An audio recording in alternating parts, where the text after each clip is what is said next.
Mike Irvin, real and virtual. Hello. How are y'all doing today?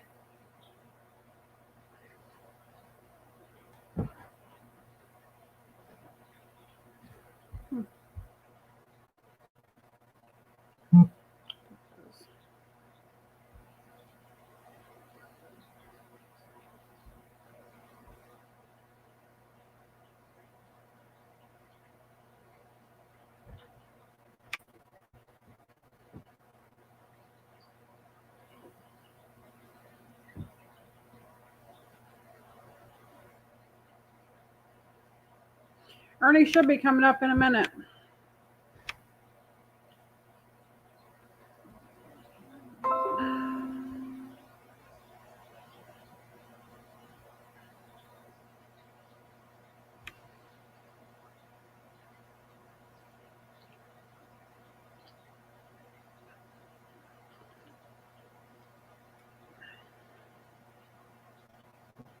I'm good. I'm good. Thank you.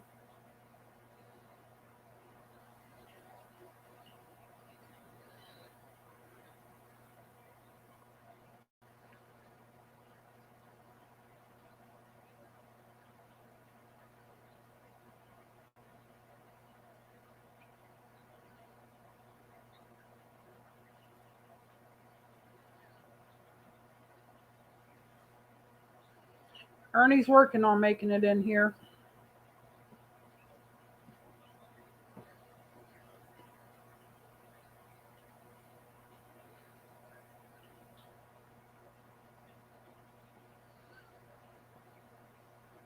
I got the card last night. He went out and got it today.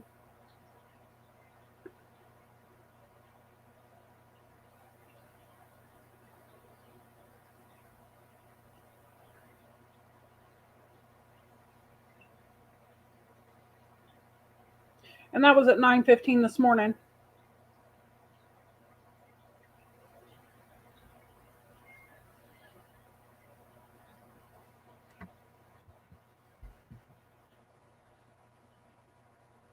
There's Link.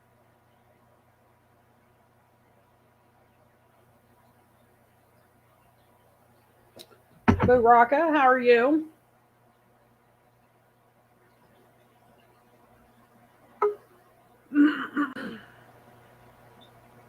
Hey, hello everybody. Thanks for coming in. I'm going silent.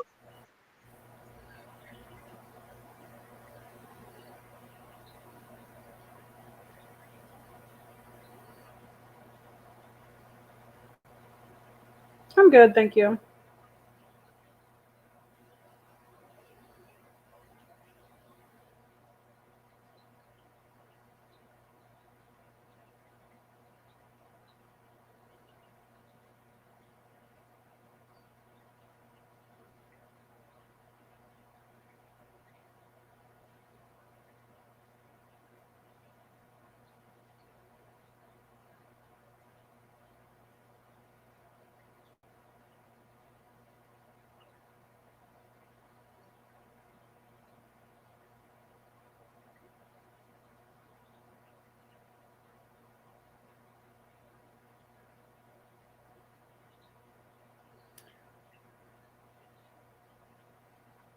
No, he didn't. There was two does that come in. One of them he could see, the other one he could just hear it, and it was only about 10 yards away. He said he could hear it, but he couldn't see it, so he couldn't get no do any good with that. We actually got more snow last night.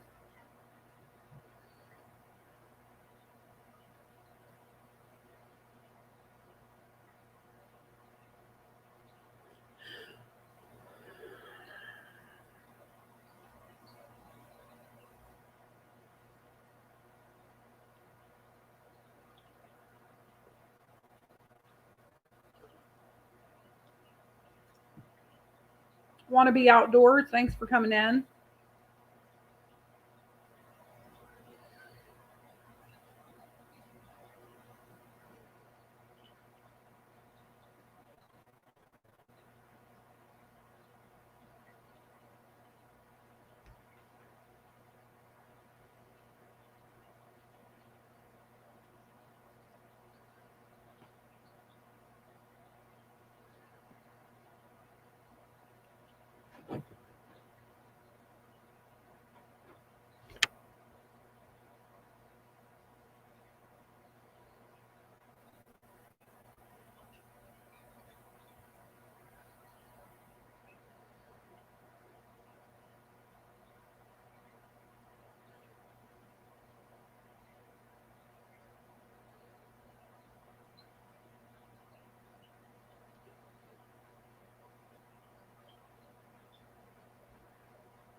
351. Thank you for coming in.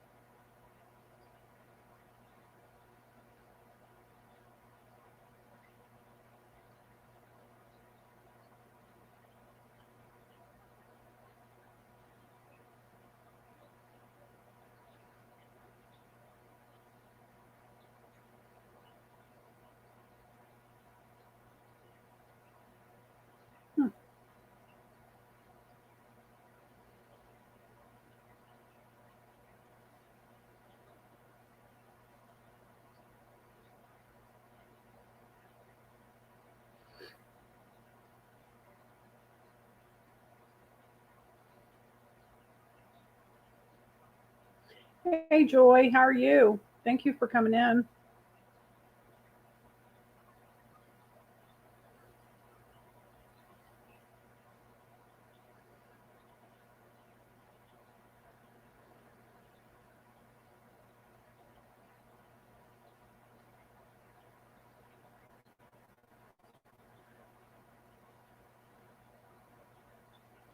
Hello, Scott. Welcome to the chat.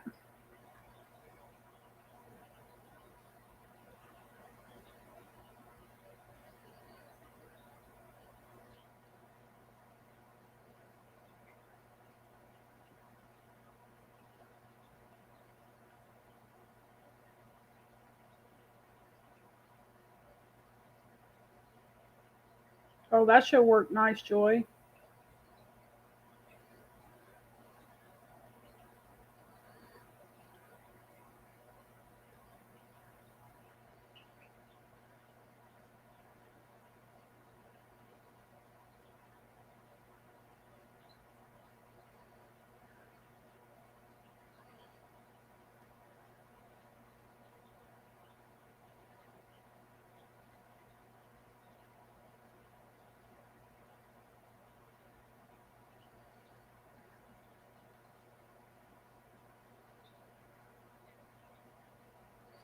Yeah, trying to get him another deer. Or get a deer. He hasn't got one this year. But he's trying again because, well, he's been out there a few times this year.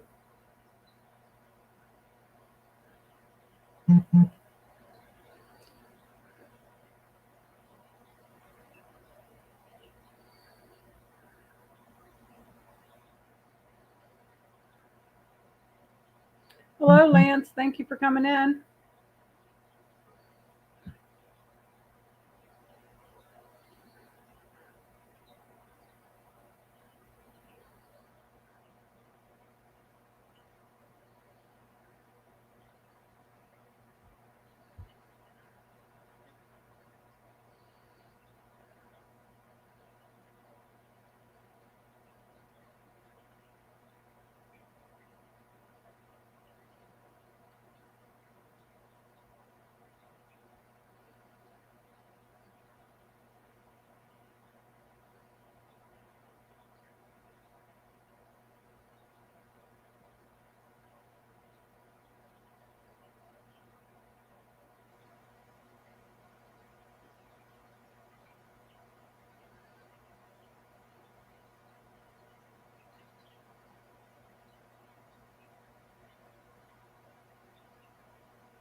Yeah, but I bet it's a lot colder up there where Blue Rocket is too. I'll stay down here. Uncle Josh, thanks for coming in.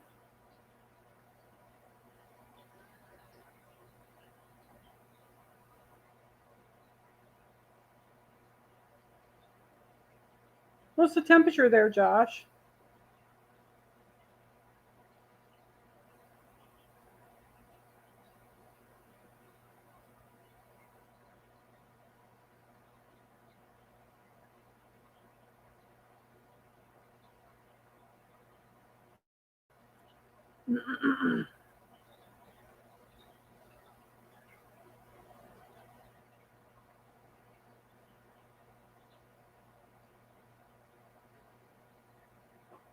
Is that your daytime temperature or the nighttime temperature?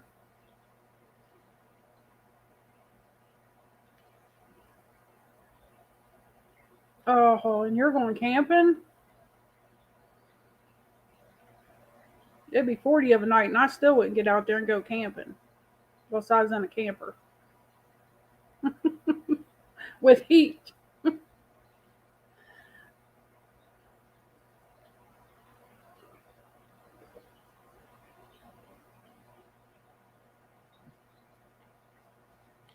Mike Greenwald, thank you for coming in.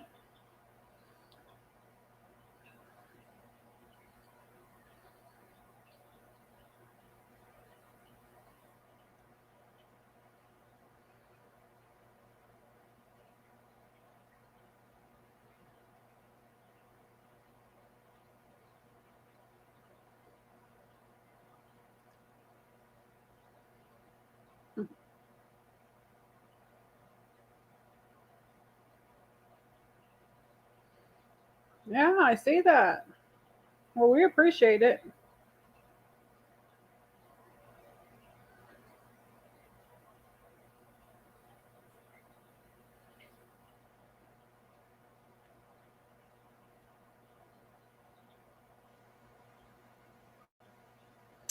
Carmel, hello. Thank you for coming in.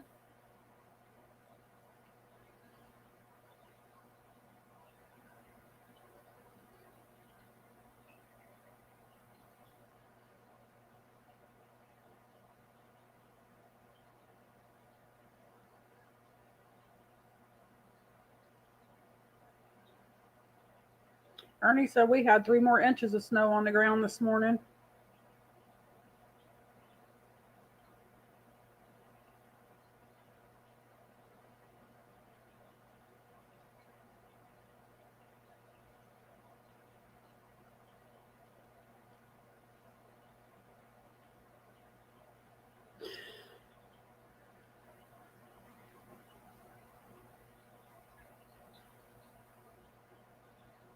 Yeah, it was pretty good.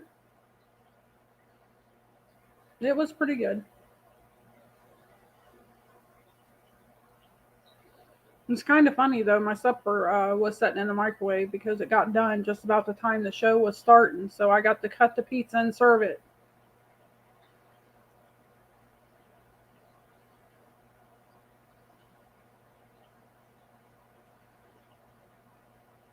Green Machine Outdoors, thank you for coming in.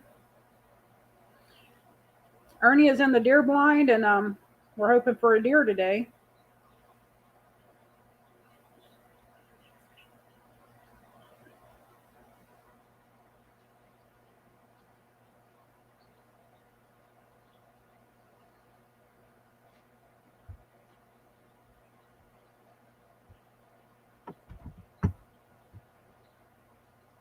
For those that didn't get to see it, I showed it when I first started.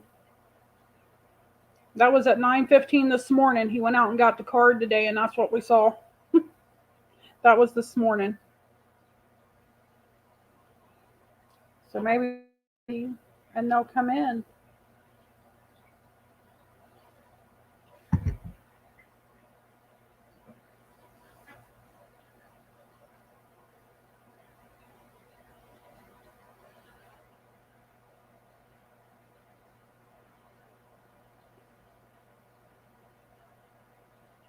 Yeah, I always find the deer blind really relaxing. I used to love to go out there.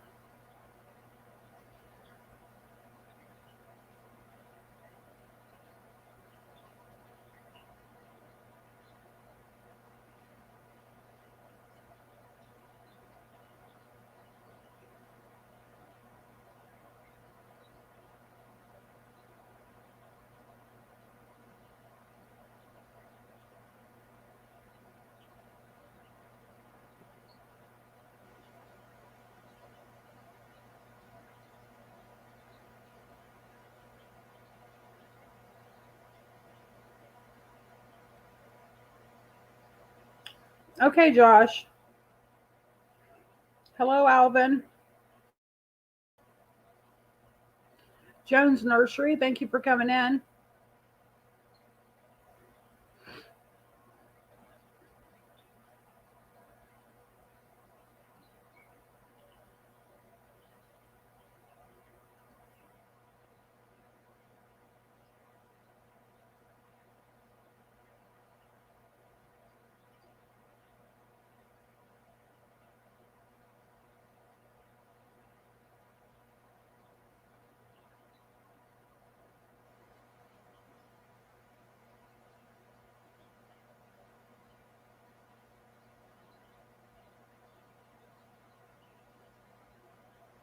George Ray, thank you for coming in.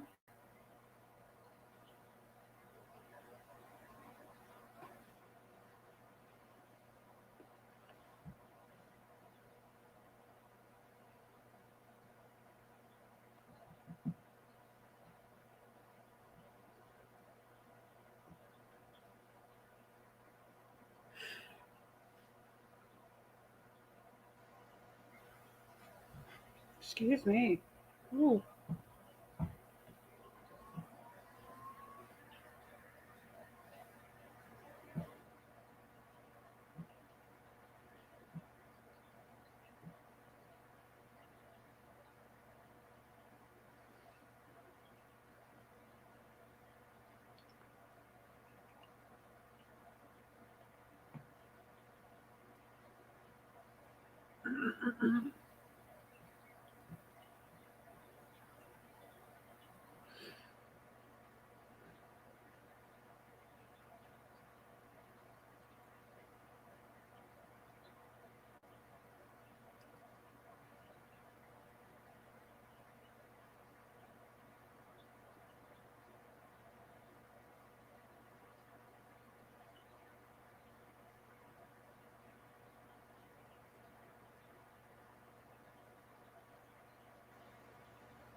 It even looks cold out there.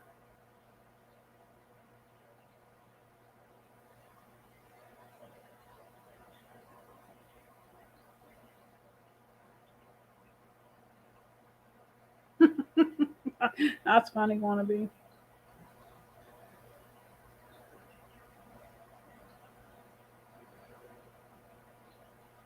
There are those things that really catch our attention and we just can't pull ourselves away from it.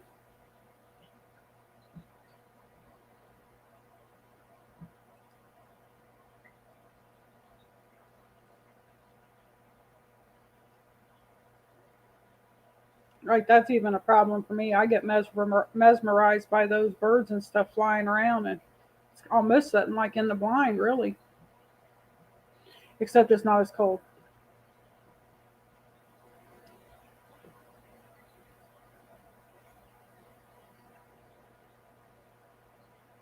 But I start watching the birds and all that stuff out there, and I forget what I'm supposed to be in here for.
So, what's everyone's plans for the weekend?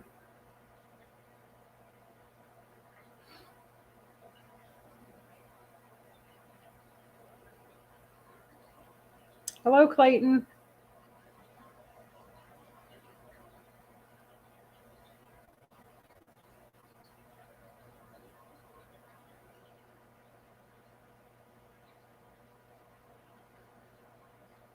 I mean, it is Friday, right?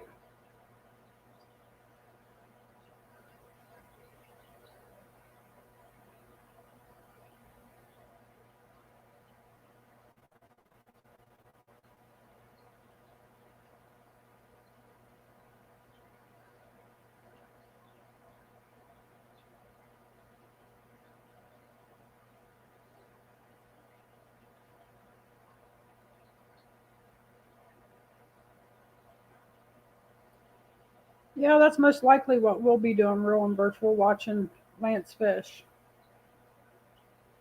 And whoever else is live tomorrow, because I usually have 3 or 4 running at the same time.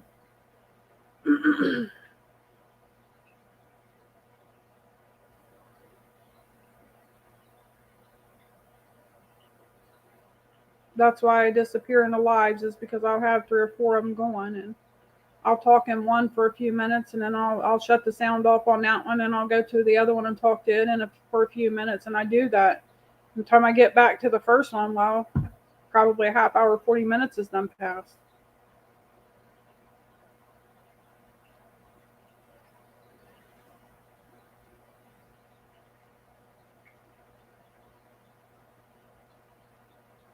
But when they're all live like that at the same time, I try to watch as many as I can to give them all the support.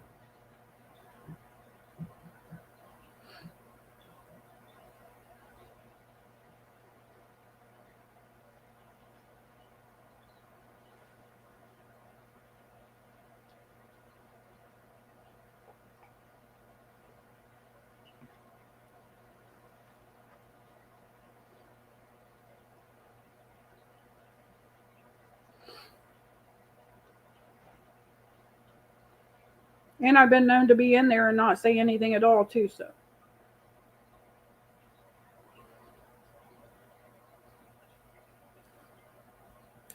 yeah, Clayton, that's a little bit harder. If I'm on my phone, I can only watch one at a time unless I jump from one to the other. So, and then it depends on who's on, because, well, I have some people that I'm really close to. So if they're on, then, I'm going to watch them first. But that don't mean that I don't go back and watch the others after it's been aired. So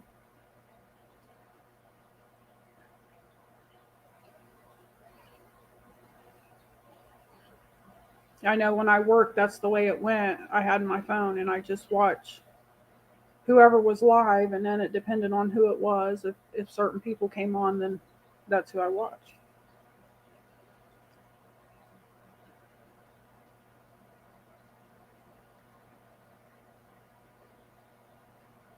It's crazy how much a year's difference makes in the community, because a year ago I could watch the certain people that I watch on a regular basis from the beginning of when I first started coming to the community a few years ago. And then it left me all day the next day to catch up on the others who went live during the night. And now usually there's somebody on all day long. I mean, there's almost somebody on every day, almost all the time. So now if you catch up, well, they're not getting your undivided attention because there's just too many of them now.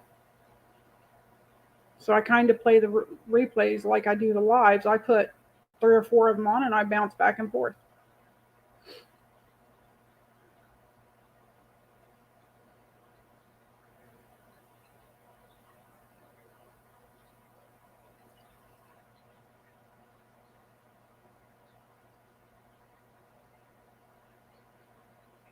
So went gangster. Does that mean you broke one of them, George Ray? Because I know if I say I went gangster, that something desperately went bad. Something got tore up.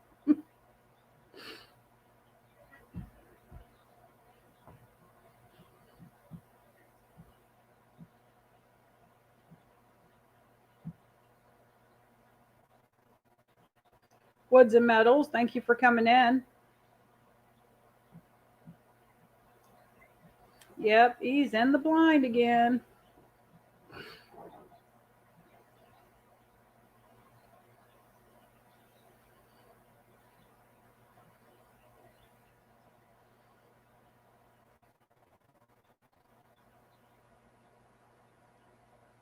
And for now, we're watching the birds and the squirrels. And I don't know if he's seen any rabbits out there yet. I know I seen a bunch of them on the pictures from last night.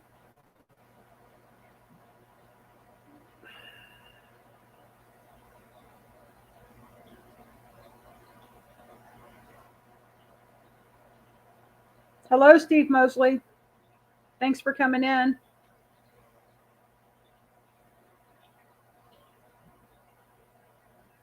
Oh no, that's not good. That's not good at all, George Ray.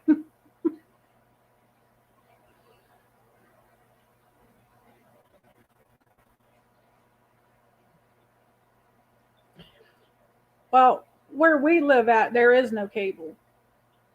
And I know that sounds crazy, but there's no cable. If you want to watch TV, you have to get a satellite. There's no service here. I never was a TV person anyway, so that really never bothered me. But for Ernie and the boys, it was a problem. And we did have a satellite at one time, but those things are just too much money. The bill goes up every month. So I did away with it. We didn't watch enough of it. We both worked. The kids didn't watch enough of it for us to keep it. So I got rid of it. And we have Netflix now. So we watch that. We haven't, Ernie and I haven't watched it probably in a long, I mean, Ernie might be watching it. I don't know. I haven't watched a movie on Netflix. And I can't tell you how long. I stay so busy trying to keep up with the fishing community and the lives that they do. And of course, it's not just the fishing community because I have other lives that are or other communities that I like as well. Um, and trying to keep up with all of them and support all of them. I don't have time for TV.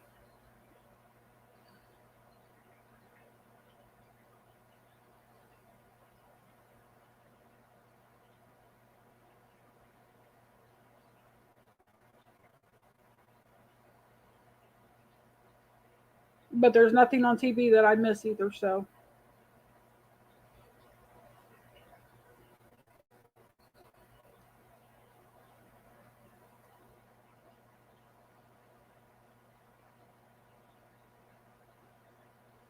and when you can't get out there and go fishing, what's the next best thing? Watch someone else go out there and go fishing.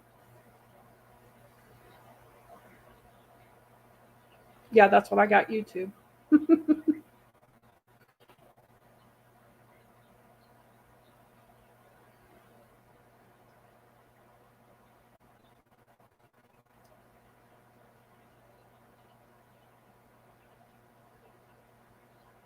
Hello, Chris Everett. Thank you for coming in. Woods of Metal says thumbs up, Ernie, just in case you're not looking.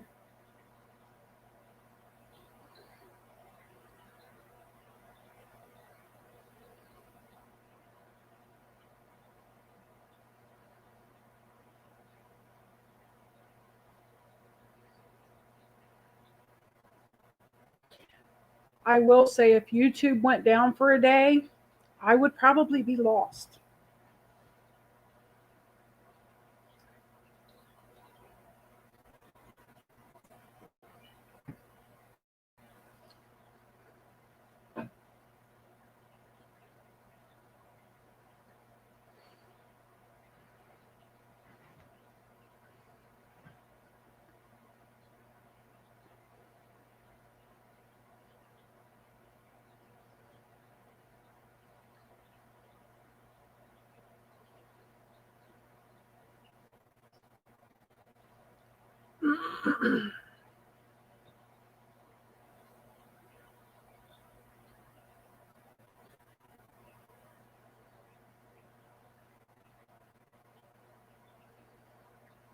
Hello, Solo.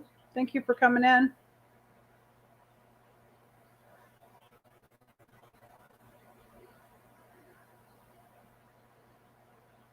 Or just any buck solo. It don't have to be a big one, just a buck.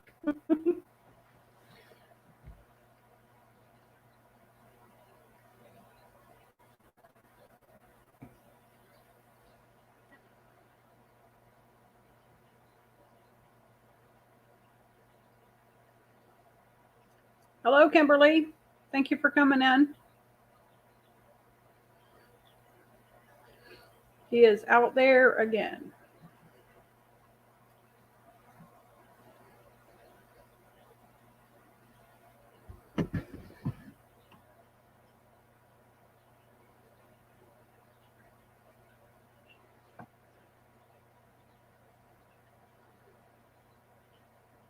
That's what was on the card this morning when he brought it in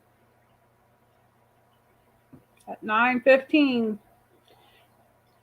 And actually, the very next picture, when those three walked away, another one come off the hill. That was a big doe too. So, like, there was 4 of them out there.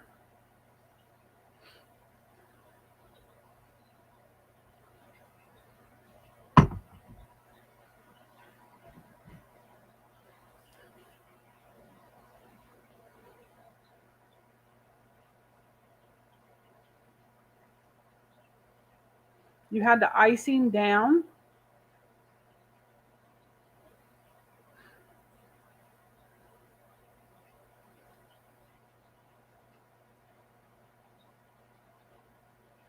Is he okay?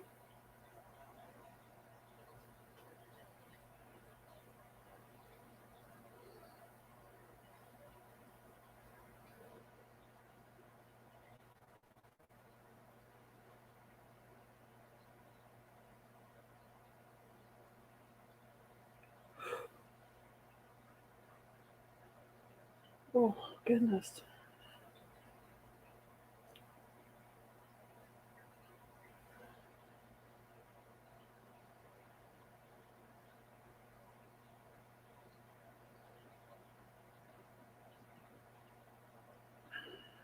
Thank you, George, for sharing out the links.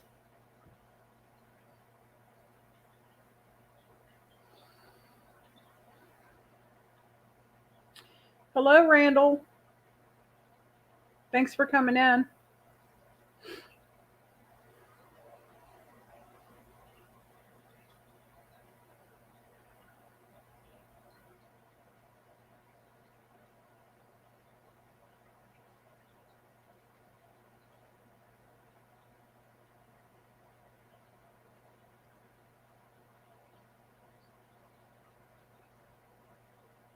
Oh, okay. It's a good reason to get iced. You might have just given me an idea.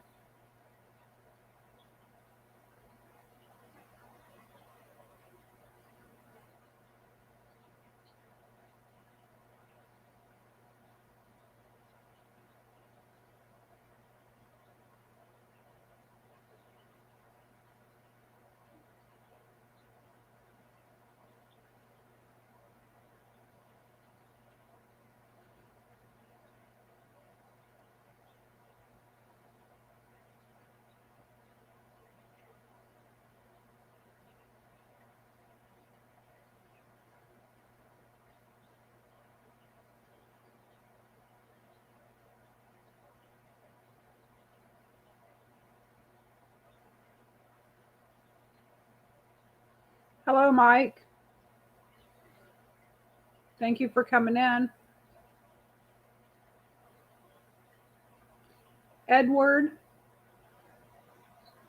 thanks for coming in.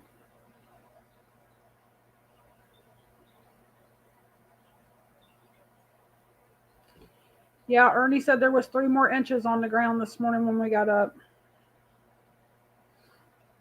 We still had snow from the last snowfall.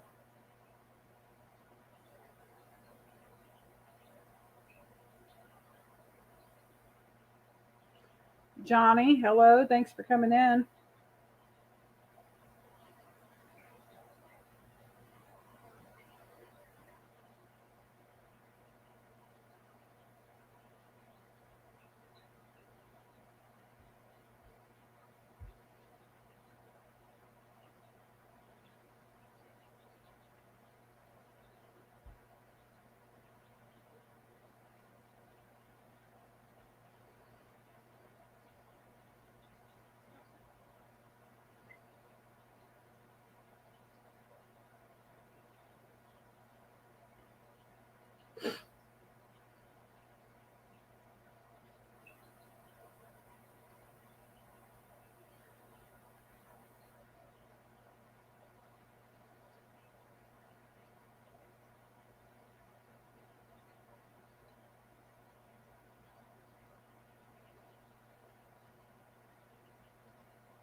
CVA, hello. Hunter, hello.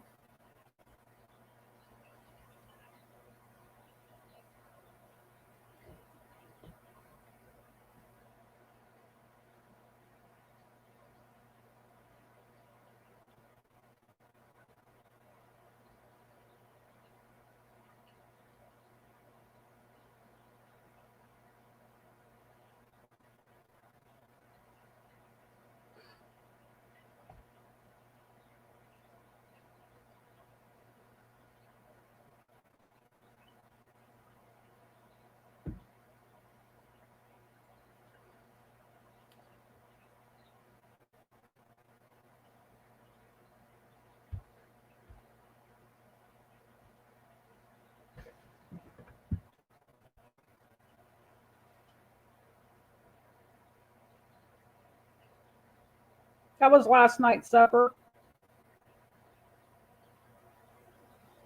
That don't look like no low carb pizza, does it? Hello, Fins and Fowl.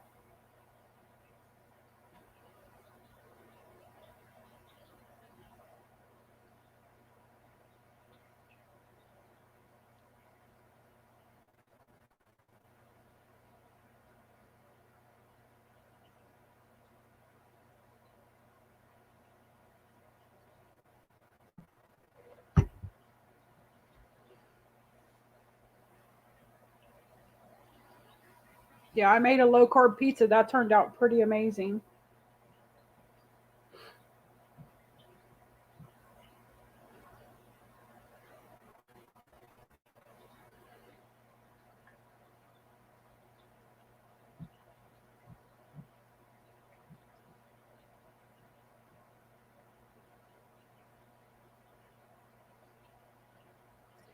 Yes, Kimberly.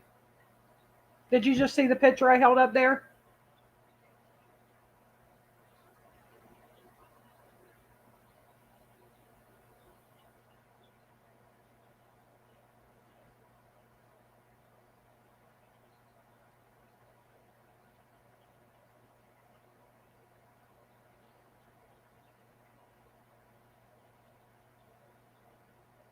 Yeah, that didn't look low carb, did it?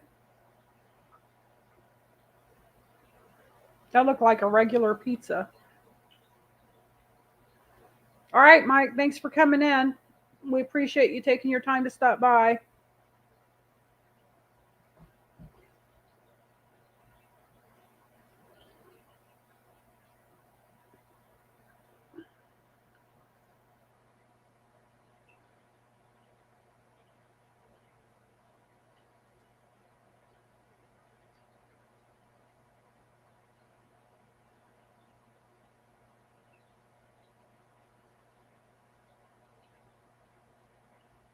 Yeah, Ernie actually did. He thought it was really good.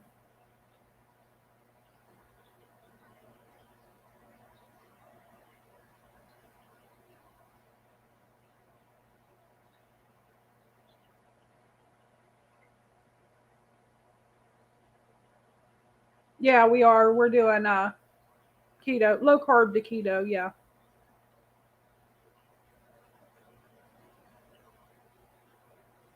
Oh, is everything okay, Clayton? Hello, John. Thank you for coming in. Oh, that's not good.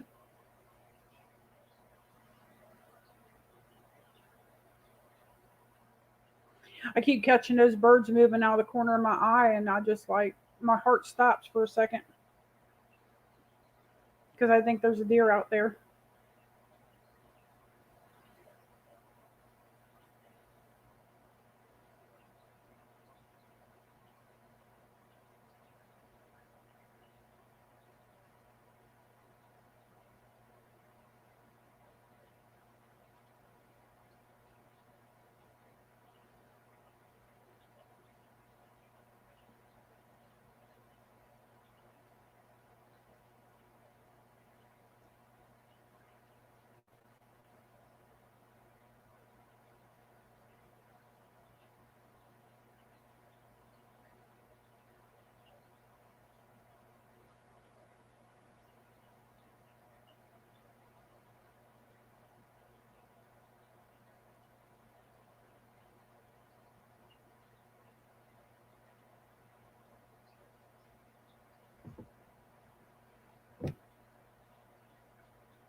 It might take me a second to find them. Well, no, it won't.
The one where he's standing on his hind legs, John?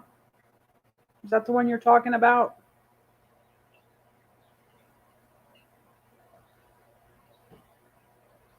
Hello, small town. Thanks for coming in.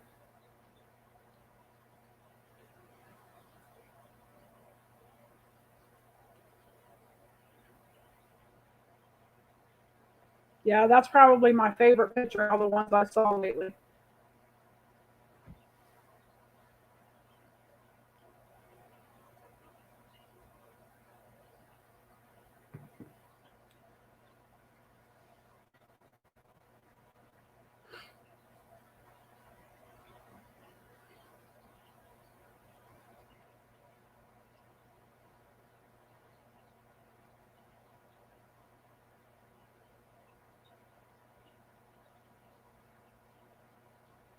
Okay, Clayton.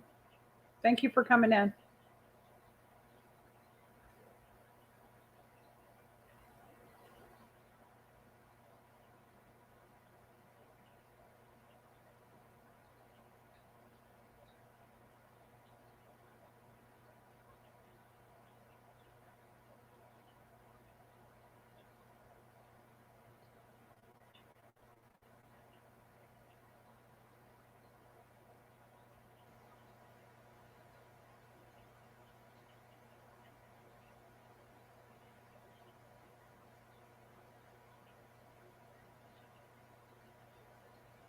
What's wrong with your phone?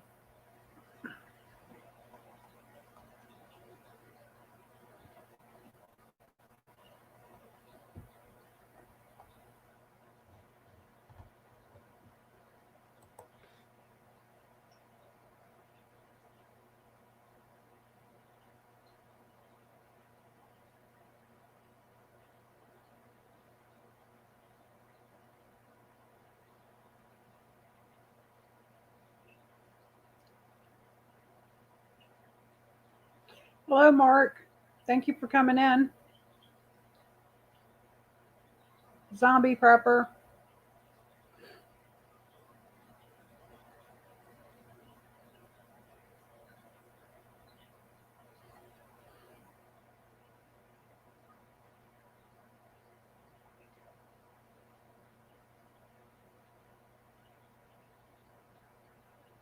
J Fox Hunter, thanks for coming in.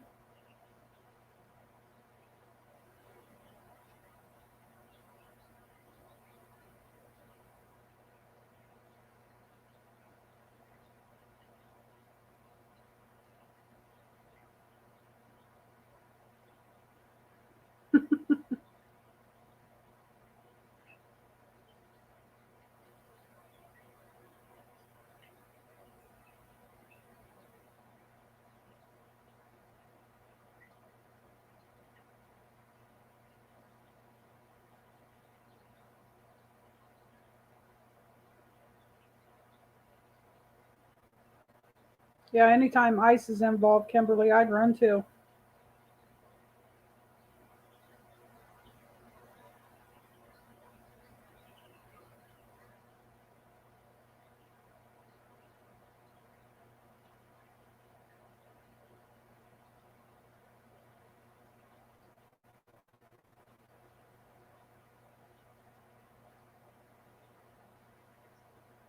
Kentucky Redneck Outdoors, thanks for coming in.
Who else planning on going to CatCon?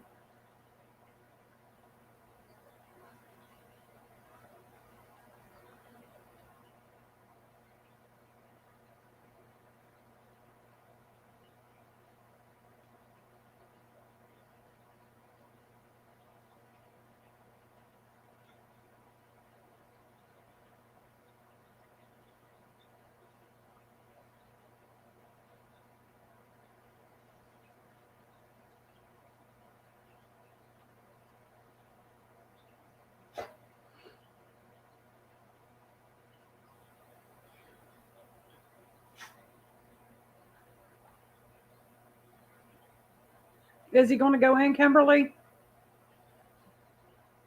I'm laughing because of what he did in the store yesterday.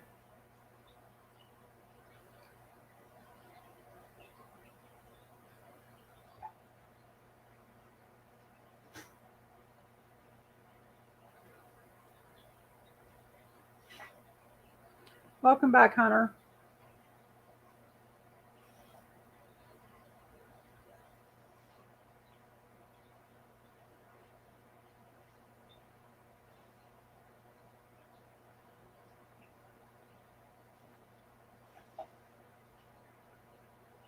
No one will know who he is.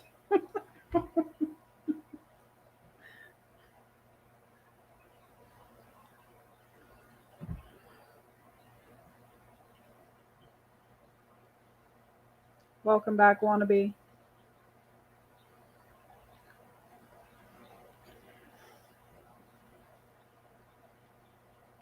I'd like to go, but I'm not so sure we'll get to. So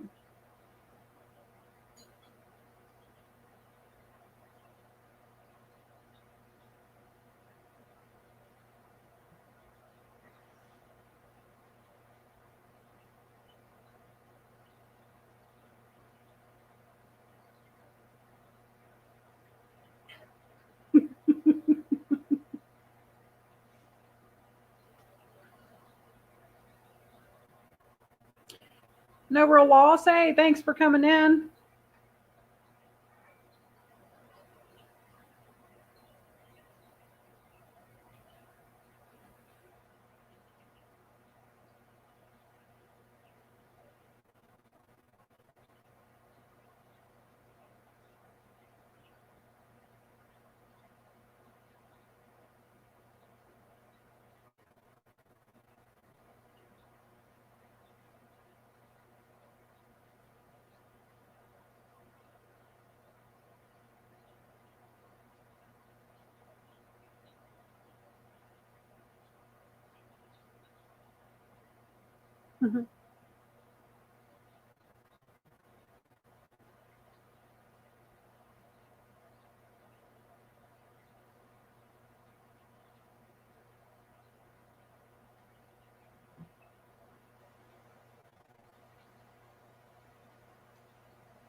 Well, thanks, Bex. I still get pretty nervous though, so.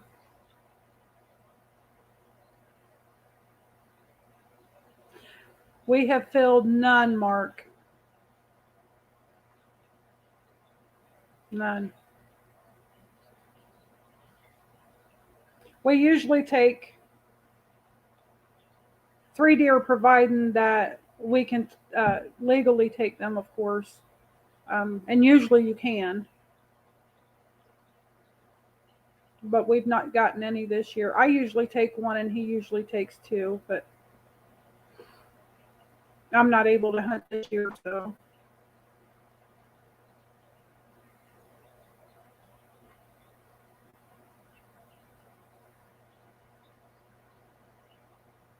I don't know about pro Mark, but.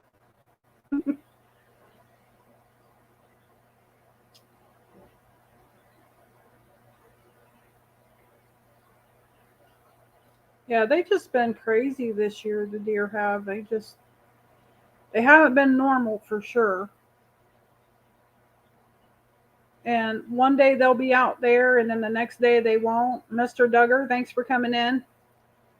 And the next day they won't. Just like 2 days in a row, they were out there at 6 o'clock. And then he goes out there, and they don't come in till 9:30 that night. So it's kind of crazy. And then the one night he was out there, they came in. He was out there till 6. He came in 10 minutes later. They were there.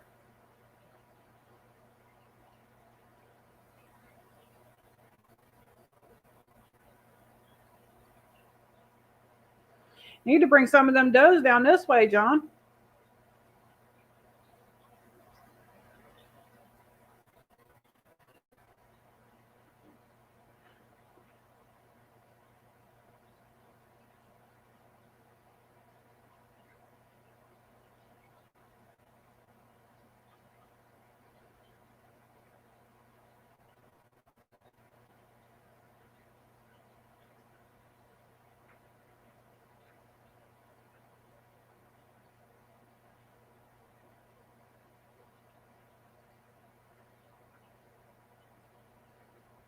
Yeah, your first tip is learn to shoot safely.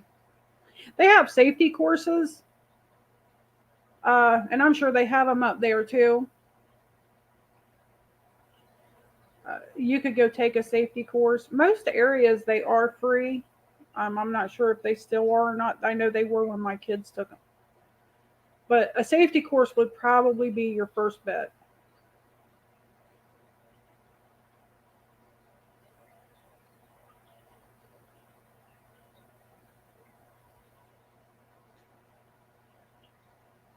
But being able to shoot and hit a target is a big key too. I mean, if you can't shoot, you can't hit a target, then you're not going to get nowhere. But I love hunting. I love hunting almost as much as I love fishing. That's the only thing I love about winter is deer hunting. Once I get my deer, I'm like, okay, I'm ready for spring now. Of course, Ernie's not happy when I start that because, well, he hasn't got his yet.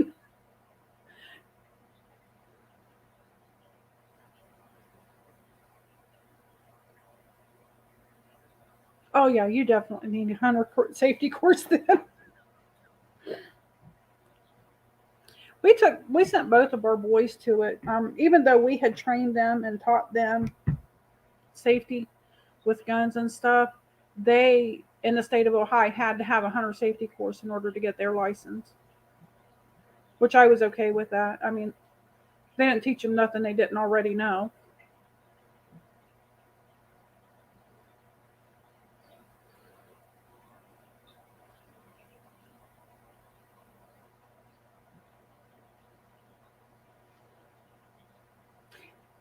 John, you think you'll be dancing in the tree stand?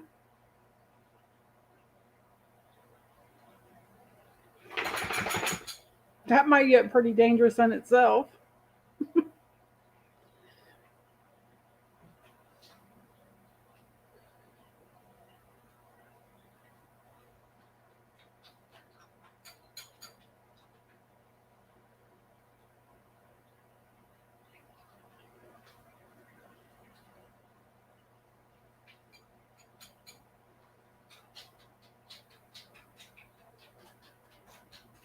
Yeah, safety course is pretty easy.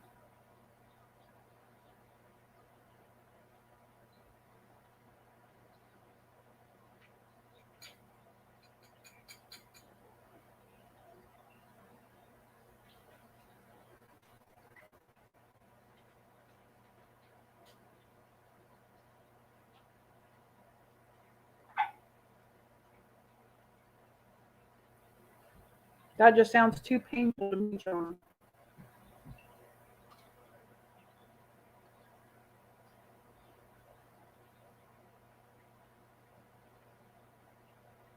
There you go, Mark. You order them. Maybe they'll listen. I've been trying to cut deals with them all week. They're not listening to me.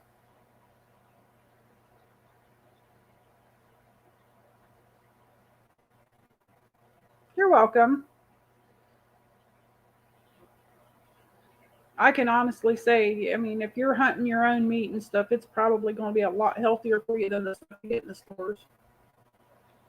You don't know what they feed them. They can tell you they feed them whatever they want to tell you, but are they telling the truth?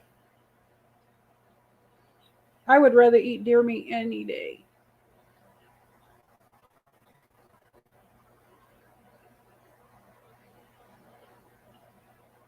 Yeah, that's the only bad thing about it, John. Is it's so easy to fall asleep in the blind.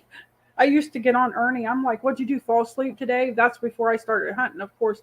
And I went with him a few times, and he did. He'd sit there and doze off, and I'm like, "You can't get a deer sleeping in the woods." But then when I started hunting, and I would go out there in that blind by myself and no one around, it's pretty easy to doze off.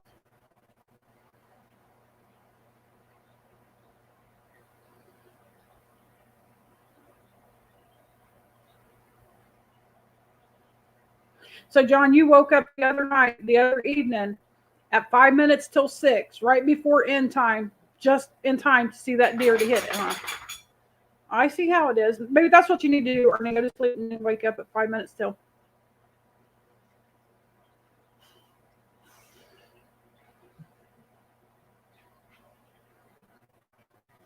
Well, there's a bot.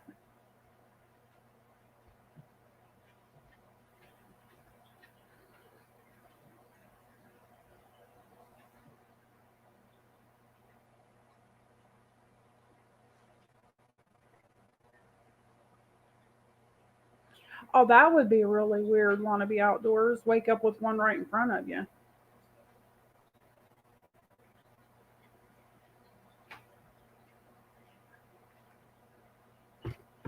Yeah, YouTube has, you can learn anything off of YouTube.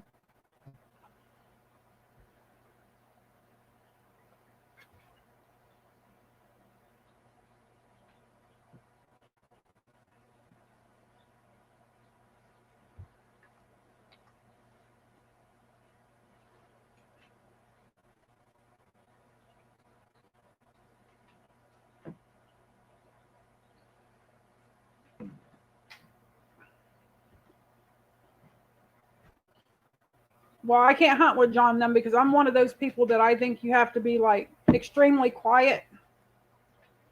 I got a visitor.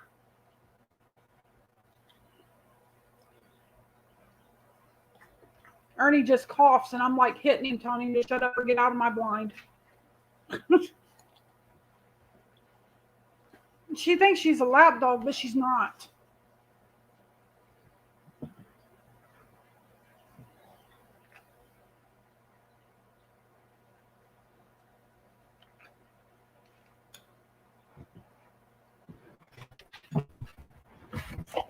Quit. No.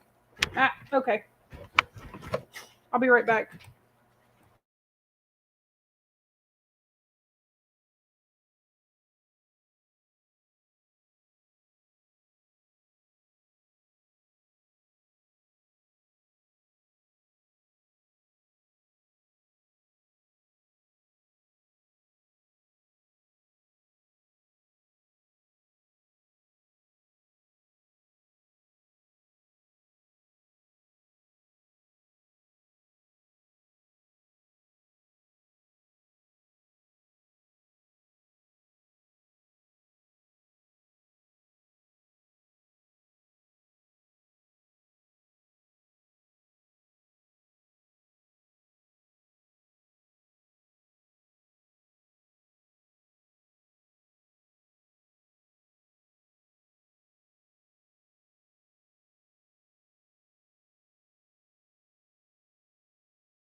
Okay.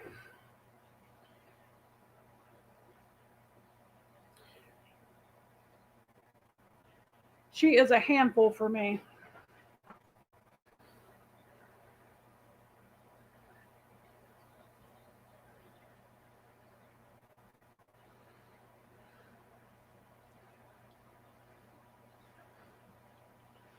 Mark, buck fever is when that deer's standing out there in front of you and you're shaking so bad you don't know if you're going to hit it when you pull the trigger or not.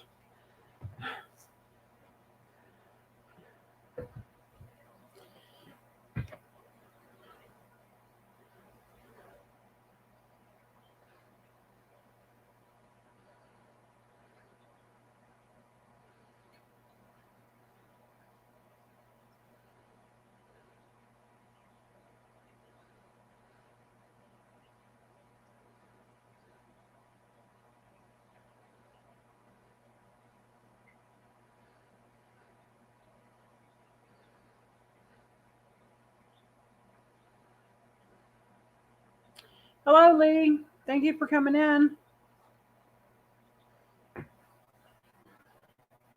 And babies will keep you busy, that's for sure.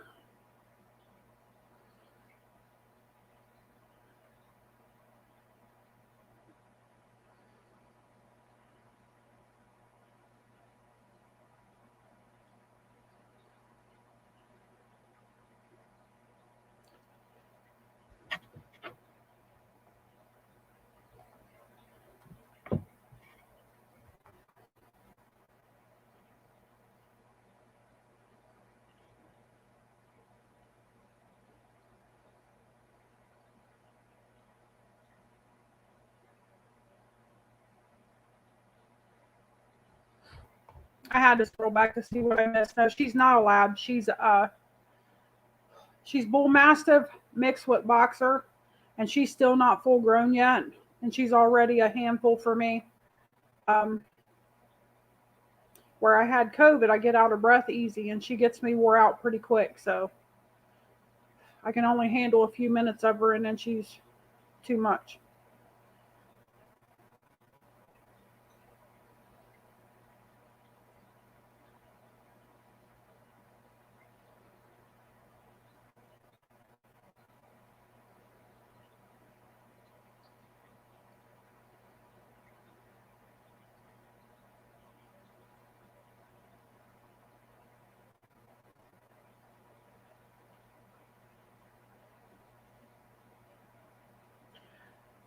Kimberly, he's probably been out there a good bit. I'm not going to positively say 100 times because he didn't go live every time. But he's been out there.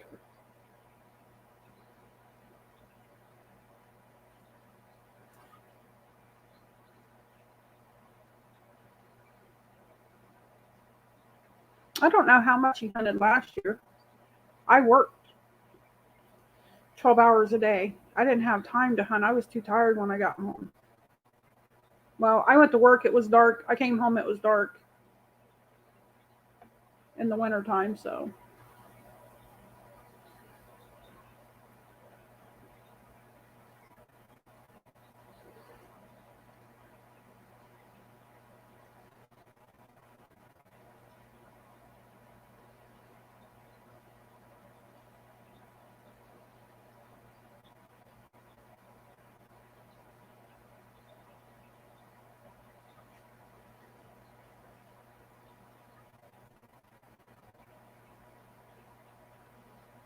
We'll have to discuss it when you come in. We may have the same idea because I was thinking too.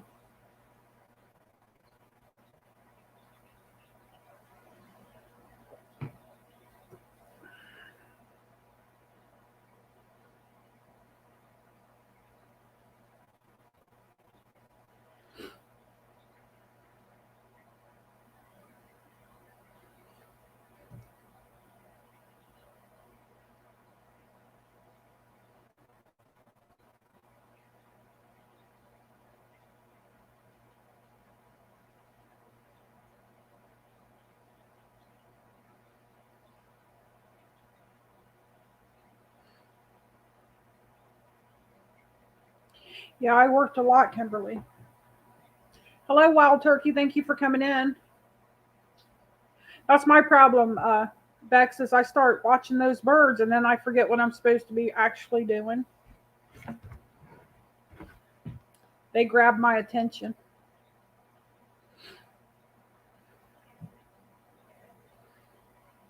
Yeah, Hunter, that's crazy. I sure hope you feel better soon. I couldn't imagine coming down with the flu right after COVID. COVID's bad enough.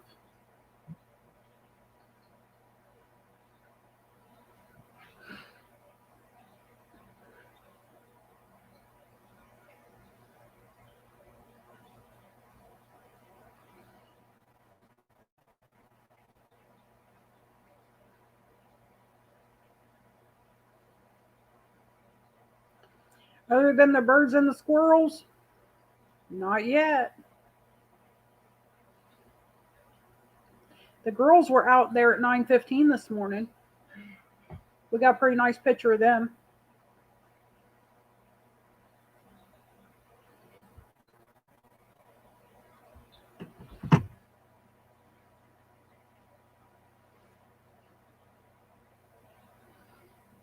Yeah, that's a real good picture of them.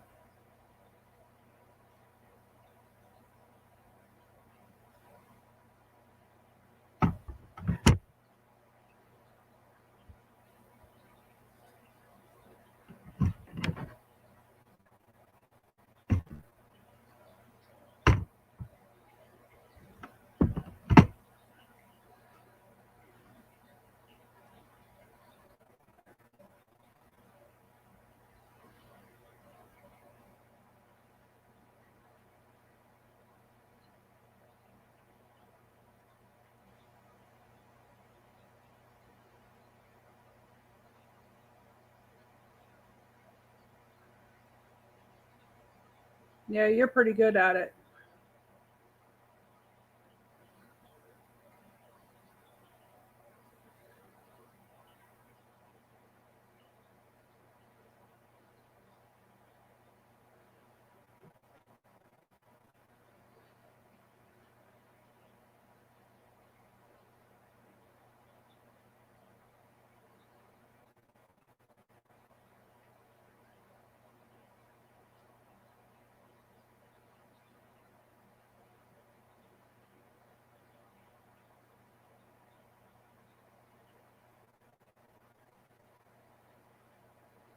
Hmm.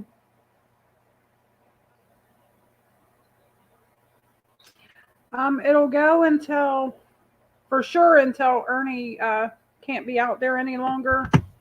Let me see when sunset is tonight.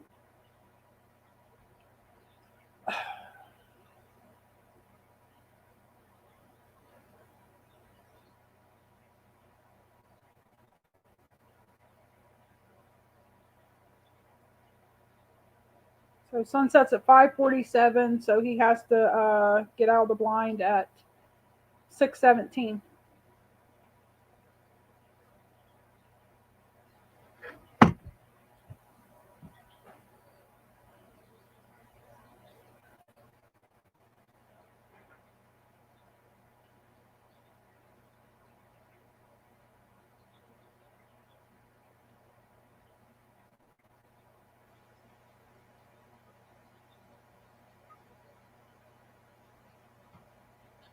Hello, Solo. I thought you were in here earlier, but hello. Welcome to the chat.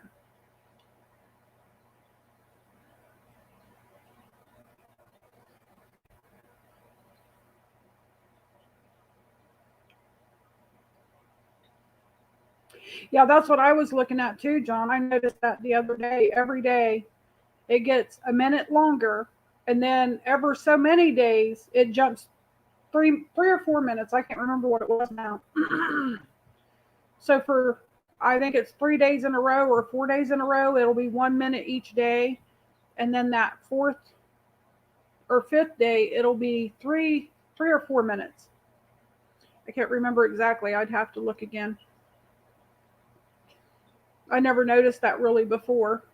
I got pretty excited about it. I said that means spring's coming.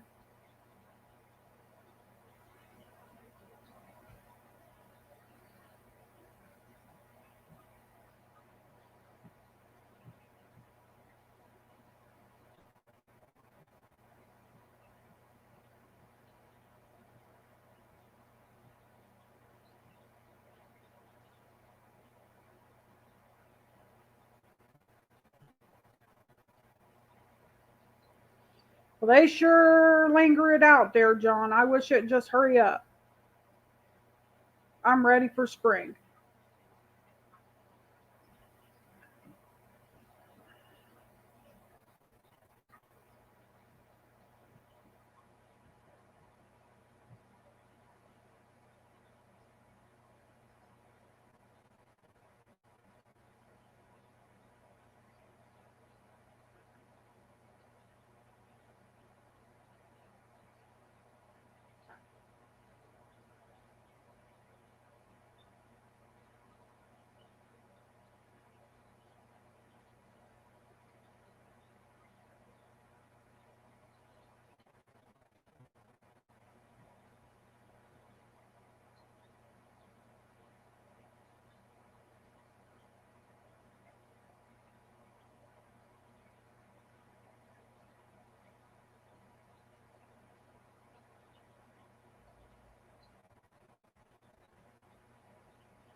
Oh, he loves them mushrooms, John.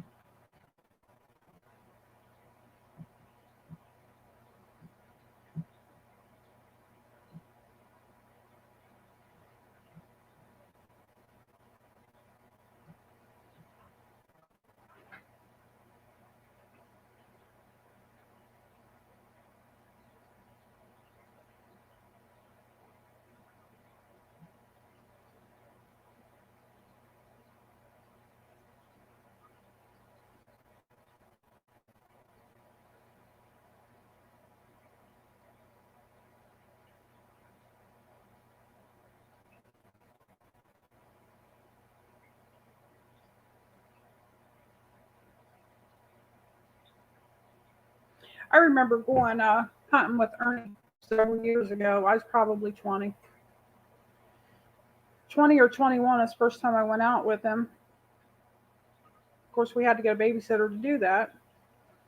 So I didn't get to go often, but I didn't have my hunting license, and we were rabbit hunting. And I saw all the rabbits that day, and he didn't see any. So the next time we went, we made sure that we bought my license, and I went with him. And I couldn't shoot nothing. I was too soft-hearted to shoot anything back then. I couldn't pull the trigger. My dad used to dig wild turkey or ginseng here all the time, wild turkey.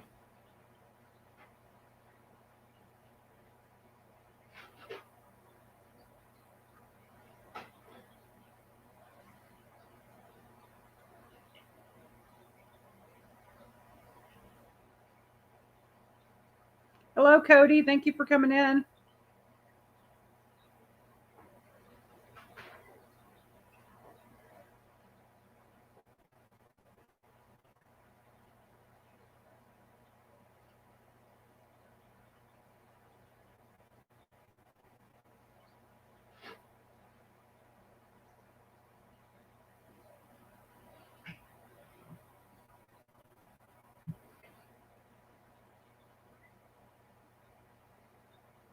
The rooster's on the porch early tonight. He's out there getting all comfy.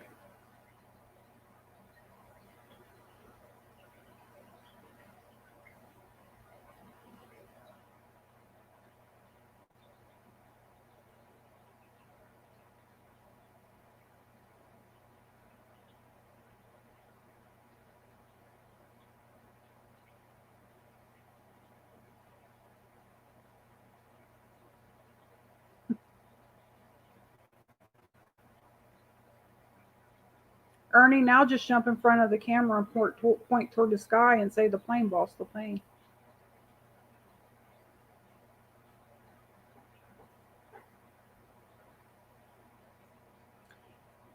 Yeah, there's some big saying up north, John.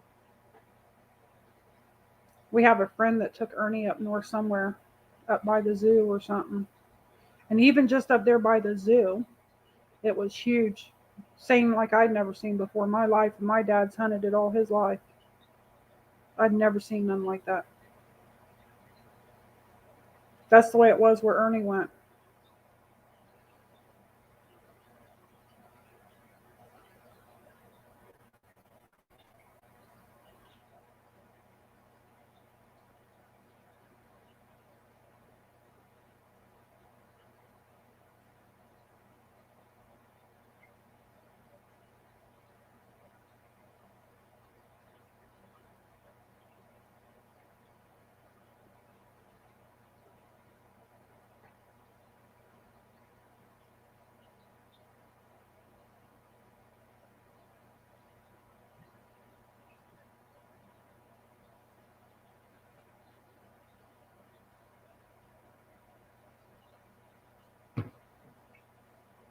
Not yet, Mark. Plenty of deer or birds. The guy almost said deer. Plenty of birds out there. Well, Mark, you scared them off.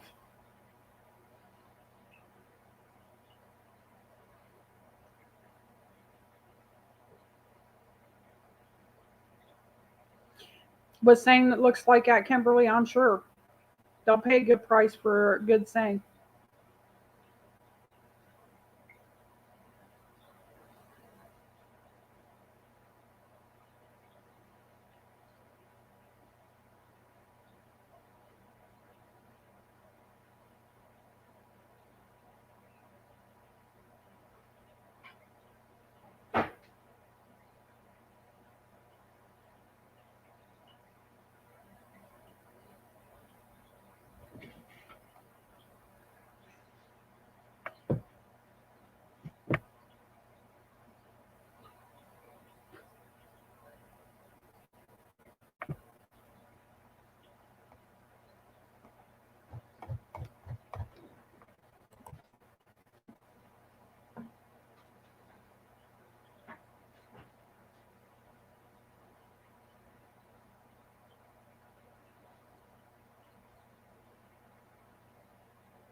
Yes, it is our property.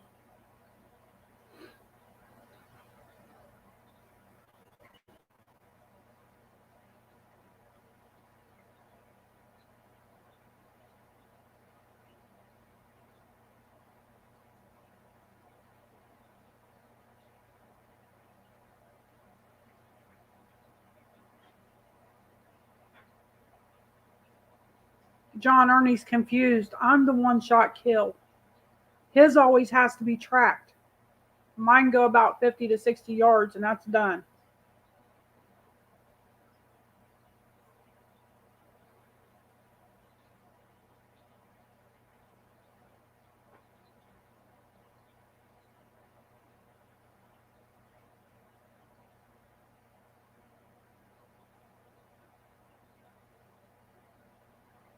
What, in the country, Mark?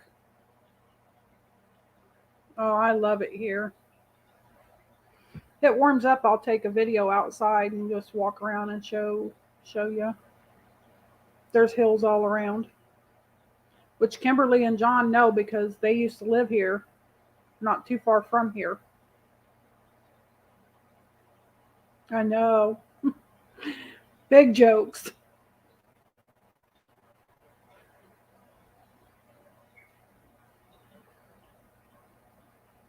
Hello, Stonefly. Thanks for coming in.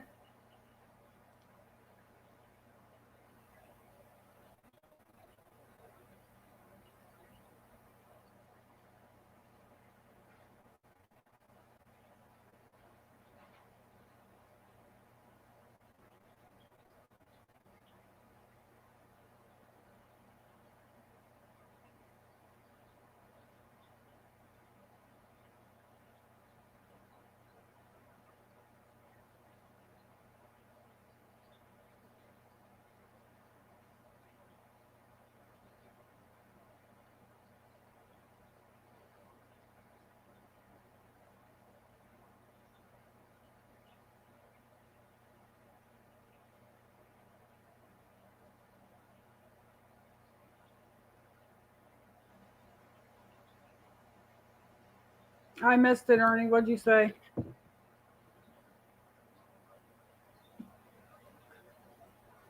Let me find it.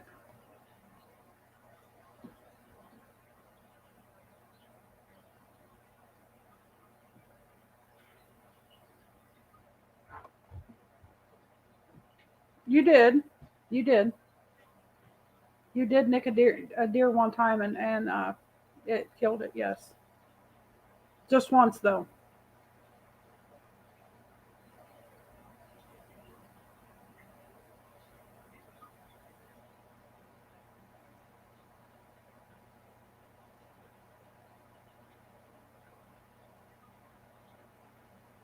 That's the only thing we don't have is we have to go to the Ojai River to fish if we want to fish.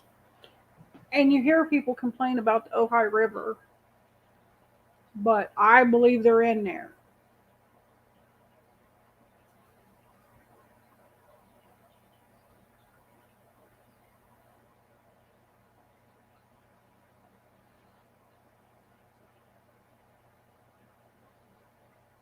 I mean, I don't mind the drive to the Ojai River though to fish it. Yeah, we have the Scioto River too. Where I broke my ankle at back in July, it was right there where the Scioto River meets the Ojai River down there in Portsmouth. Yeah, it was a pretty amazing spot though. I'd like to fish it again, just not when it's raining.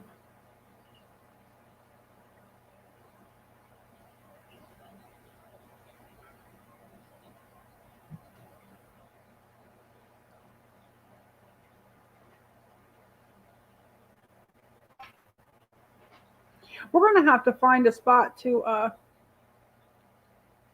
fish the Scioto River.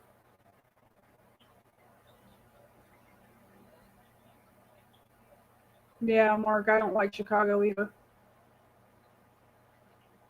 I didn't even like driving through there. They drive like maniacs. It's the driving up there that gets me the most. You know, we've never fished the Muskingum River. We keep saying we're going to, but we've never done it. Maybe this will be the year that we do.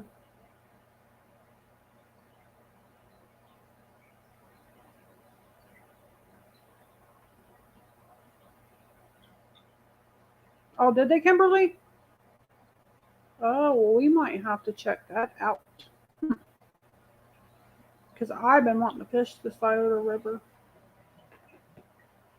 I've been wanting to do river fishing myself. Uh, I call some of these lakes around here mud holes. And what used to be okay fishing in them, it's not anymore. You can't catch hardly anything out of them anymore.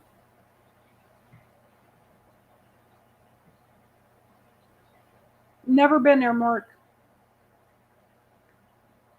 I've been to a few places and I didn't like driving. Chicago was one of them. Uh, didn't like it in a semi. Don't like it in a car. It was no different in a car. Or, yeah. I didn't like driving in Dallas. I'm kind of spoiled to these country roads.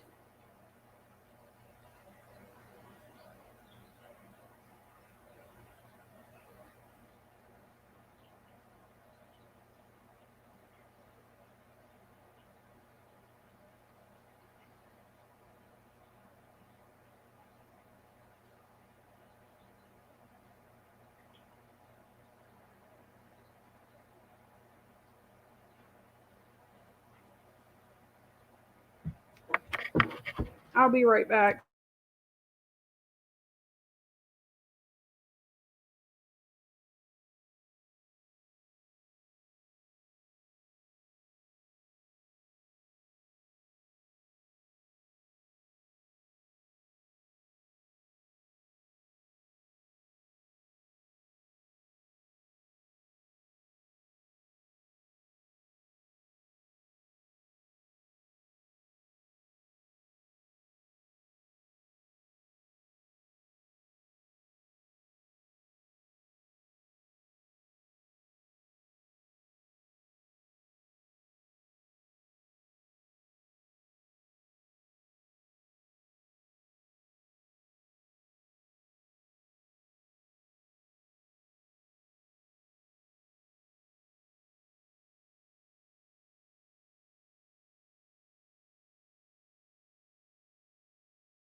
LG Bass, thank you for coming in.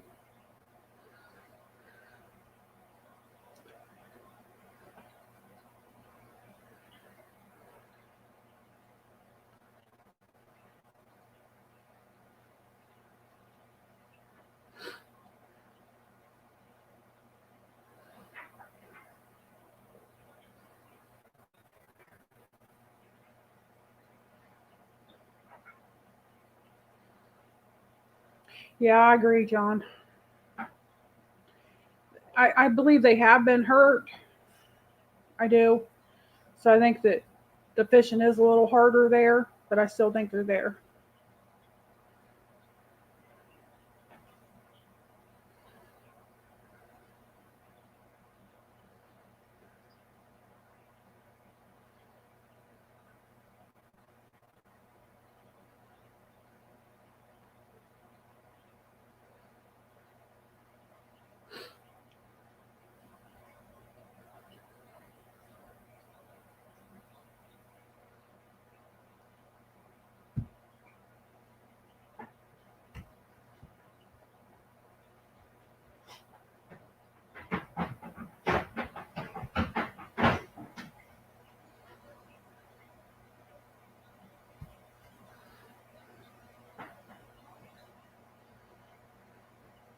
How's it getting windier out there?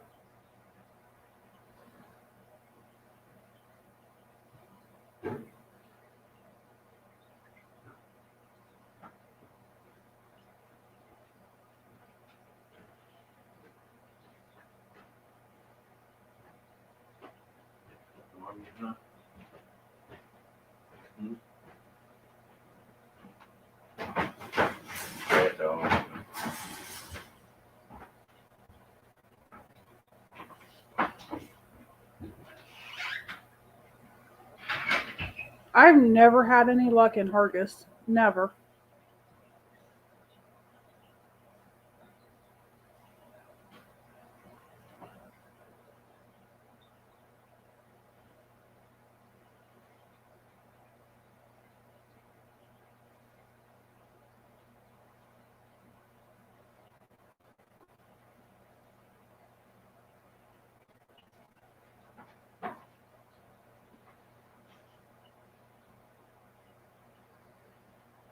I know people say they're there, but I've never had no luck.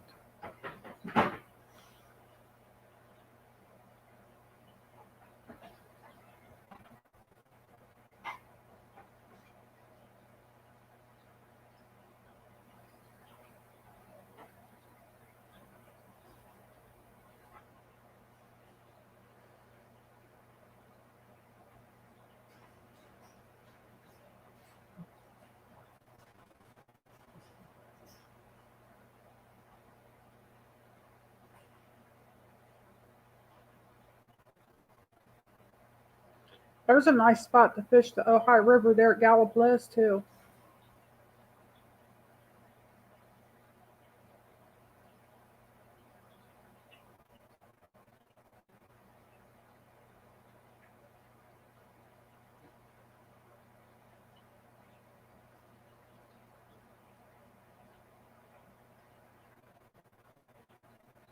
Yeah, John, I'd like to go up there and fish for the blues.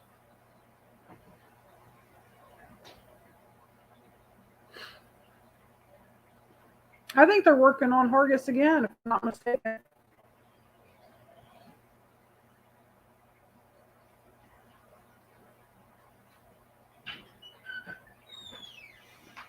Oh, wow. Yeah, when Ernie and I went riding around to see where we wanted to fish at for the summer pool party, we found a place down there at Gallup Bliss, and then we found the one that we actually fished at there in Portsmouth that we really liked. So uh, we do want to try the one at Gallup Bliss too. I just had something shake me a little bit down there, and it just kind of like made me a little nervous about going there.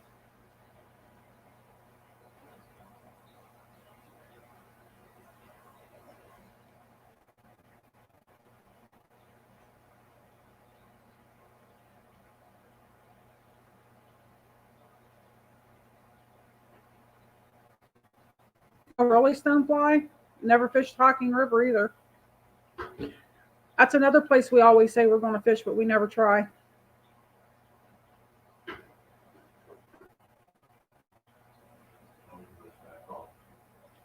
My dad used to fish Hoover all the time when I was young.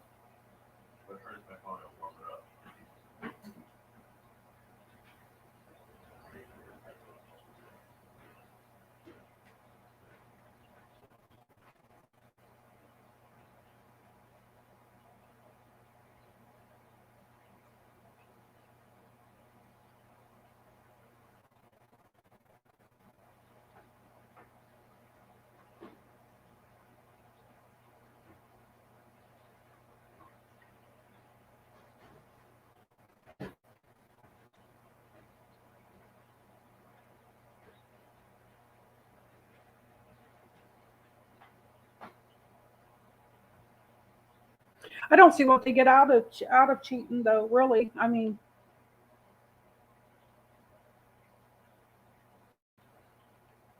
for me, I mean, and maybe because I'm honest, I wouldn't get anything out of it. I mean, like, I would feel like I didn't even deserve bragging rights on it, to be honest with you. That's what Ernie and I were talking about. You know, someone told us they saw this huge buck, and it'd be nice. It'd be maybe even a state record if someone doesn't poach it. And I'm like, but why would someone poach something like that, knowing that they're going to lose all bragging rights to that deer? That just baffles me because, I mean, I don't shoot them for a trophy to start with. We shoot them to eat. If I get a trophy in the process of killing a deer to eat, then that's great. I'm happy about that.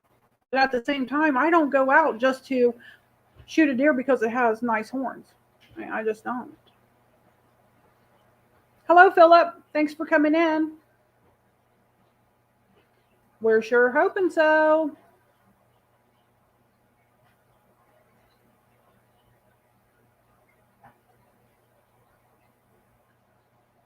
Hoover's a 9-9 lake, Mark. Ernie, you lied to me. We're going to Hoover. That's it, Mark. He's in trouble now when he comes in here. That's it.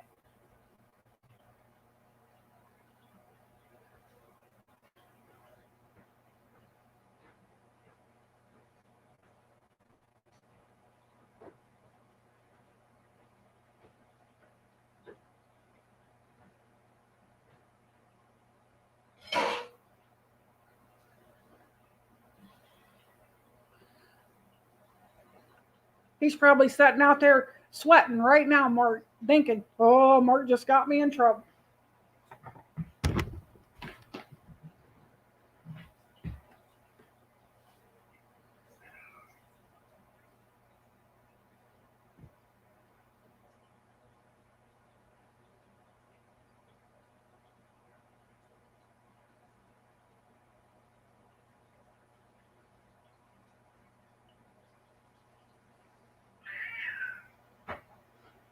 Hold on, you can get out in a minute.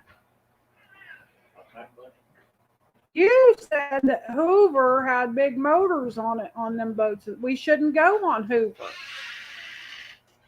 It's only a 9-9 lake. What are you talking about? We're going to Hoover, just so you know. You ain't talking me out of it no more.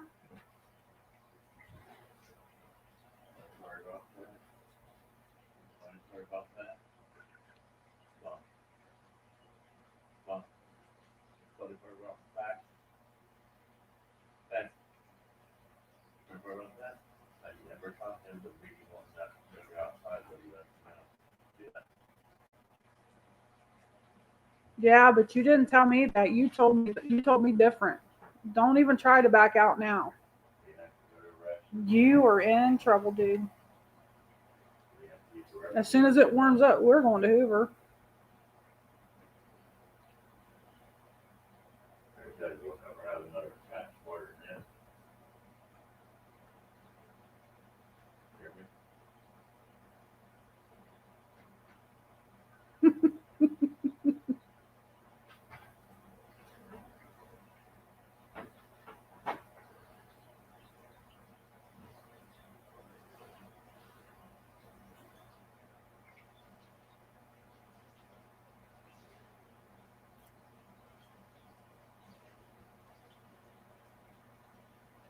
Look, Ernie, John just saved your life.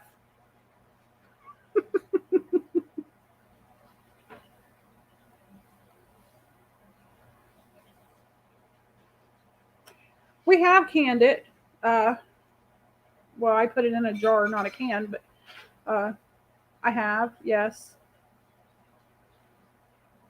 Some we put in a freezer. It depends.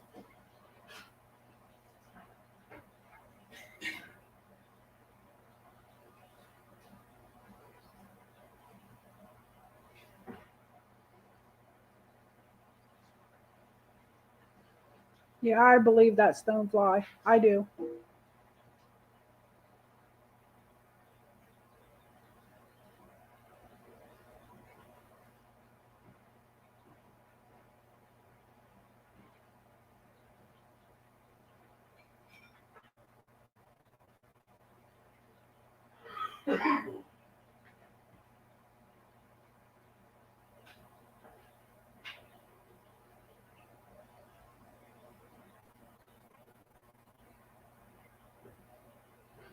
Yeah, we might just do that, Ernie.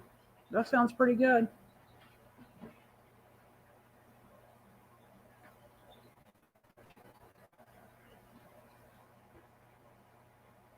Hello, Austin. Thanks for coming in.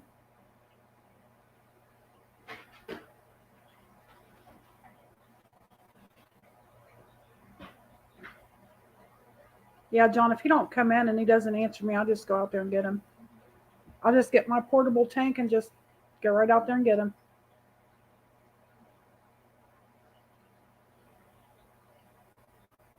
And hope I don't fall in the snow on the way. Because then if I do, then I'm really going to be mad.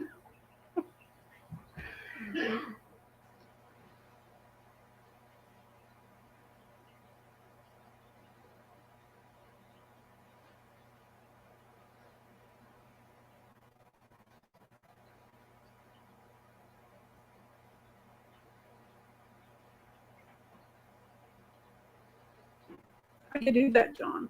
I could probably hit him from the bedroom window.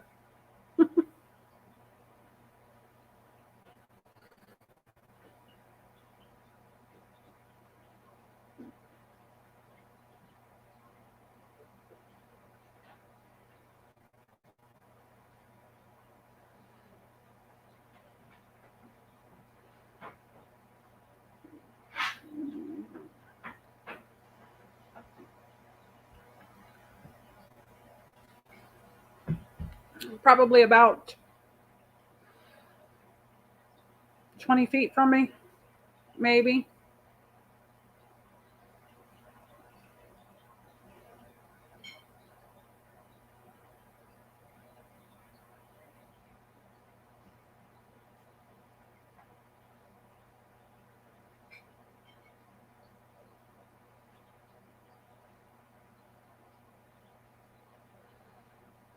I hope you don't get too much snow, Austin.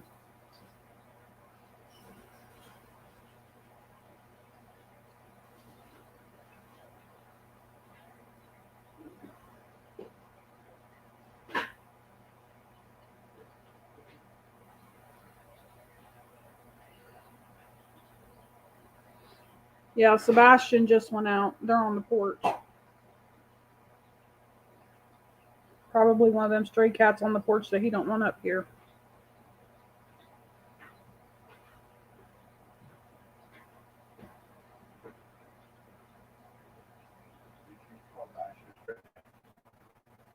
We woke up to 3 more inches of snow on the ground. No, I didn't call Sebastian a stray cat.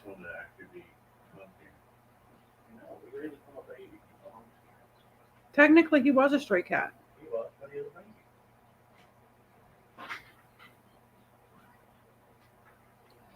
I said he's out on the porch, and probably there's a stray cat on the porch that they don't want on there. Oh no, they're just hurt. Dad said something like they were out there getting ready to fight.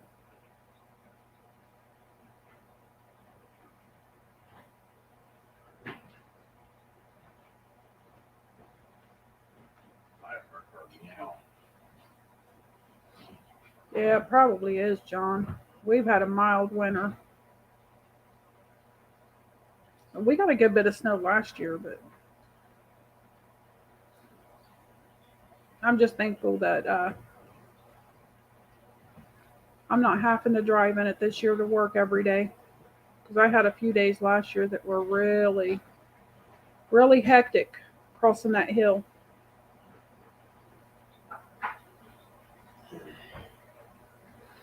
You know, that's crazy that you say that, Kimberly. I went to,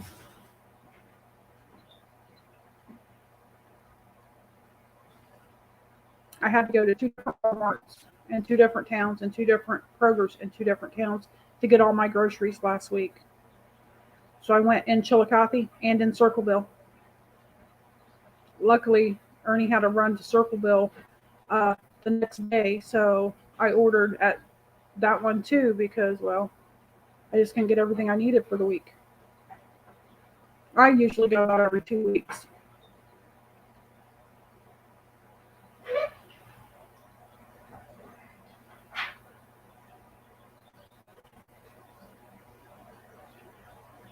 Oh, this year you probably could have, John. Is that when you're talking about when season first started this year? Or you mean when you guys lived down here?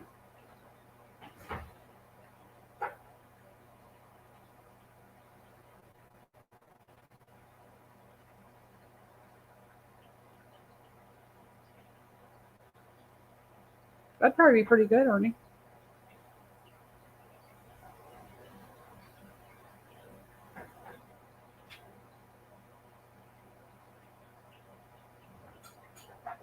Yeah, I have to agree. The Logan and Walmart, or the Walmart and Logan, is probably the better Walmart. And it don't make any sense because, I mean, there's just as many people there as there is over this way. I just don't like driving to Logan.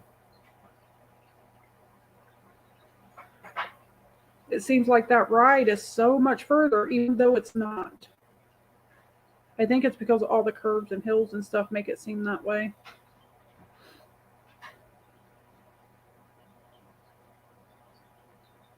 Yeah, around town.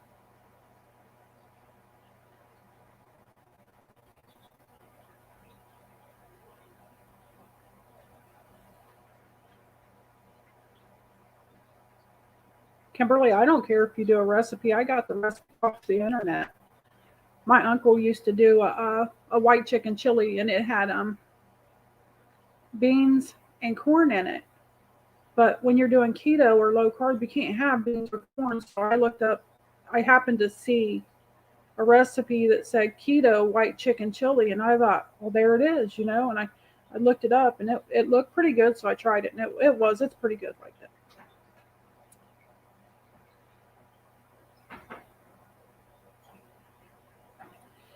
The only thing I didn't like about my Kroger order, real and virtual, is the fruits that I ordered. The grapefruits that Ernie wanted, they were really dry. He couldn't eat half of them. And the strawberries were green. And when you get them green, they don't ripen. So I cut the strawberries up in a bowl and I put a teaspoon of stevia on them and stirred it up and put it in the refrigerator to try and put some sweetness into them. Even though it's a sweet, and it actually worked. They taste pretty good now. I've been putting them in my yogurt.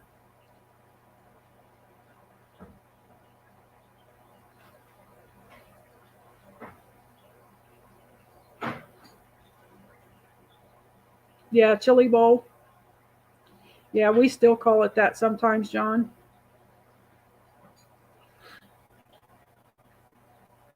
Now, Kimberly, you said you are allergic to nuts as well, right?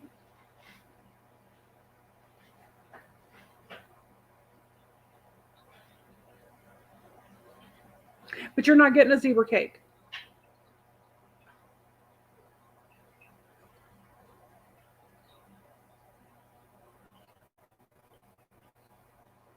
It's good to see you, Austin. How are you doing?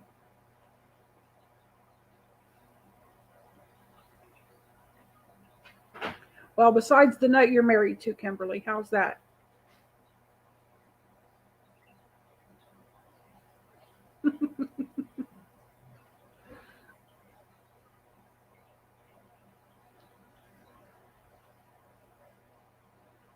She takes a lot of Benadryl to get close to him, George.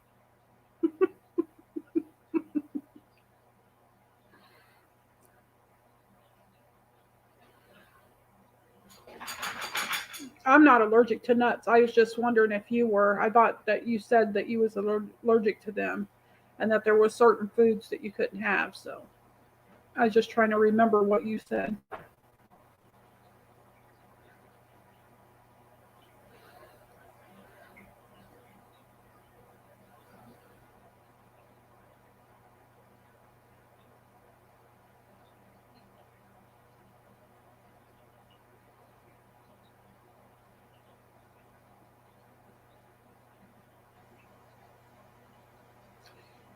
I've seen those cats out there eating with the deer. I should have saved some of those pictures and shown you.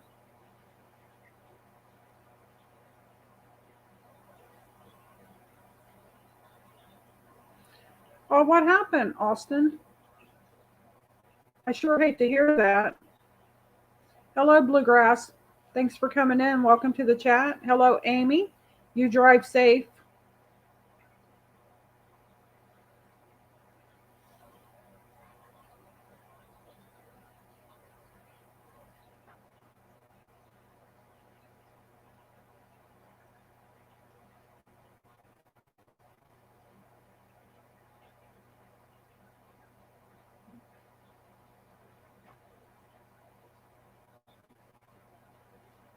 Okay, Amy, you drive safe out there.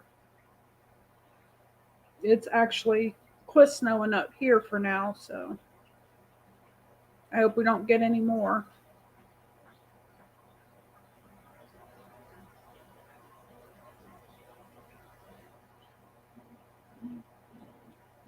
Austin, I'll definitely keep you in my prayers, you and your family.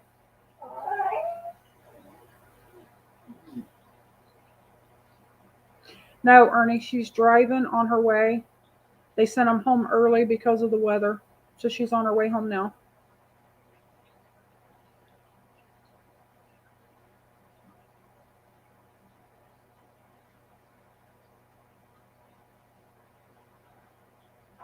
So who cleaned it up? Did you have to clean it up, Kimberly, or did you make John help?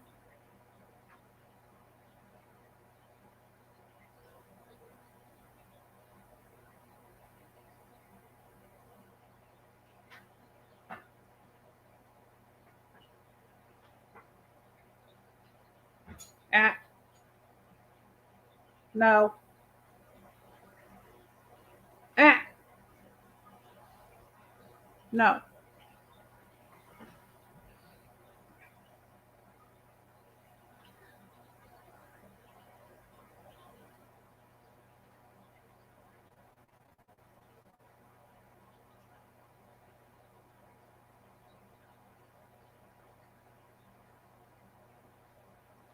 I'm really sorry to hear that, Austin. That's terrible. I'll definitely be praying for you all. No one knows what that's like until they've been there, so I'm praying for you guys.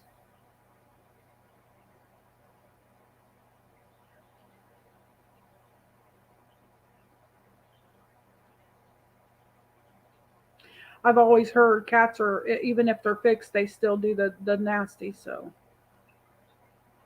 they don't have to be in heat.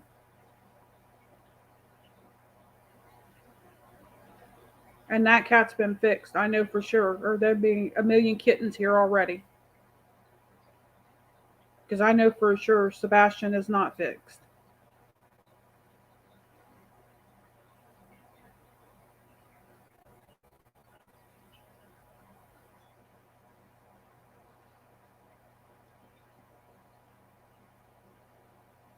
Austin, I'm always willing to listen to someone if they need help or just need someone to talk to.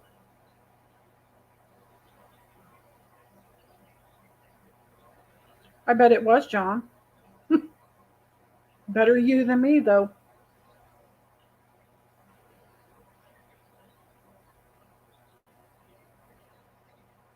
I didn't catch if Kimberly answered me or not. Let me scroll back a little bit and see. Okay, you did. He was froze.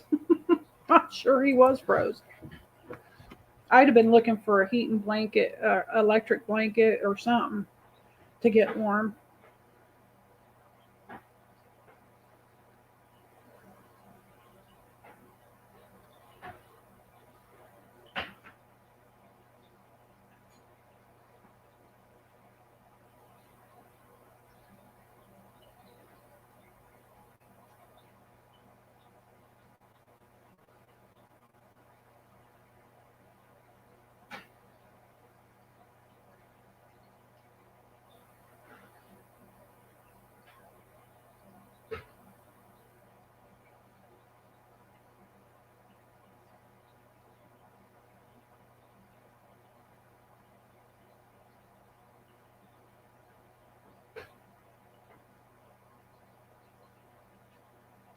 Oh goodness, John, you better be careful. She'll scroll back and see what you said. Oh, she does have the phone. You're in trouble now.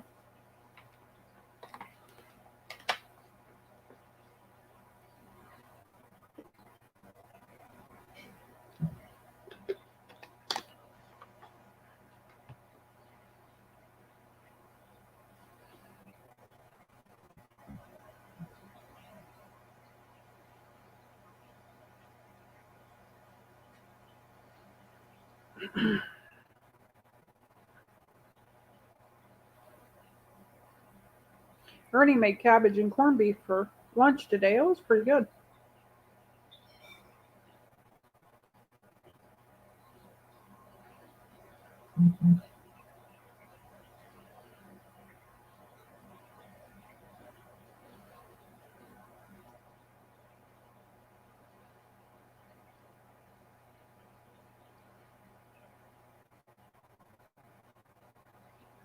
We're down to the last 15 minutes.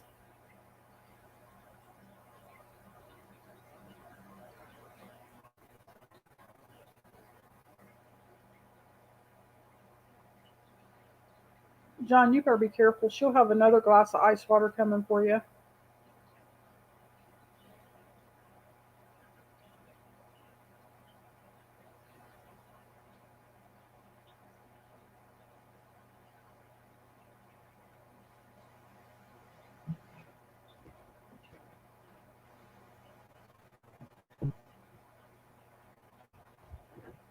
Oh, yeah, Amy, they were threatening to come up to our house for dinner today.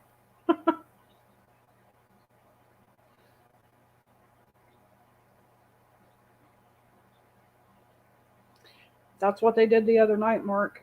He come in, took off his bibs, got him a cup of coffee, went back there, sat down on the bed, turned his TV on, looked out the window, and there was 2 or 3 does standing out there. He come in here and told me, and went back there, and there was 3 bucks standing out there. So all within 20 minutes after he came in.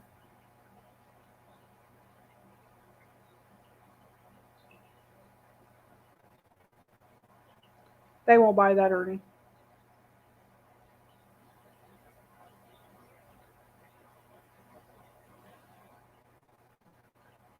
That's like getting caught hunting on somebody else's property and telling them I can't read. You know how that goes.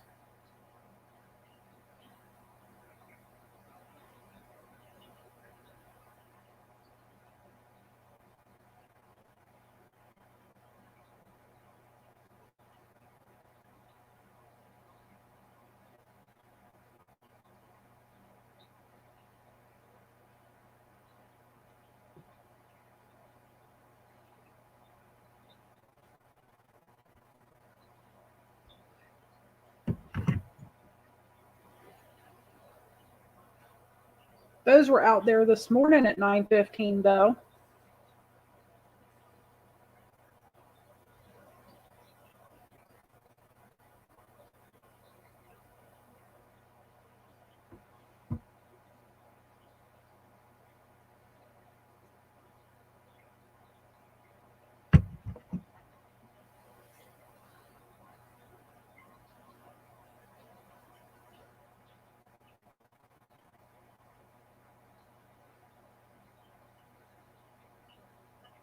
Well, that's a good thing, Amy. hopefully the rest of the roads will be good for you. I know the side roads are never good.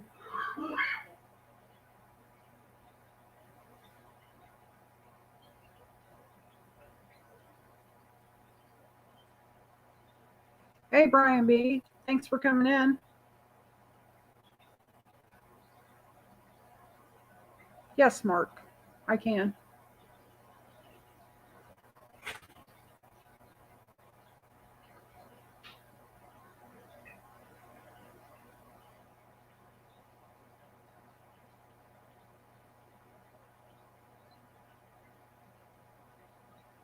Or too small of a house, John?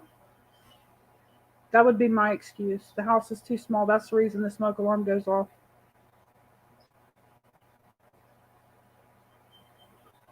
Ernie sets ours off every now and then.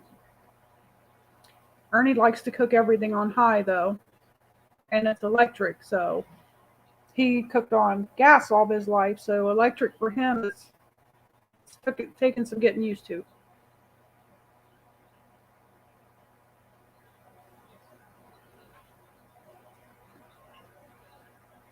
Mark, he probably could. The problem is getting out there on the back deck without scaring them off, because every time you crack the door open, they run.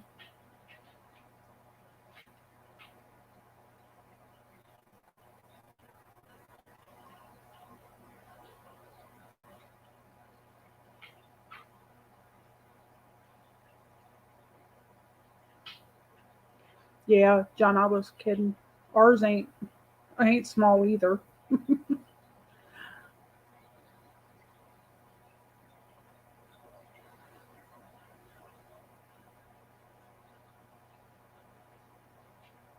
I've actually thought about doing that, Mark.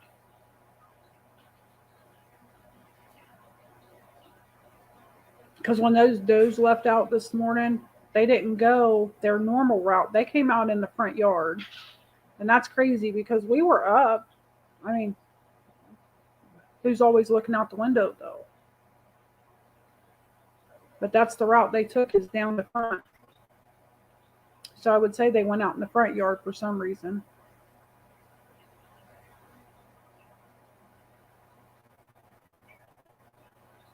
Hey, Mike Irvin.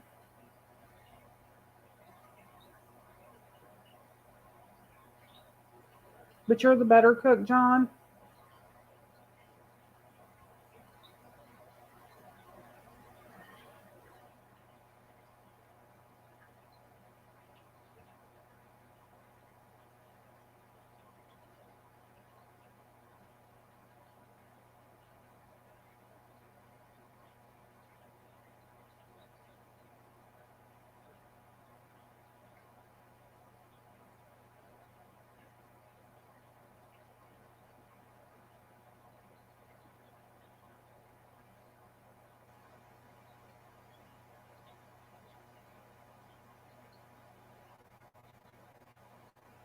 We're hoping to eventually take the porch all the way around. It would be nice to connect this front to the end down there where he's hunting. Because he might actually be able to sneak out the front door.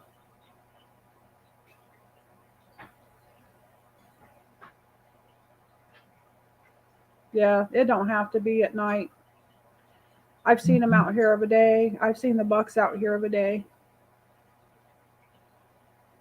It's just whenever they're coming through, that's when they're going to come out.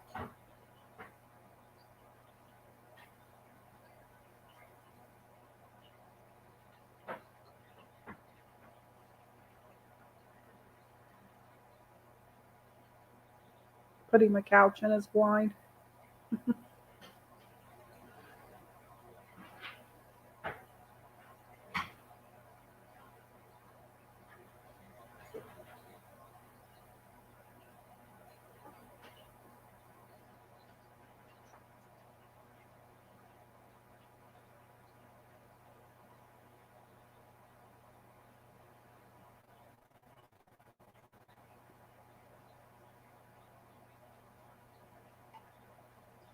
Oh, that sounds like dessert to me.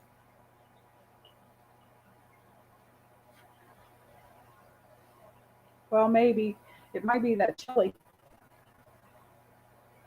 I started to say dessert, but yeah, that chili had that in it.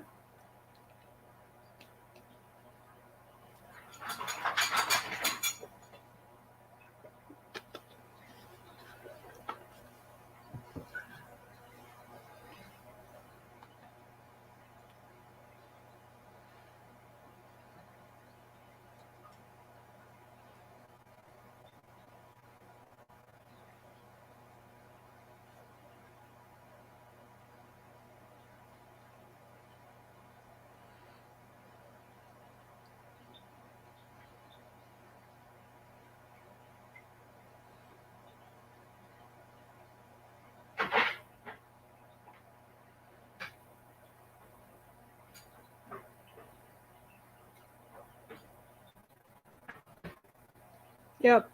You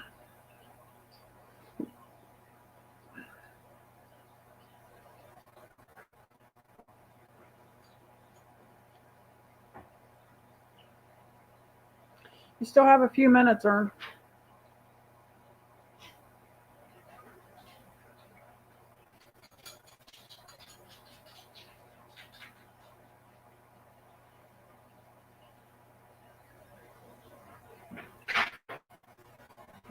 Like 5 minutes.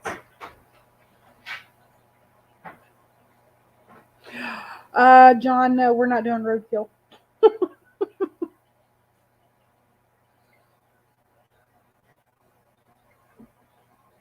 It'd be nice to be able to box that back porch in, or that end porch down there. I mean, I know you'd have to make it a little bit bigger, but if you could box that in and make you a deer blind on it.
You can get on the Ohio State Trooper list to be called if someone hits a deer and don't want it.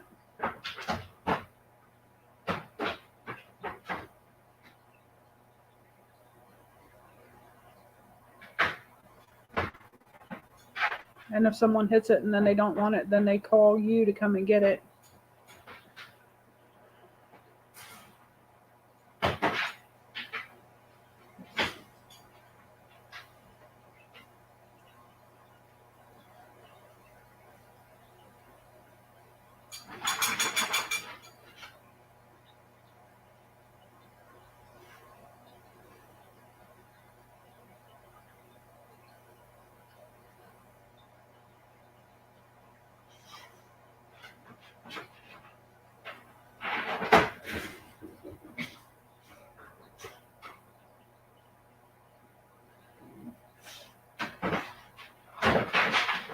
Yeah, I'm not eating no raccoons or possums, John.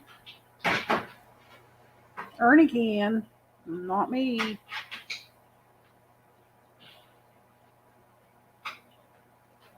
I draw the line at some things.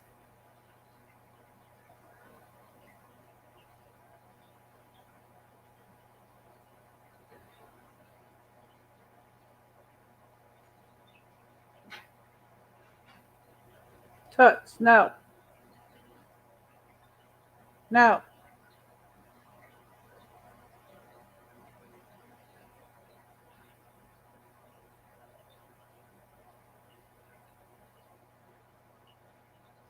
It does sound kind of scary, don't it, Brian? Hello, Rustic. Thanks for coming in. Not yet. Hello, Lisa. Welcome to the chat.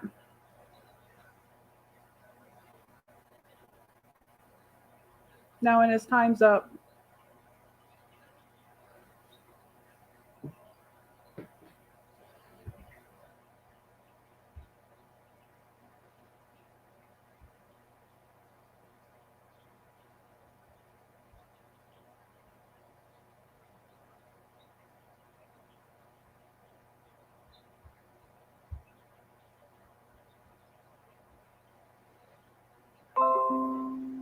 Yeah, it's time.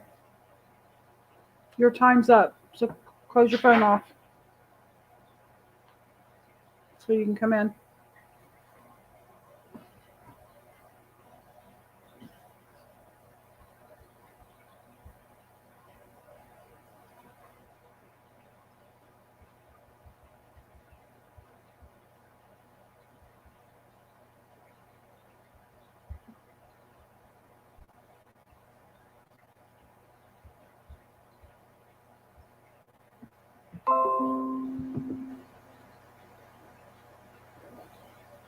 Yeah.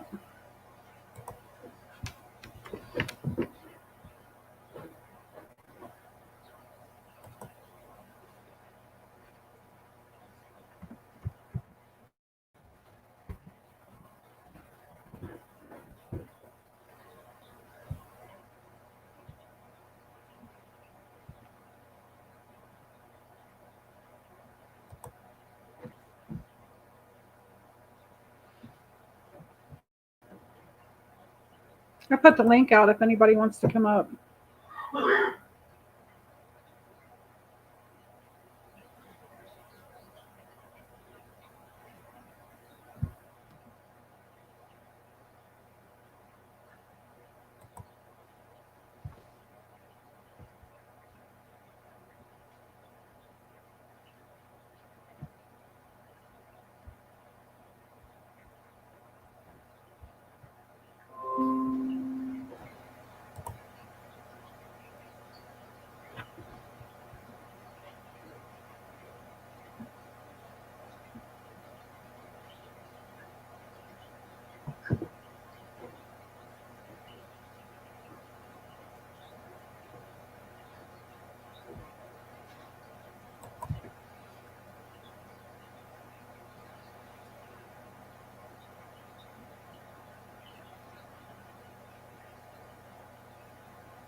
Hello, old mechanic. Hello, Mark. Hello, dear. I couldn't pass up a chance to be on screen with you, darling. So no luck this year, I'm huh? glad you came up. No luck Not this yet. year? Oh, I feel so bad. We I know have he's been until trying for a while. Every time I pop in here, it's at the end of his stream and stuff.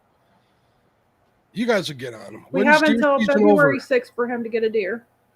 Got a week. One. I hope you guys get a couple. I'd be out there with a machine. we're gun. Oh, hoping. wait, I can't use those, right? City boy. No, we don't can't know use the those in rules. the state of Ohio. Man, I'd be putting bacon grease on that. They door, always get it stop nice you and one way or quiet. another, right? Yeah. I'd be getting sneaky on them. Hey, I'd that have would to try. probably work, wouldn't it? Yeah, something. It's got to be a will. There's a way. Yeah, I do have a friend who, where the DNR drops him off at his house. You wake up in the morning, there'll be one on his doorstep. Maybe give them a call. I know Ernie says that the closest one he had was what, an hour away that the state police called him for. That might be a long way. We've gotten on the list before, Uh-huh.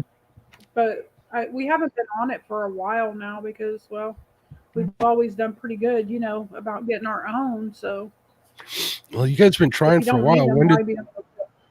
What season is it now? Is it archery season or is it still rifle? It's bow. Yeah, bow Oh, it's season, bow. archery. Okay. Yeah. Grease belongs in the pot. If you got an empty pot, use some of that grease to fill that pot. That's what I'm saying, Brian. That's what you got to do sometimes. Hey, bacon makes everything better. You ain't kidding. You are It not. might make it might bacon grease might just make that hunting better.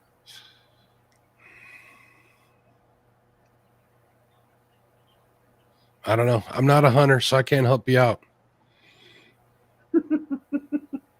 I'm just a problem solver, and it kills me to see problems.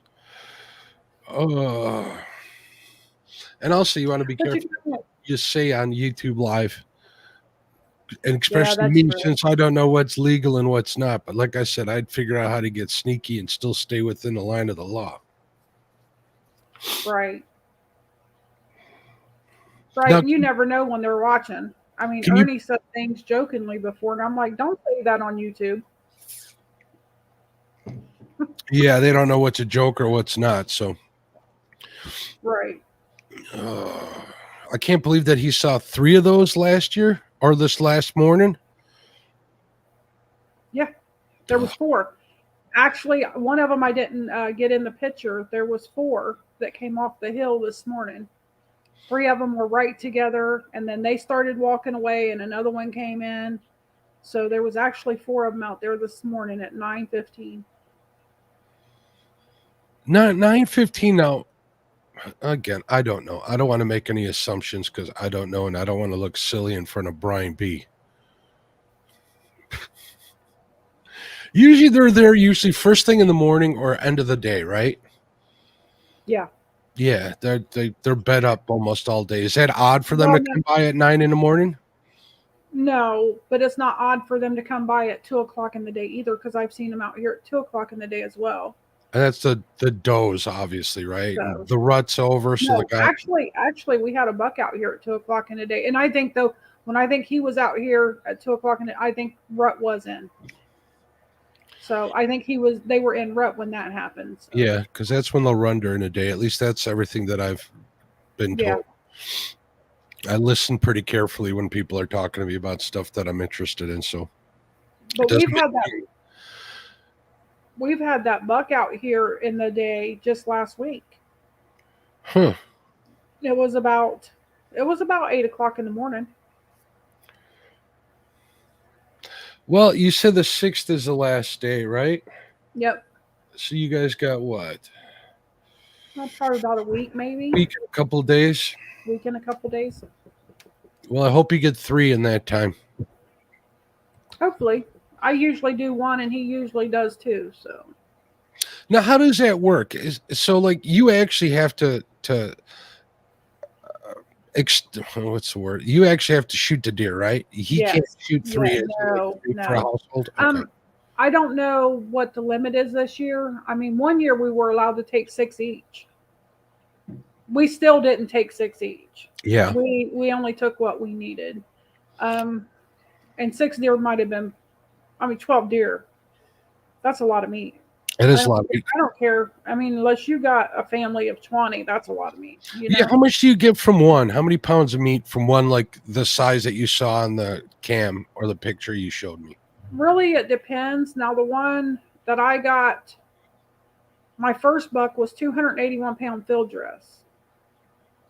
Okay. So, when you say field dress, that means there's still bones and hide on there, right? Yeah, and the The head. Yeah.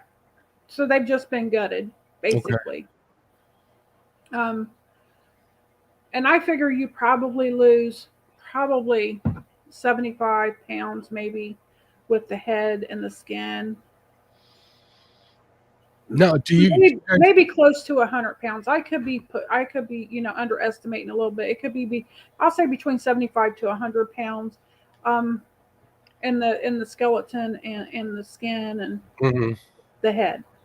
Gotcha. So do you guys cut them into pounds? Do you cut them into like steaks and roasts, or do you just grind everything? It really depends. I do several roast out of them. And then we have the loins that we take, which a lot of people call the backstrap. Right. The tenderloin. Yeah, there's an inner and an outer, right? Yes, and we pull both of those. Uh-huh. And then Ernie will do ribs, of course, because he keeps the ribs and he eats the ribs. And then we do a lot of ground meat because we go through a lot of ground meat.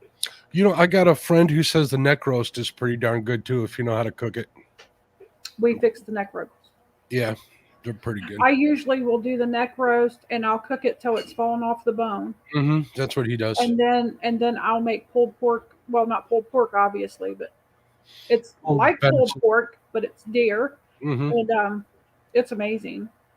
Shredded sandwiches. There's nothing wrong with that. That's right. Well, I wish you guys all the luck. I figure I saw you put that link up. I wouldn't leave you hanging here. I wanted to have a chance to be on screen with you.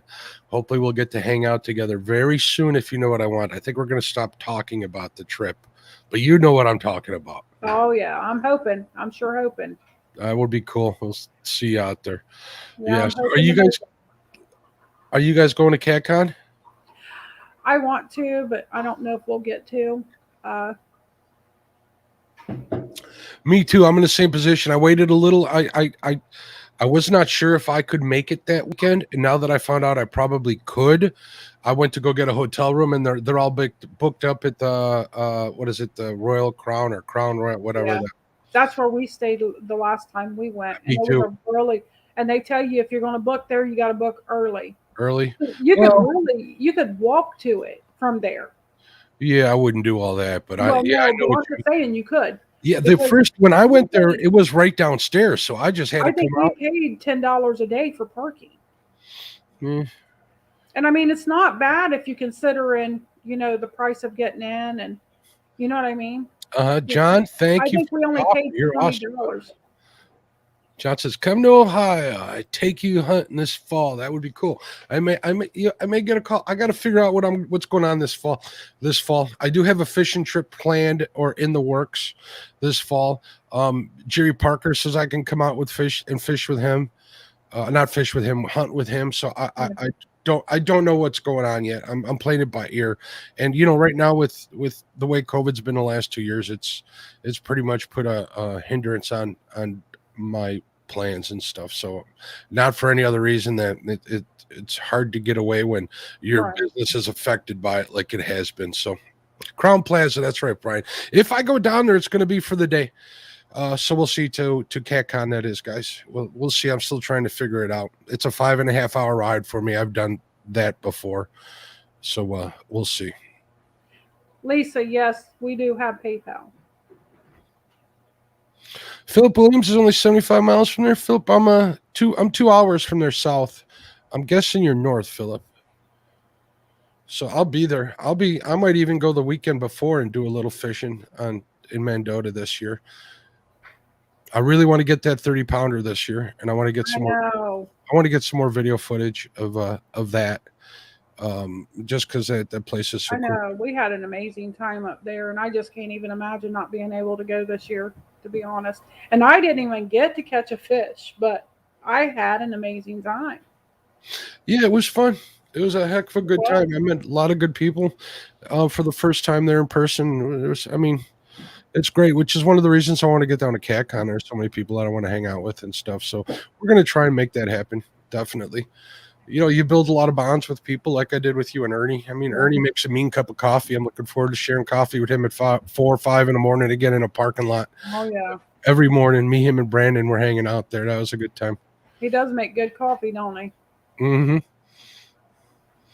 Mark, I can see if they can switch my room over to you. I don't need it. Waiting to hear from Hervé.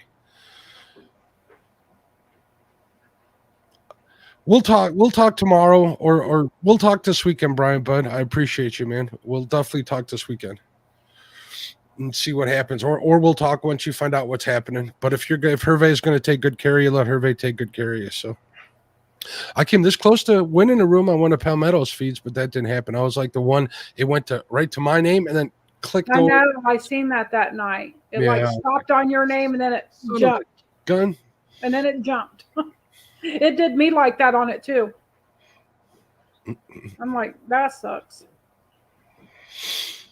Because if I'd have won that, I definitely would have went one way or another. Yeah, I'd have definitely went.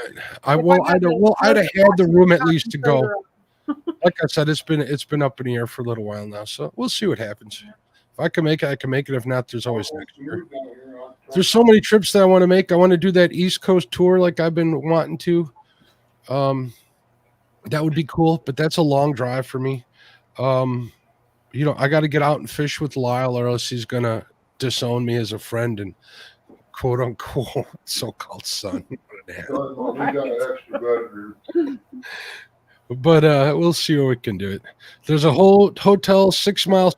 John, that's why I think I still might make it. I might make it down there and hang out. And if I decide to go to dinner, I'll just get a roadside hotel on the way home, up 65 somewhere. So it has to do a lot with, not just the staying, but how my wife's feeling and stuff. She's got some health conditions and stuff. So I usually don't like to make plans like that until right before. And I'm not just making excuses. It's just there's so many variables coming into play, but I do want to get out there.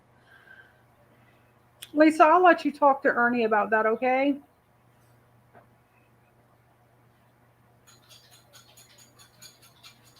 Yeah, I was actually looking for a PayPal link while I was watching the stream today. You guys should put those in the description. Okay. Yeah, I want to be able to see Ernie get it. So I know everybody's watched with him for so long now. maybe that's it. He's gone public with it. He was doing it. He was doing it in December, and then he ran out of hours, and he had to wait till January 8th to get hours again, and now he's running out of hours again. This is probably like the last one tonight, unless we do something. So. Well, we can figure it out there. It's what, 25. You can actually get the cheaper plan now, I think, for like $10 a month, unless that was just a Christmas thing. But they still have the StreamYard logo. That's the only difference between that and the regular one. But it is unlimited hours. Don't quote me. Ernie said that the $10 one was for through Christmas only. He thought, but I'm not sure. So. I'm sure we can get you a few months of that. Get it through there. Get him on the fish too. So you guys planning on fishing anytime soon? As soon as it warms up a little bit. I've told Ernie he can go. If he really wants to go, he can go. We're in it for partners, you know what I mean? So he doesn't like to go without me. That's good. That's sweet. I mean, my wife wants me to go without her, so I don't know if that's good or bad, but it is what it is. But I've told him he can go. I don't like feeling like I hold him back either. So. Yeah, John says Cash App is an easy setup. I haven't used Cash App yet. I used it Cash App once. I actually bought a small refrigerator for my garage from some Russian guy, very shady, off the back of a truck, John.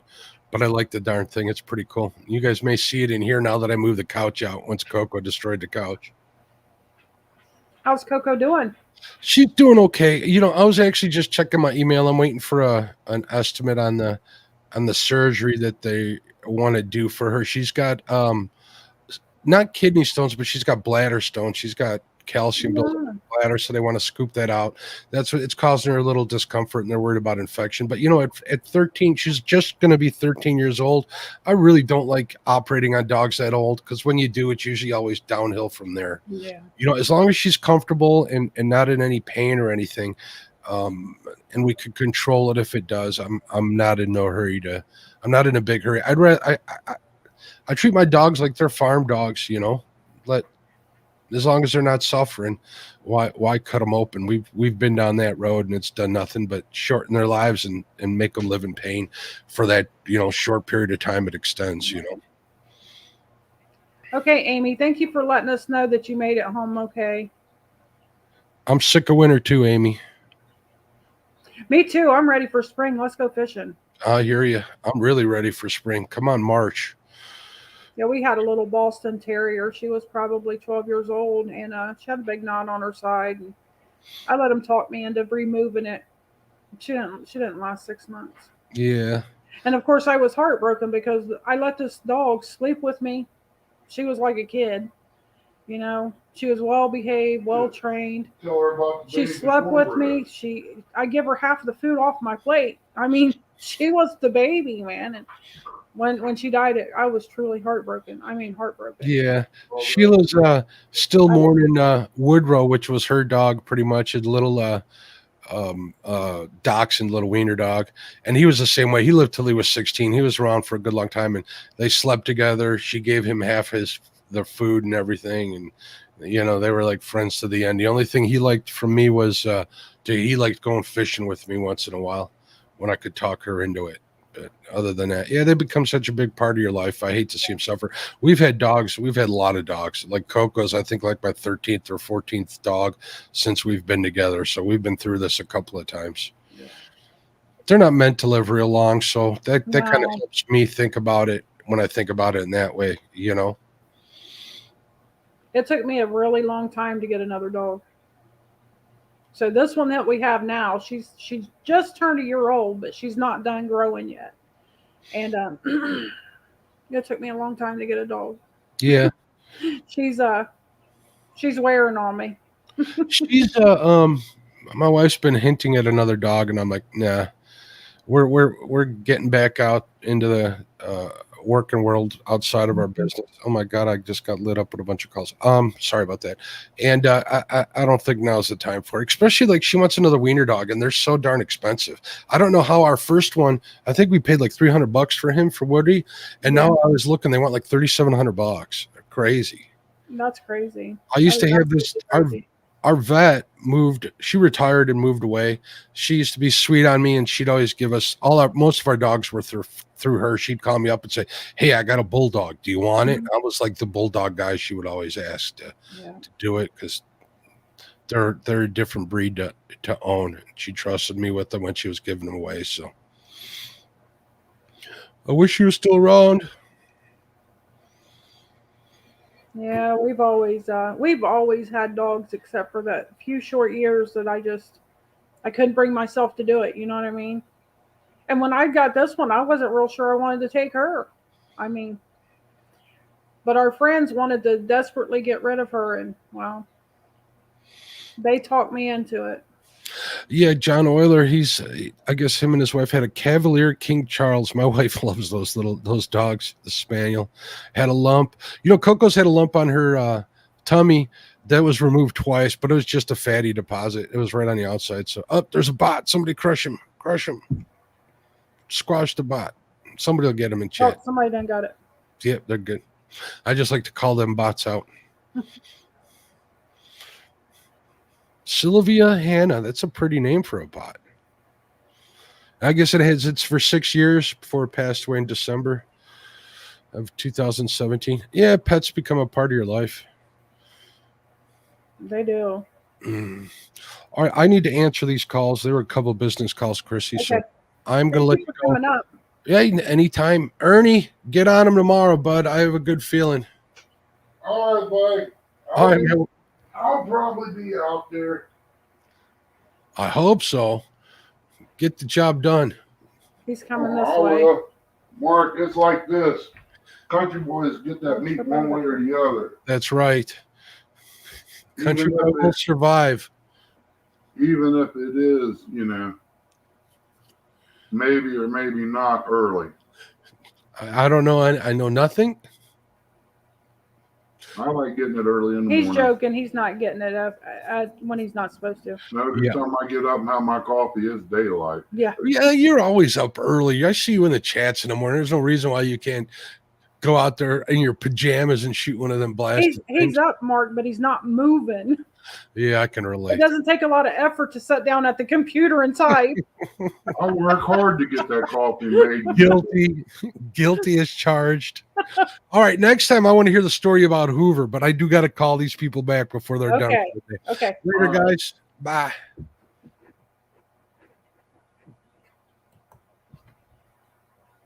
Wow.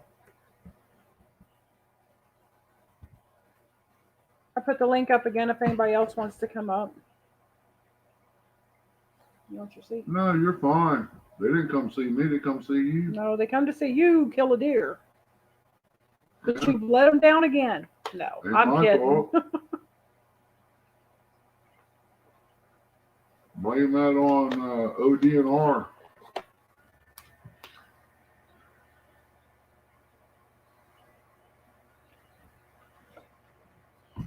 Here, you can take over. That's all right. You're fine. You can take over. We're going to swap out.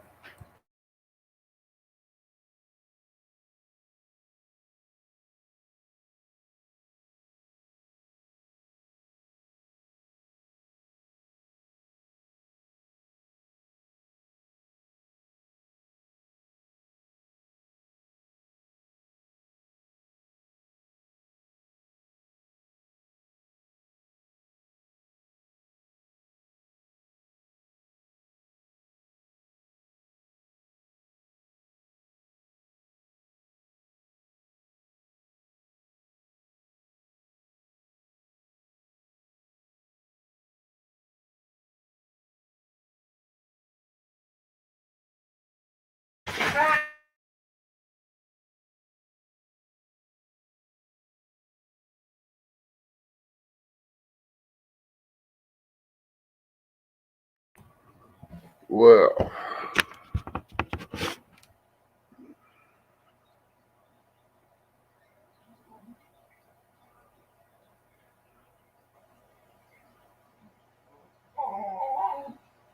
Chief Dark Cloud. Hey Tim, how you doing, bud? Hey George.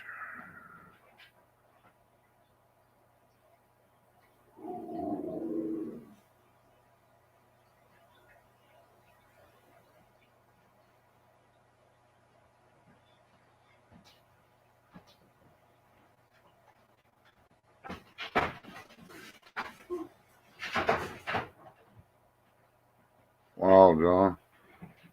I think this disease that blowed through here a couple years back wiped us out down here on all the deer. I mean, it just makes it rough right now, and I won't shoot a doe because of it. If I shoot one of those, I might be taking 3 deer instead of 1, and I'm kind of thinking about tomorrow.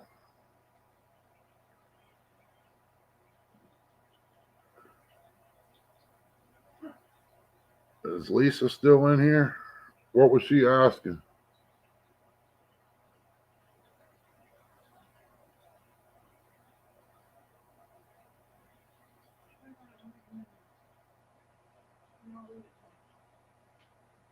RJ. It said something like 23 degrees, but that wind, it dropped it down quick. Here she is. I don't have a PayPal right now, Lisa. Yes, you do have PayPal. No, I don't. Not for YouTube, I don't. Unless you're willing to put it on there. I was going to open another account. You'd have to get with Chrissy on that to get it all set up because I don't know the first thing about that.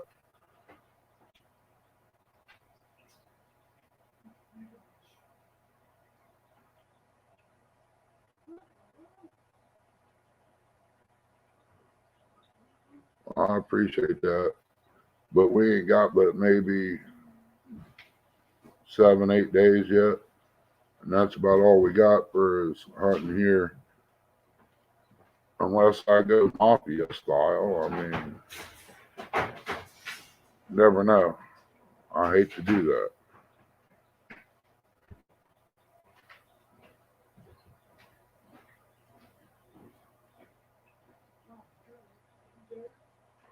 Exactly, John. It's all about the money, just like the fishing license, hunting license. When they find people, and when you go to their little general stores and buy stuff, it's supposed to go towards hunting, fishing, the parks, the waters. Well, it don't. It goes in somebody's pocket. I mean, it's been over 6 years at Lake Logan. They said, "Oh, we got a guy supposed to come out and cut the weeds this fall. It's going to get done." It never happens. That's why I lost my number 1 fishing spot over there due to the weeds.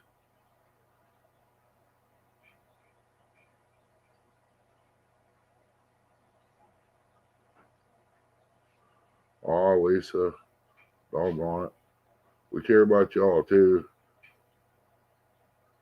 Right now, it's just it ain't so much about the money. I just kind of keep things put back a little bit just in case for emergencies and everything. I used to do a lot of hustling, and when you move down here to the country, you kind of lose your connections and finding new ones down here. I found a few, but they're friends. We hunt and fish together now. We're getting up there at age. We're separated. Don't get to do what we normally do. We're getting older and broke down, and pretty much just old age. But they ain't neither one of them. I can actually call either one of them, and they'll be here, no matter what it is.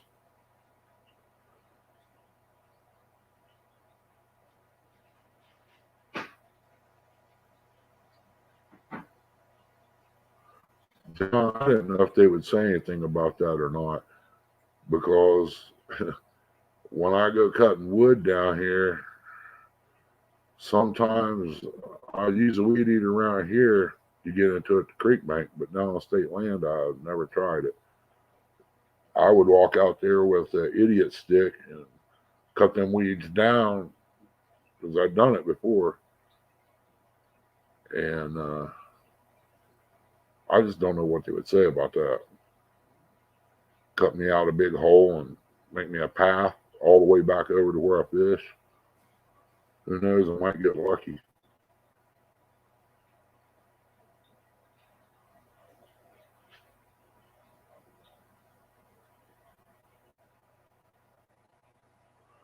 Yeah, we get neglected because we ain't rich people down in here.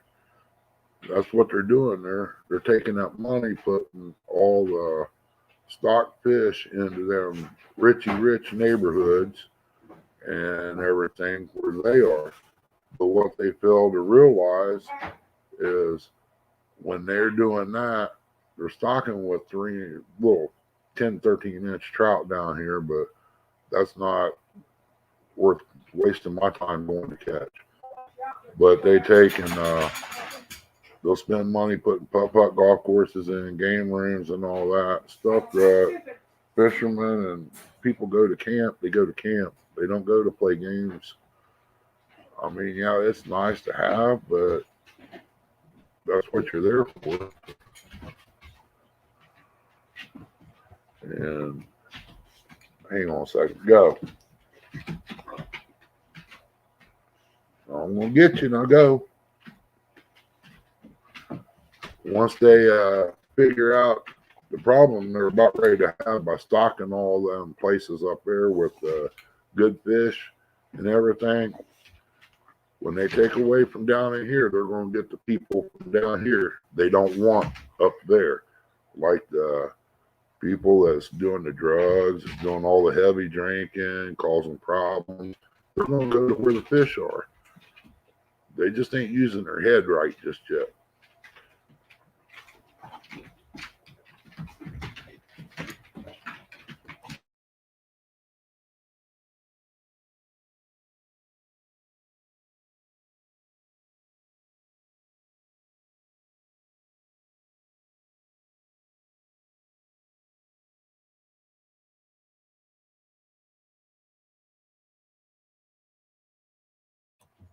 She's excited to see me. Dad come in, the bacon guy.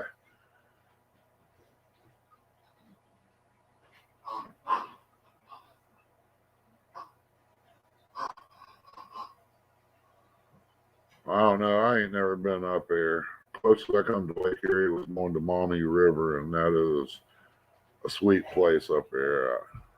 I've broken a fishing rod up there, fishing for walleye. Quit now, you're moving stuff. And I actually thought about making up some. Go. I'm going to put you back in the cage. What?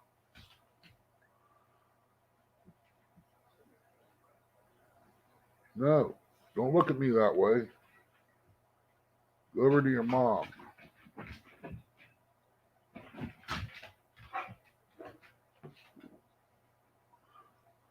This dog is something else.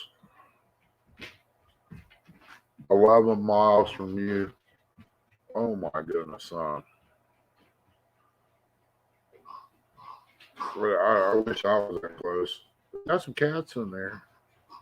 From what I've heard, I know the walleye is big. I hooked into something down there. It was about 3 foot long one day, and where there was so many people and the noise, the guy down there couldn't hear me. I asked him to net it for me, but it come up and did that roll, and when it rolled, it went right on down the river. Yeah, I imagine it is froze over now. I went up there and they had the ice was stacked up. But shoot, man, where all the salt trucks went through there, it splashed that dirty water. I thought it was concrete stacked up there at first till I got out of the vehicle. Took my buddy up there for the first time. He liked it. He wants to go up and spend a weekend.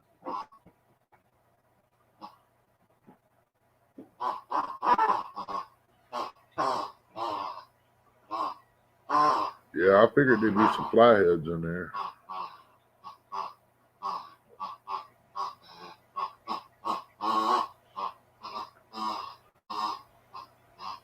I mean, it's pretty smooth bottom. I don't think there's a lot of snags in there. Where I was up there by Waterloo.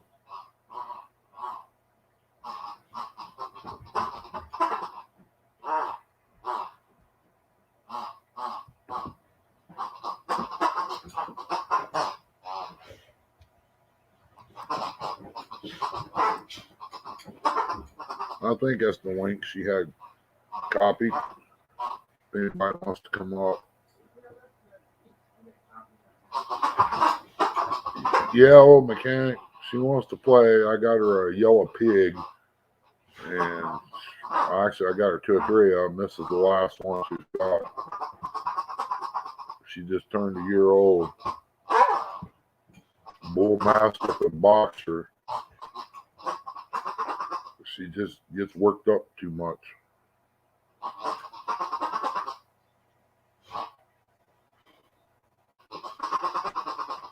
There, I don't know if I've been down to Defiance or not, but we ain't.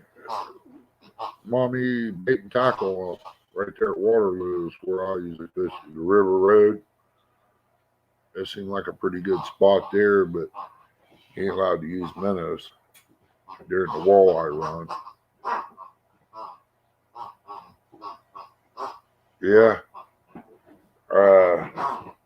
Buddy of mine's wife bought their son's dog one, and he didn't know nothing about it.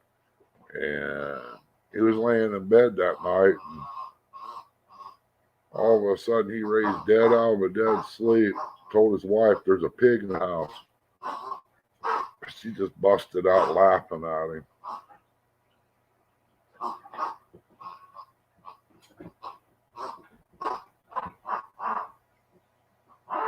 I wish they had a plug-in camera to show you this crazy thing. She's over here playing with it. She drops it on the couch, and then she tries to roll on it.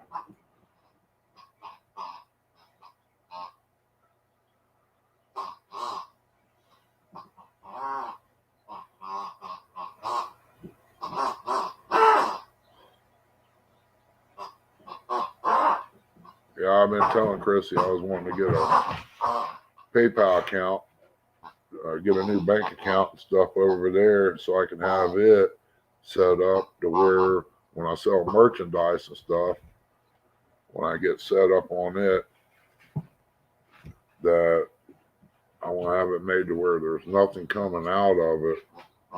Nobody can take nothing out but me. That way if I get hacked or something, okay. That's what that looks like. Here.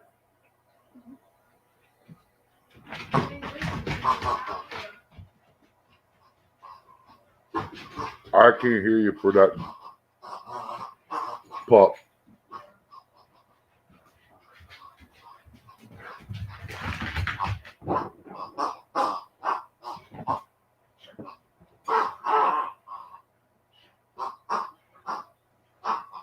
I seen one of those over there. Hold on, where was it? I think it was Family Dollar, Walmart, or somewhere. And I actually thought about it. Hi, Amy. There's my BFF. Glad you made it home. I was worried about you there slipping in the ice. I know we'll probably get it too.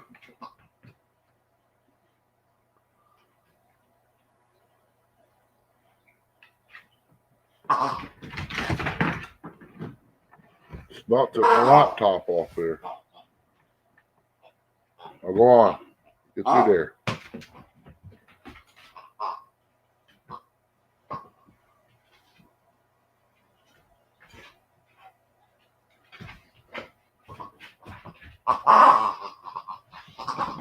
She gets in spells like when you're on YouTube, when you're trying to talk to somebody on the phone, she'll grab it, start. She loves the outside, especially in the snow. He wants to go out there and run and play and get it all over.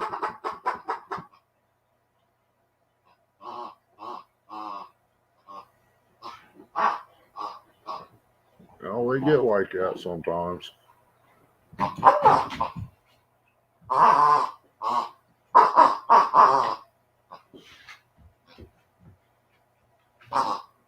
Yeah. Jay.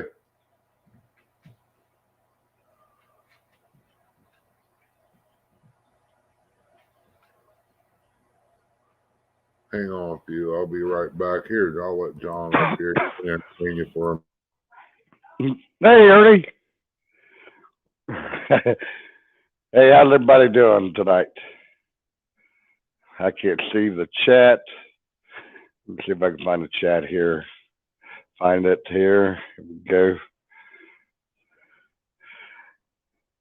go. Dog toy, Lisa. Yeah, it sounds like a dying duck for sure. A lot better worse than I got home, a lot worse than north of here. Yeah, it's no joke, Amy. John after dark.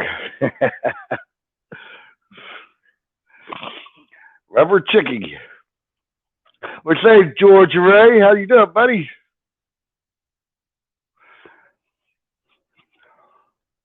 How's the weather on the other side of the pond there, George?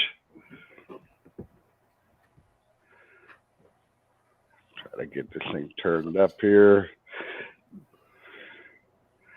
How big Here, was that Marlena. one? How big was that one you got, John? That deer? Yeah. She was just probably a 3-year-old, maybe a 2-year-old.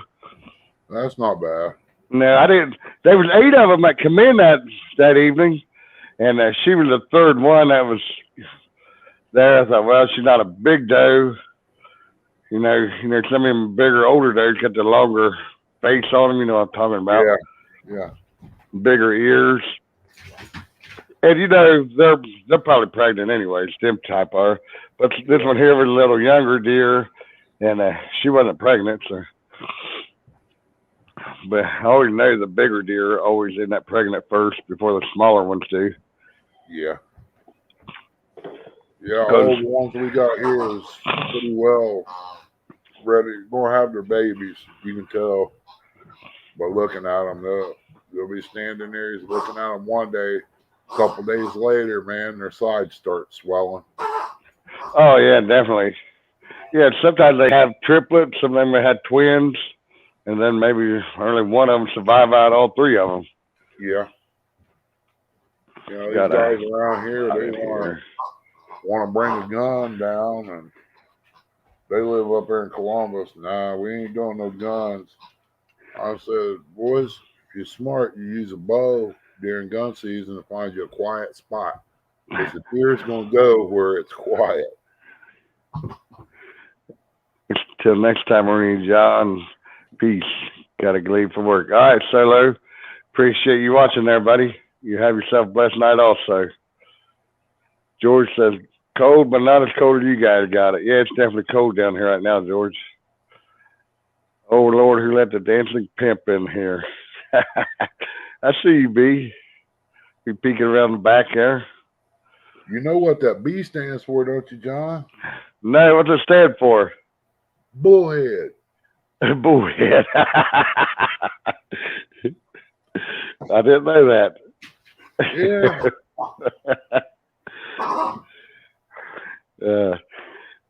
No, it's like I was telling you earlier in chat, the DNR. Well, they did it statewide, but we got a lot of hunting, public hunting up here. And what they did after gun season was over, they shut down antlerless deer kill. So in order to hunt public land after gun season, which is it ended on the Monday. It starts after Thanksgiving, so the following Monday after Thanksgiving when it ended. Well, that's Sunday.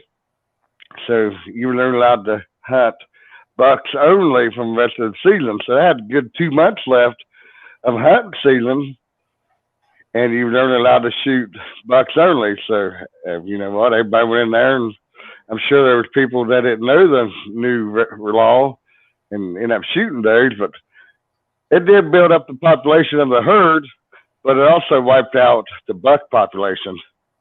Yeah. I mean, It's about like down here. I mean, when that sickness comes through, right before it comes through, I have 8 deer out there at one time. And Yep. you could take your pick, you know. After it come through, it hurt us. We're here. Oh yeah.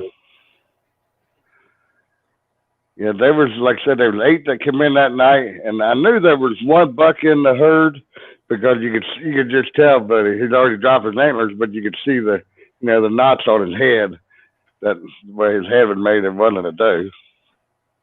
And I have made that mistake late season.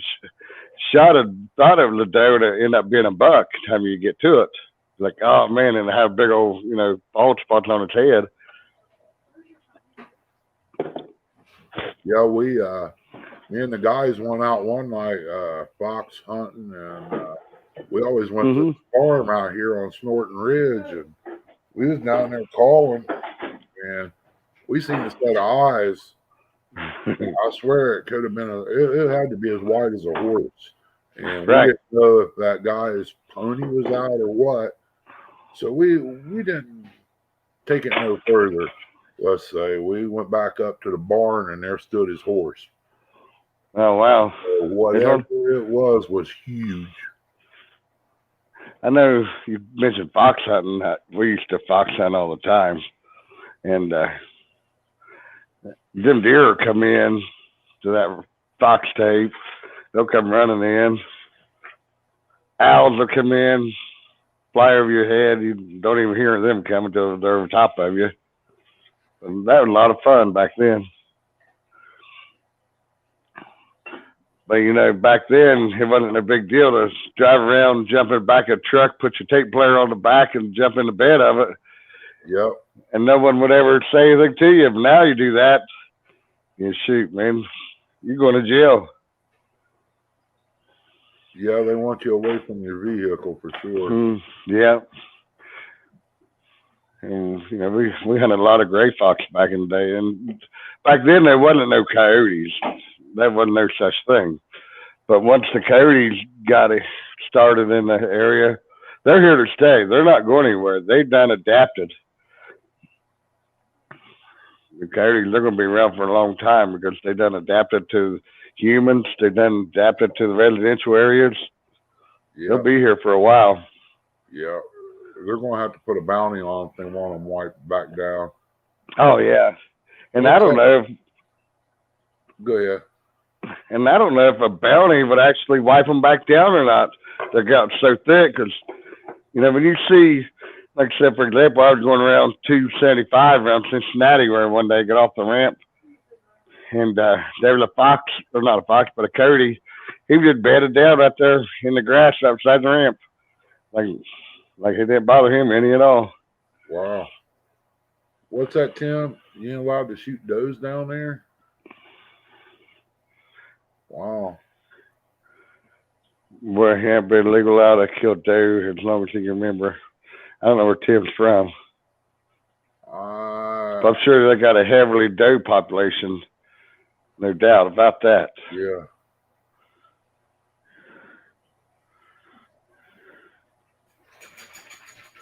Brian on a 24-hour salt shaker shift. I like to get down there and do some hog hunting down in Texas or somewhere. I'd be more than glad to come down and help them guys out. In New Mexico, I've seen probably the biggest bull elk in my life down there. I think it's Highway 25, Interstate 25, I believe it is. That runs down there. Big bull elk. And he was just grazing down in the bottom there as long as the interstate.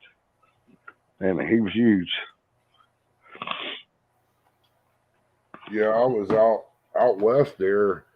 I think it was out on 10 going west. And, man, I figured, well, shoot, I ain't never been out here. I'll get to see some buffalo and all that stuff. Nah, you don't see none of that. Buffaloes on farms out there now, but Oh yeah, they're fenced in.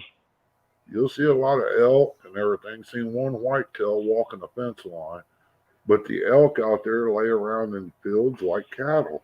Yeah, yeah, they sure do. The pronghorn or antelope, I call them antelope. I guess pronghorns, antelope. They're all over the place out there. I never got to see Start- one of those. Yeah, that, Wyoming. Get over the Rocky Mountains, they're everywhere. Montana's loaded with them. New Mexico got them. Colorado had them.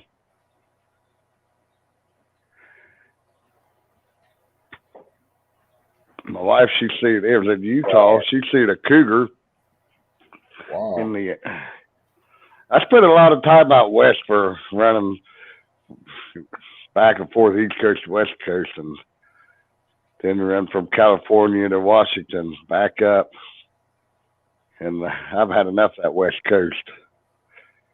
Yeah, we're gonna have to get George when he comes over. We're gonna have to hook up with him. Oh, he lost connection. Maybe Kimberly got him with the frying pan there for messing up the floor and stuff.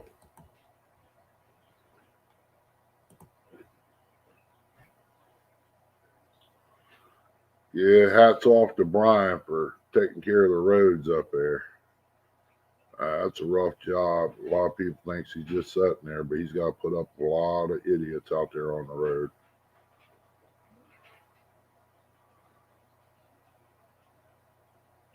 Oh, she used the leg sweep, Tim. Bet that knocked the hair off his head.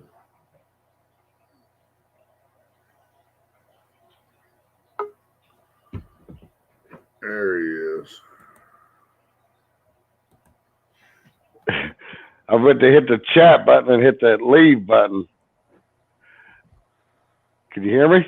Yeah, I can hear you. Okay. I can see you now. Last time I didn't. Yeah, and the chat button and the leave button's like side by side. When I went to hit the chat to bring the chat up in the box, I hit the leave button and it just shut me right out. Yeah, I got something you might be interested in. We'll have to talk about it. All right. Whatever you want to talk about, it's fine with me. You got my number now. Yeah, I ain't too good with that phone stuff, but I got your number. What, you're having issues?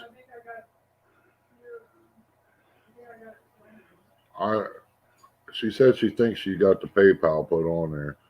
I just don't trust that stuff. That's why I wanted to do another bank account, open it up, leave that much in there. And if something was to happen, I ain't out nothing. You know what I mean? Yeah, PayPal's not bad though. I mean, it's really pretty simple too. Hey, Jay Fox. Which I don't have none of it hooked up to my YouTube either. So you got. Hello, Tinkerbell.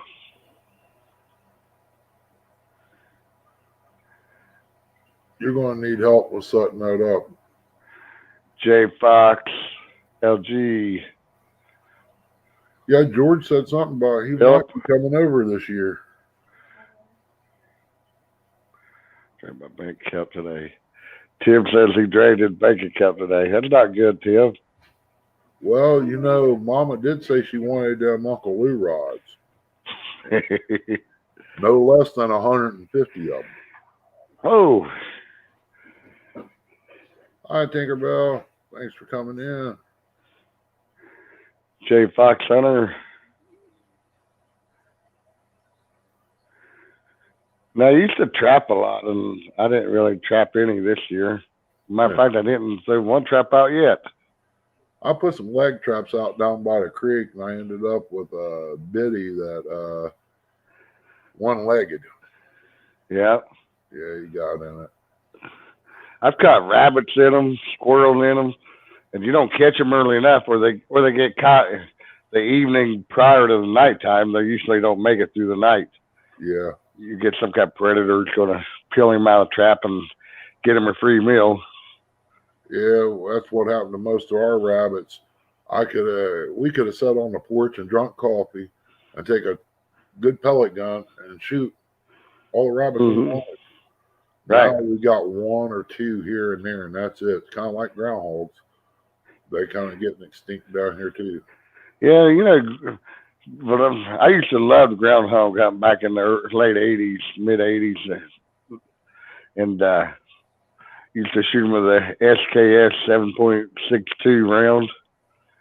And but they're just the groundhogs disappeared down there after the coyotes moved in. Yep. We used to have a lot of grouse too, but I ain't even heard none of them hardly anymore. Yeah, they're about extinct. I think. I don't think there's even a season. If they are, it's a certain counties that you're allowed to hunt them in. We don't have them up north. Yeah, the pheasant they turn loose. The Yep. DNR, it's at Deer Creek or a little spot here by Salt Creek School. They down that one little road at the bottom of the hill to the left there, going towards Circleville.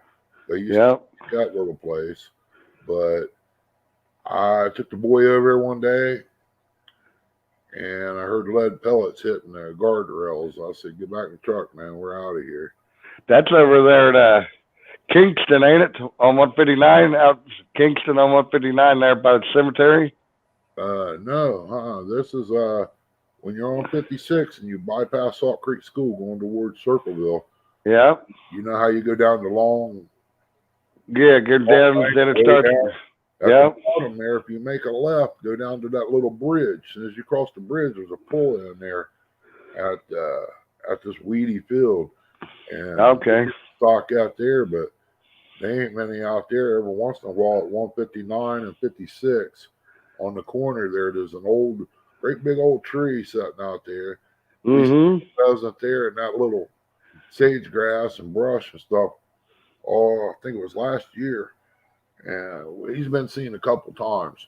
And Shoemaker Road, Yep. 56 there, coming to Laurelville. If you make a right and go down through there, I stopped one day and watched two of them fight out there in the field. I don't know what they was fighting over, but they was getting it. That's the first time I ever seen them fight. Yeah. Now, if you go over to 159 over at Kingston, I think it used to be an IGA there. I don't remember what's there now. You But talking right- about? Let's see. Yeah, IGA. Yeah, if you coming across 56 towards Circleville, you cross 159. Yeah. Make it a left. Yep.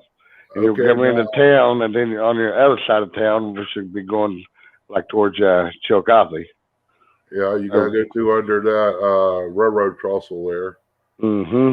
and swing around. What they got in And- Kingston now is an IGA, but Young's Food Town bought it. Oh, Young's. Yeah, they was real big in Laurelville. Young's was at the time.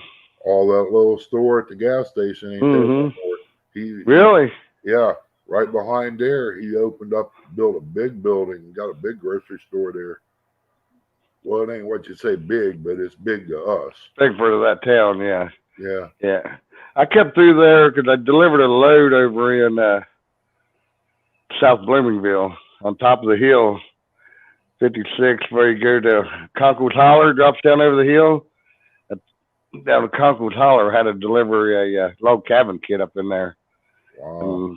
Off of 56. I can't remember the name of the highway. It goes down to Concourse Holler. It wouldn't say 7 something, but I can't remember. 761. 7 something seemed like, but I don't remember just now. Yeah. I haven't been down that way. We ain't been down that way since 2009. So it's been quite some time. Well, going out of Laurelville, you remember the little church in the curve there? By the old flea market area there, going out of town. It's right past. You go out of town probably, I want to say maybe 3-4 miles, and you come into a curve to the right. There's a little white church sitting there, and then on the left there's a little white house. Is that where it goes up over the hill to Tar Holler? It's right before East Fork, yeah, or Conrad, Okay. whatever you want to call it. My Right. uncle lived there, and I was out there. I had a loaded 22 sitting in my car, but I had it pulled in the yard. We was out there Mm-hmm. shooting groundhog out in the field. Game warden says, "What's cooking?" I didn't even know he was there. I said, "Groundhog. You want some?" I wish he would have ate it because I didn't like the taste of it because I started it with Coleman fuel. Oh, yeah. Yeah, that wasn't no good. No. He was eyeballing the car. He says, "Whose car?" I says, "Mine." He said, "This gun yours too?" I said, "Yeah." "Is it loaded?" "Well, yeah. Why wouldn't I have it loaded sitting here? I mean, I'm camping out. This is my uncle's place. I'm here for the weekend." I said, "We're killing groundhogs." And he said, "Well, could I look at it?" I said, "Yeah." I unloaded it, handed it to him. He checked it out and everything, handed it back. He said, "Since you're camping here, I can't do nothing, but you make sure you have that unloaded before you leave." Wow. I mean, it wasn't like I was going anywhere. I mean, I had trunk lid up on a Trans Am. I mean, I wasn't going nowhere. I was kicked back to the chair, fishing the creek, catching suckers.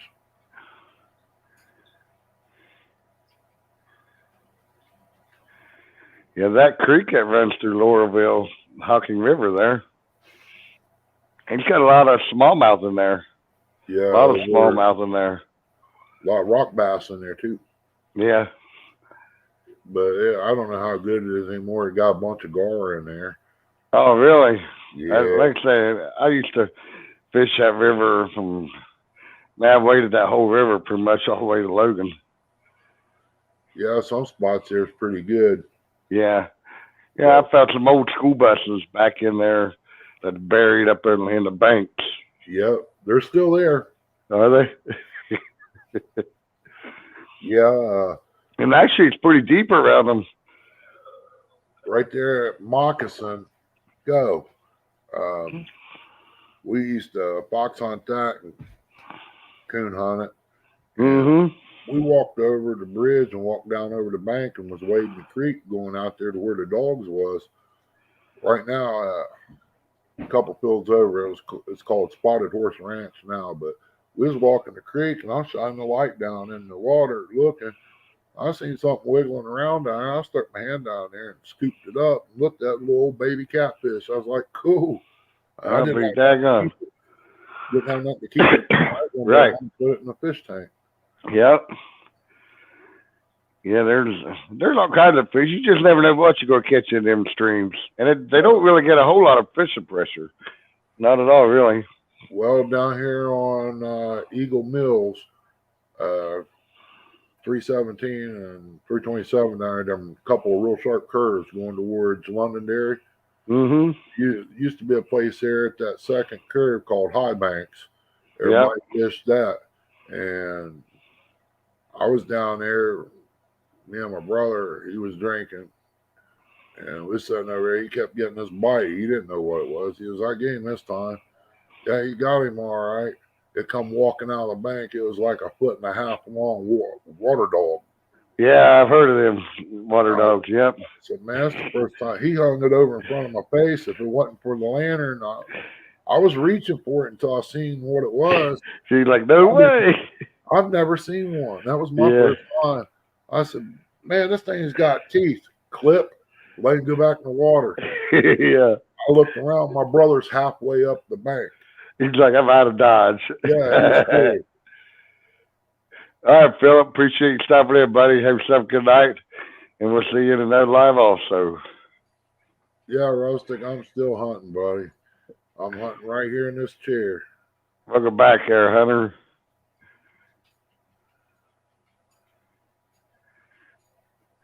Rustic says he was behind and caught up now. Yeah, it sounds like something I do. Always behind. I'd be like, man, type it in, and everyone's like, I'm like, that 5 minutes behind on video. Well, me and her be watching the same live stream. Mine be running fine. Her starts going behind. I don't get it. Might be the computers. I don't know. I don't know. Me and her did the same thing. She'd be like, "Turn your phone down. You're behind." I'm like, "No, I'm not behind." But her phone would be talking ahead of mine and finally catch up. Fishing dream, I'm going to get you, Bill, when I see you. Got some pictures there, George, floating around. Huh. Well, I have to turn you into a detective now. Yeah, George got some pictures floating around. We used to have them old gray fox down there in Jackson County, Benton County, out in MacArthur, and all them areas down there, Selesky State Forest. Chris. Yeah, before they clear coated this, I had probably 10 gray squirrels out there, but I only got 2 young ones out there this year. But I could take you to a place in Tar Holler at one time. You can get all you want. Yeah. Yeah. Nobody hunts down there no more. No, it's a lot of. We don't have gray squirrels up north. We got big fox squirrels, and then we have them, little bitty red squirrels. They're mean as a snake up here. They're dominant, really. We're coming in the woods, and black squirrels. They're coal black. I ain't never seen a black one. I've seen a white one. Yeah, they're coal black. I mean, we have them in the yard all the time. They just come in the yard and do what? Hey, Lisa, if you're still in there, appreciate it. Chris just told me to tell you thank you. Appreciate it. Oh, you're welcome, Chrisley.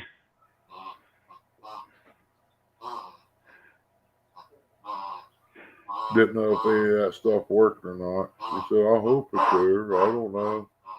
Well, if you ain't never done it before, you really don't know if it's going to work or not. Right. I don't recognize this. Guru Siski or 19 online or something. I don't know what that is. I don't know. Looks like,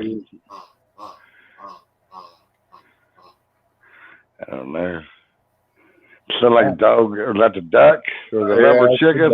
Messing with that toy again. Yeah, we got one around here. If I didn't have this on, the dog would be here. They'd probably looking around like, where's it at? All she hears a weird sound. She'll be laying here dead asleep. She'll jump up, start barking like crazy. Yeah. She'll sit there on the couch like a human, put her arm over, and lay there and watch TV with you. I was like, this dog's crazy. She actually thinks the TV. I had one that thinks the TV was talking to her. I was like, oh man. That woman would speak, she'd start wagging her tail and carrying on. Yeah. She actually thinks that TV's talking to her.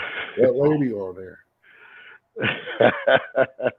Yeah, some dogs, they do get into watching TV, especially if they see other dogs on there.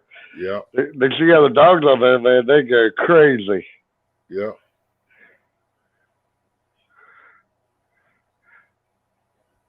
Them guys.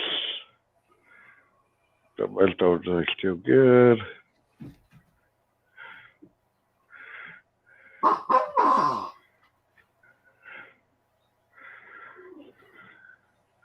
can tell how many people in the house. Here. Yeah. Okay. 15. 15 amazing people in here. Appreciate everybody in here. Yeah, man. I think this is about the longest one done if I wasn't fishing. Yeah. I was hoping to get them deer on film the other evening when I was out there, but so I was hoping they was going to come in from my left-hand side out of the pine tree. That's where I expected them to come from. And I kept watching there, kept watching it. I just happened to turn back and looked over this way, and here they was coming, and they was moving too.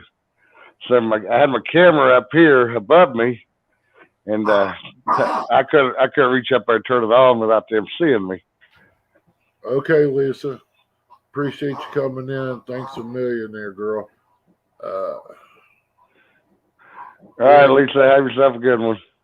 Better spend some time with Aaron there. I mean, He had his fritter this morning, so he's probably all sugared up and ready. Sugared up, coated up, and ready. Yep. Yeah, his disposition might be a little better after, what was it, 2 days ago or something like that. Him and Jeremy was going at it on hog legs. I just sat back and laughed. I just couldn't believe what was going to come out next, you know? Right, right. Hey, quiet man. Curtis, how's it going, buddy? Appreciate you coming in.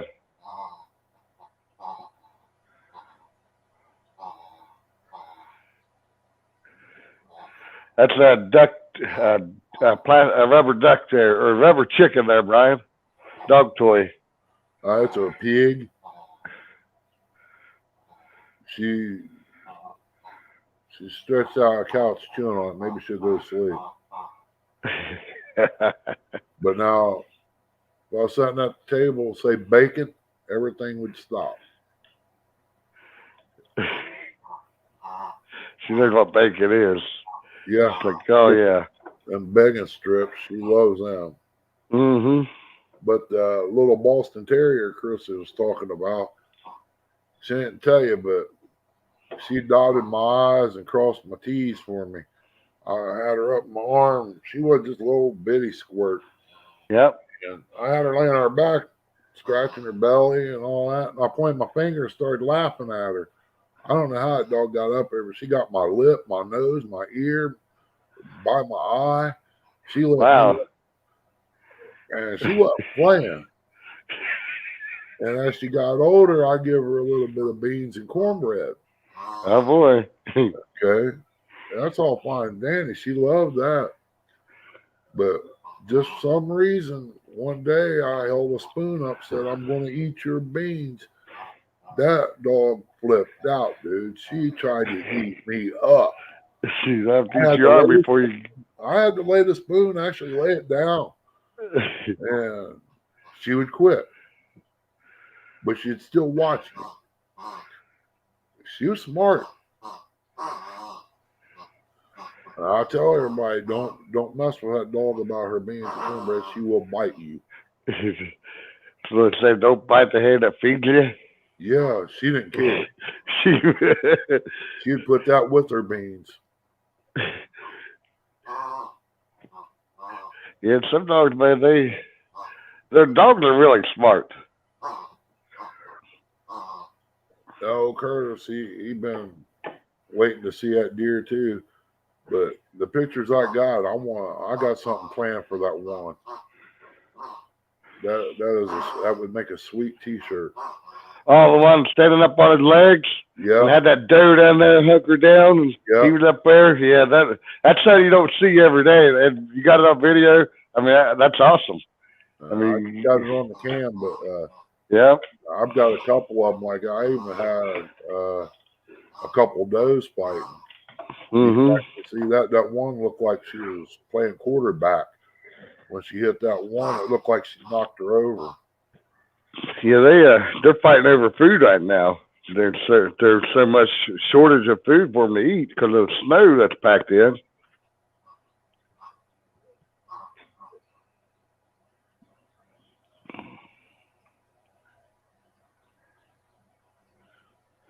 Something about Kimberly said something about wanting to see them.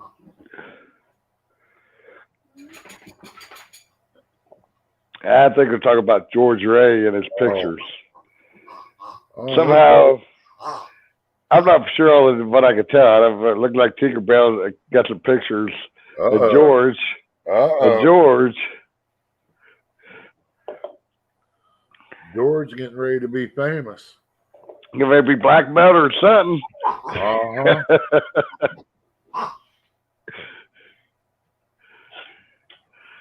Nobody knows what George looks like. Tinkerbell. Well, I couldn't do George that way either. she said she can't do it. George, her best friend.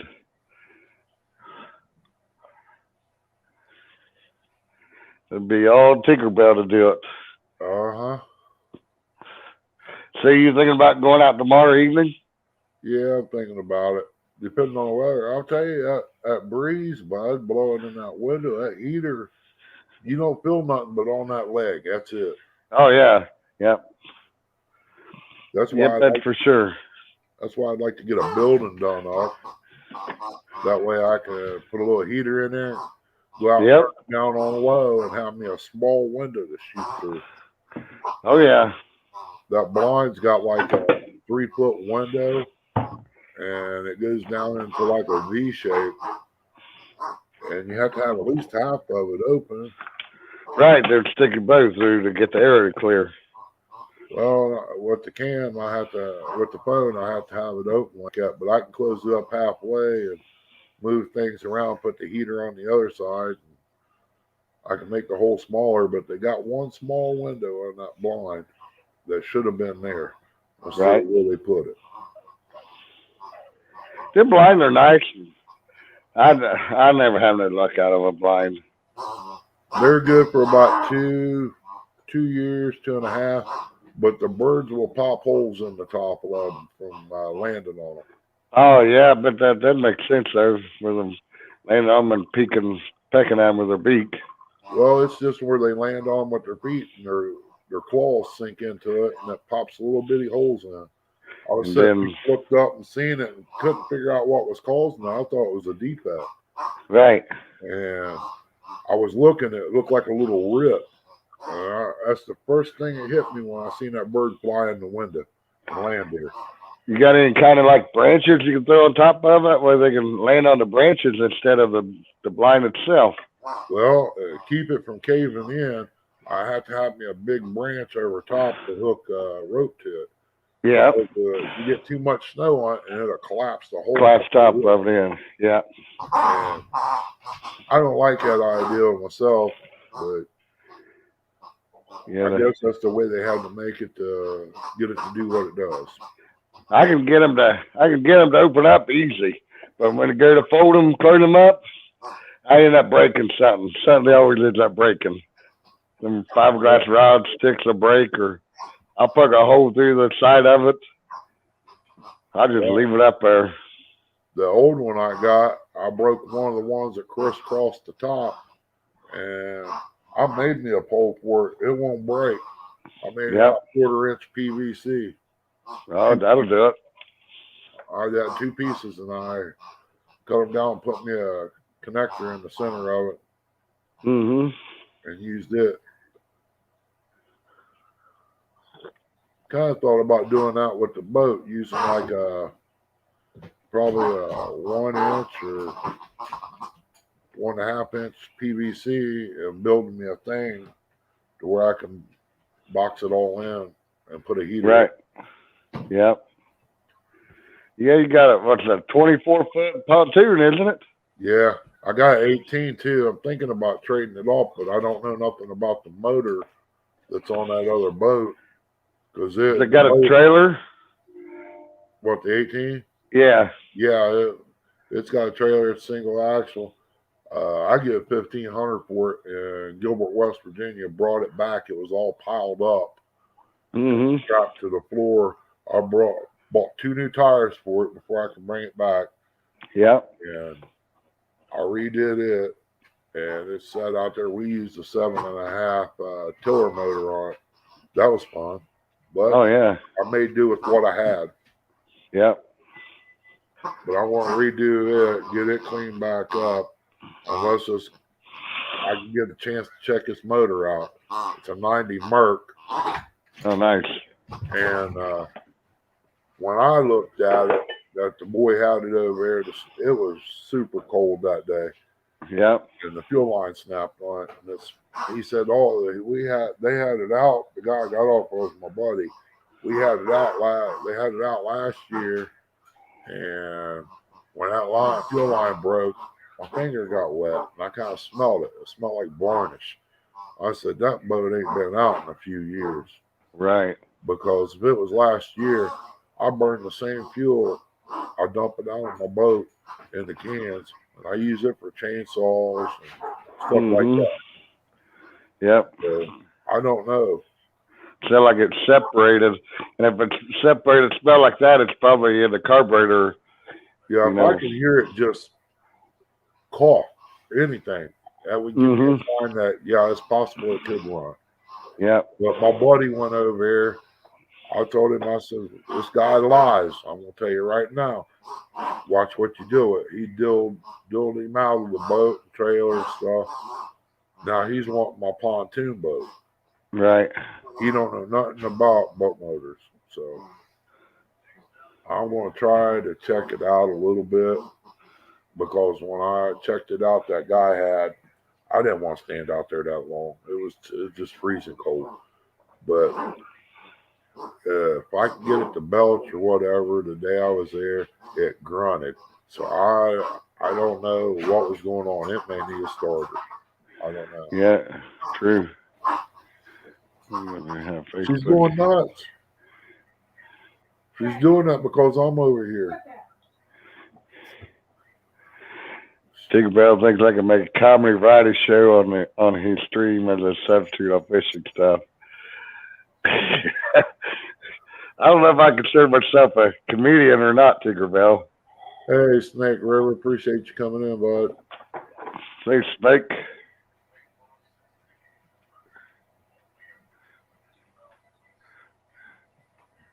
Yeah, John could probably do something like that. I plan on going ice fishing tomorrow. I'd like to go. I don't know if I'm doing any good or not. I'm going to try to chase down some minnows at the local bait shop and just use minnows and a night crawler. Yep. I don't care if I don't even care what I catch. As long as I catch a fish, say, hey, I went ice fishing, I caught something, Yeah, I've done it. Yeah, I ain't never ice fished. I tried it last year, and on the river, a small, creek, I guess you'd call it, and I didn't know nothing about it, but I tried it up here last year, and after it all had thawed out, after I got looking at it, I was like, man, you was a fool for being out on that water. Well, look at MN Outdoors, man. He got a house out there. Yeah. Now that was cool. Well, the creek was moving underneath the ice, and I didn't realize that. Then I'm like, nah, never again. Yeah, not there. Because you really can't judge how thick that ice is, because Right. it might be thick here, and you take 2 steps, it might be a thin wall there. Yep. So I learned my lesson there. So I went out to the local lake yesterday, what's south of here, in Defiance, and they've already been out there ice fishing on it, because you can see where they drag their sleds out and everything and drilled the holes. Yeah. So I know the water's good. And they've been frozen for a while. They've probably been frozen since about December, somewhere in December, before Christmas time, way before then. Yeah. I was And talking about Logan, though. I thought about that over there. It's only right there at the beach. If you're facing the water at the beach to the right of that, I think it's only like 6 foot, pretty much across it. Yeah. Yeah, this lake over here that I'm wanting to go to is where I caught 2 catfish, 2 chettle cats out of there this year. One of them was on a sucker head, and the other one was on a skipjack head. And both of them catfish was over 10 pounds each, chettles. Wow. Hey, thanks for coming in. Yeah. If Ohio don't do something with their waters down here, it's gonna turn out to be bad, because it's gonna do just like I said. They're gonna have people in that area up there they really don't want there. No. Those neighborhoods, I understand. Yeah, they might fish too, but it's kind of time to share some of them fish. We get fingerlings down here, and whatever's in there gets ate. All right, yeah.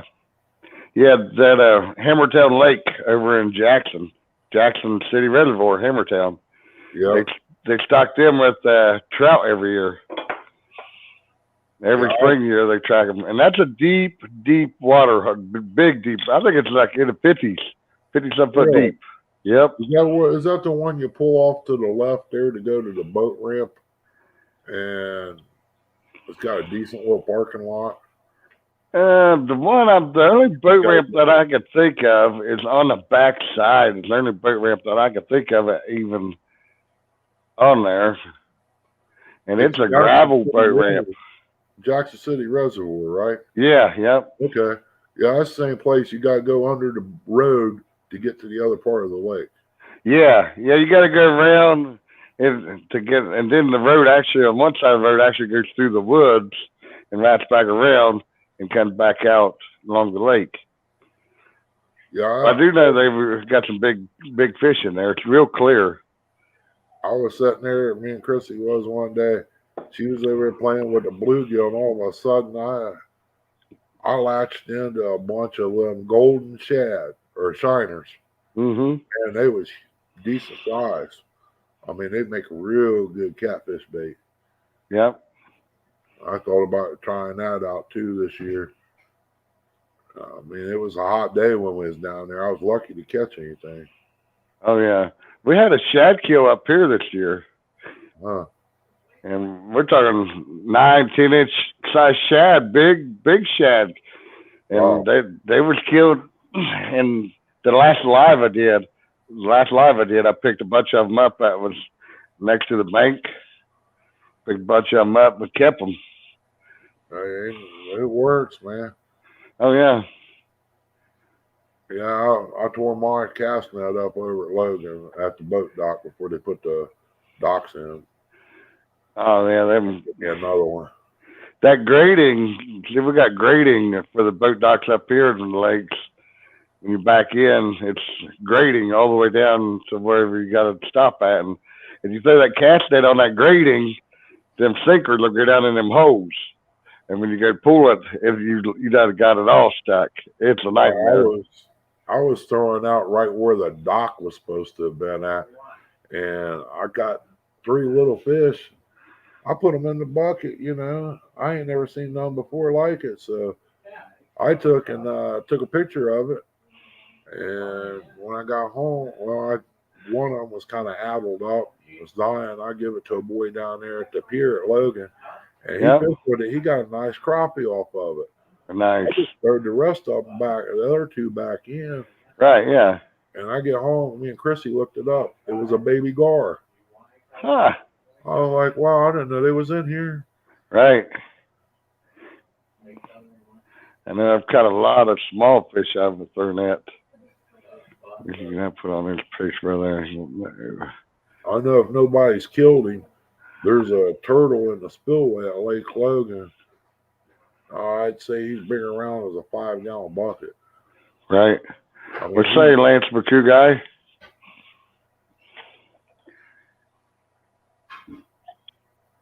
We don't have very many guards up here that I've seen. Not up at this state. I mean, got a few in the river, but I don't think they last very long around them big shovel for flatheads. Yeah. Logan, they said there's flatheads in there 30, 40 pounds, but I ain't never seen one caught. Right. Just going by hearsay. Biggest Yeah. thing out there was a blue, and he was probably about 7 pounds. And that was down by the big white tree on the left. Okay. Yeah, I haven't fished that lake for a long time. Last time I remember fishing, it was at the spillway going up the top there on the left. Yeah.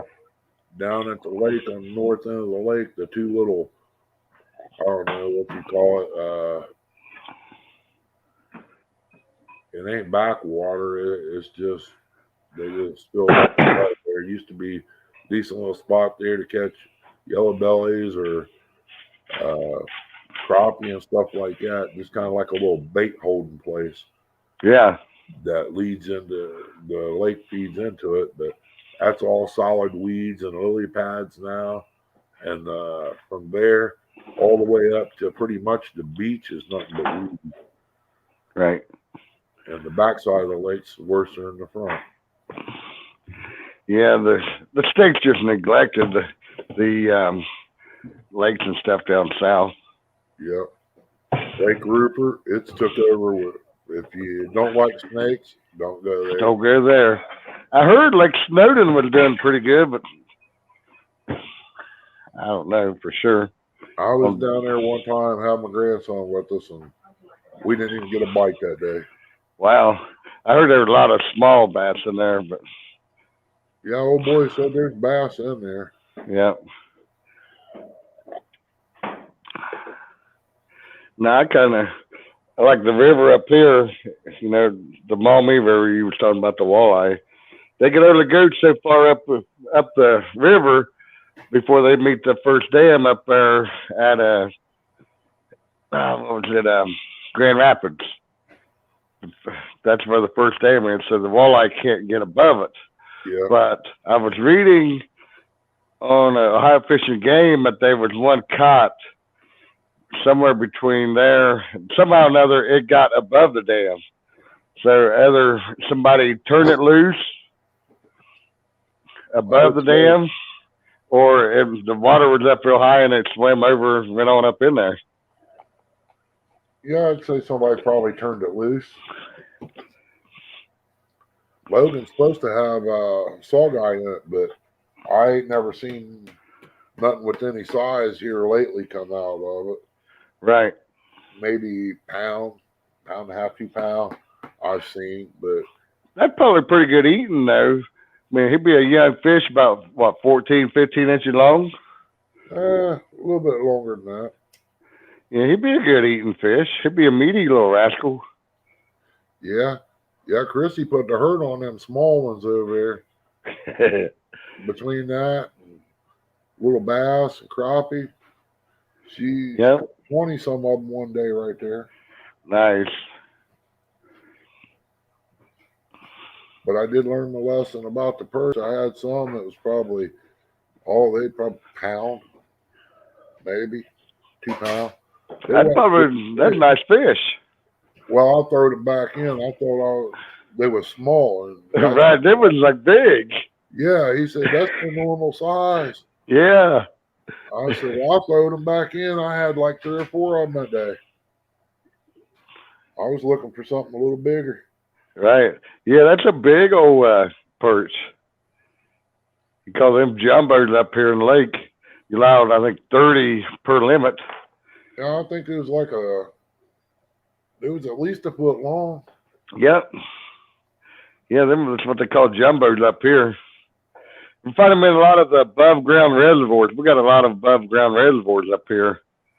And you find a lot of walleye and perch in them. And there's supposedly catfish in them, but I've never really had much luck in them. But, well, one reservoir, I know it's loaded with bullheads. And that's where I go to catch my bullheads to go flathead fishing. Well, I go, with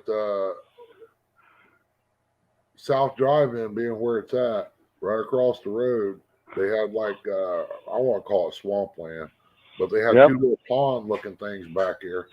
You go down there for a little bit of chicken liver or night crawlers, you can catch them little yellow bellies anywhere from 3 inches up to 12 inches. yep. And them guys would take them to pay lakes and fish with them. Oh yeah, a lot of people was taking them up there and selling them to the pay lakes for like $3 a piece, and the pay lakes would turn around and sell them for like $8 a piece. Wow. I know a guy down here, I ain't seen him in a while, but he was online.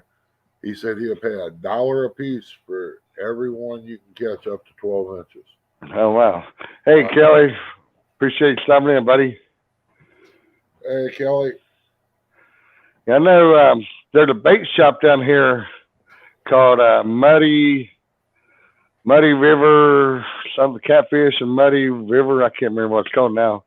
That's on the Maumee River between here and Waterville, and they carry nothing but catfish stuff and walleye stuff. That's it. Yeah, And, they sell them shad out of there. They'll sell them out early in the season because everybody buys them up for the flatheads. But they'll sell them big shad out of there for $8 a piece. People pay $8 a piece for a big shad. I picked up like 30 of them out of the water there the other month or so ago. Yeah, I seen that, Carmel. They was putting. I thought it was apartments. I wasn't 100% sure. Down there on South High Street, but everybody's either dead and gone that I know there at the car lot, or they moved or something. But I could have swung in there at the car lot and walked back here and caught some. But don't know who owns it anymore. They're putting apartments in there on South High Street, huh? I kind of stay away from Columbus as much as possible. Where I lived was a nice little neighborhood. You go up Parsons Avenue anymore, it's like the stay away from that road. well, we lived on it in two places when I was growing up. And we Right. find Champion Auto Parts. Yeah. Cayenne and Hozak. I picked up down there off of Parsons there one time. Started with an R. What was the name? Republic Street, maybe? Oh, you're talking about Reeve Avenue. Yeah, Reeve Avenue, yeah. Yeah, I picked up a load down there one time. I'm like, good God, what am I getting myself into down here? It was rough. Yeah. It used to be a Gateway store there. It was an IGA, and then they changed it to Gateway. I don't think it's even there now. No, it's gone. Schottenstein's is gone. It's a medical building or something. Yeah, there's a and that, well, I haven't been down there for a long time, but it was a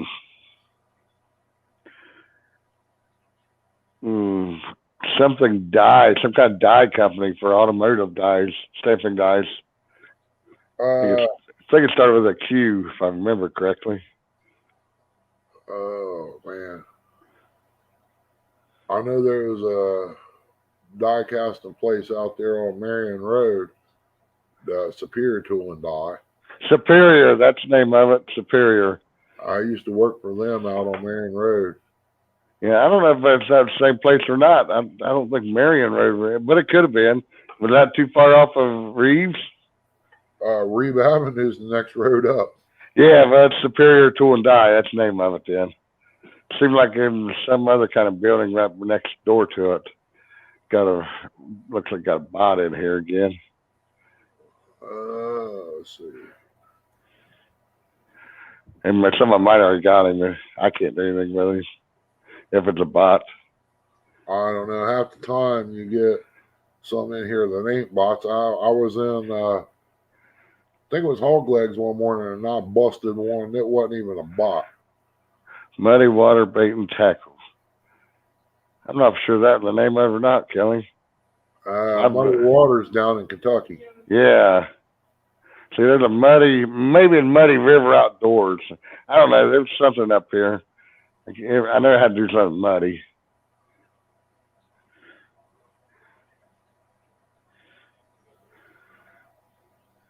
Yeah, they messed the whole south end up.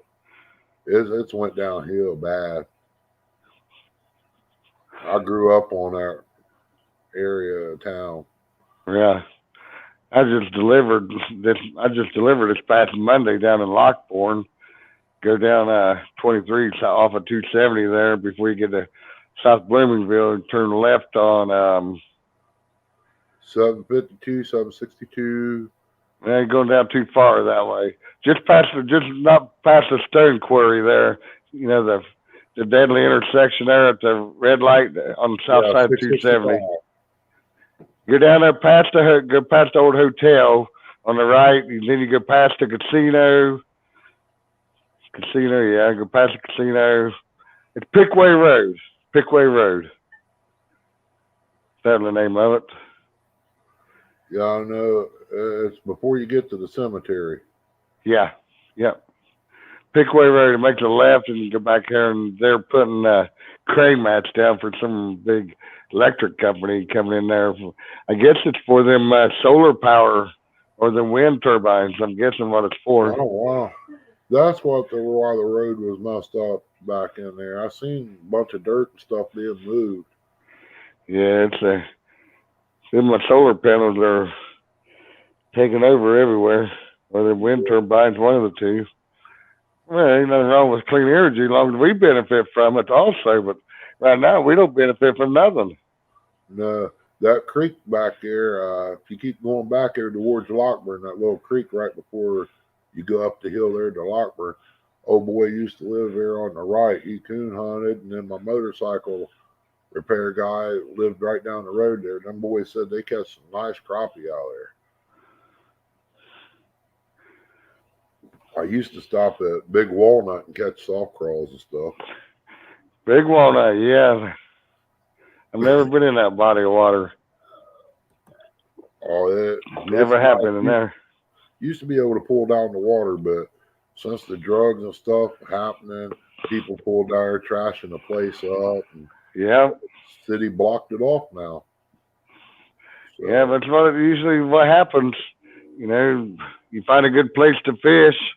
You know, people come in there, trash it, and they just clean it out for everybody, and nobody benefits from it.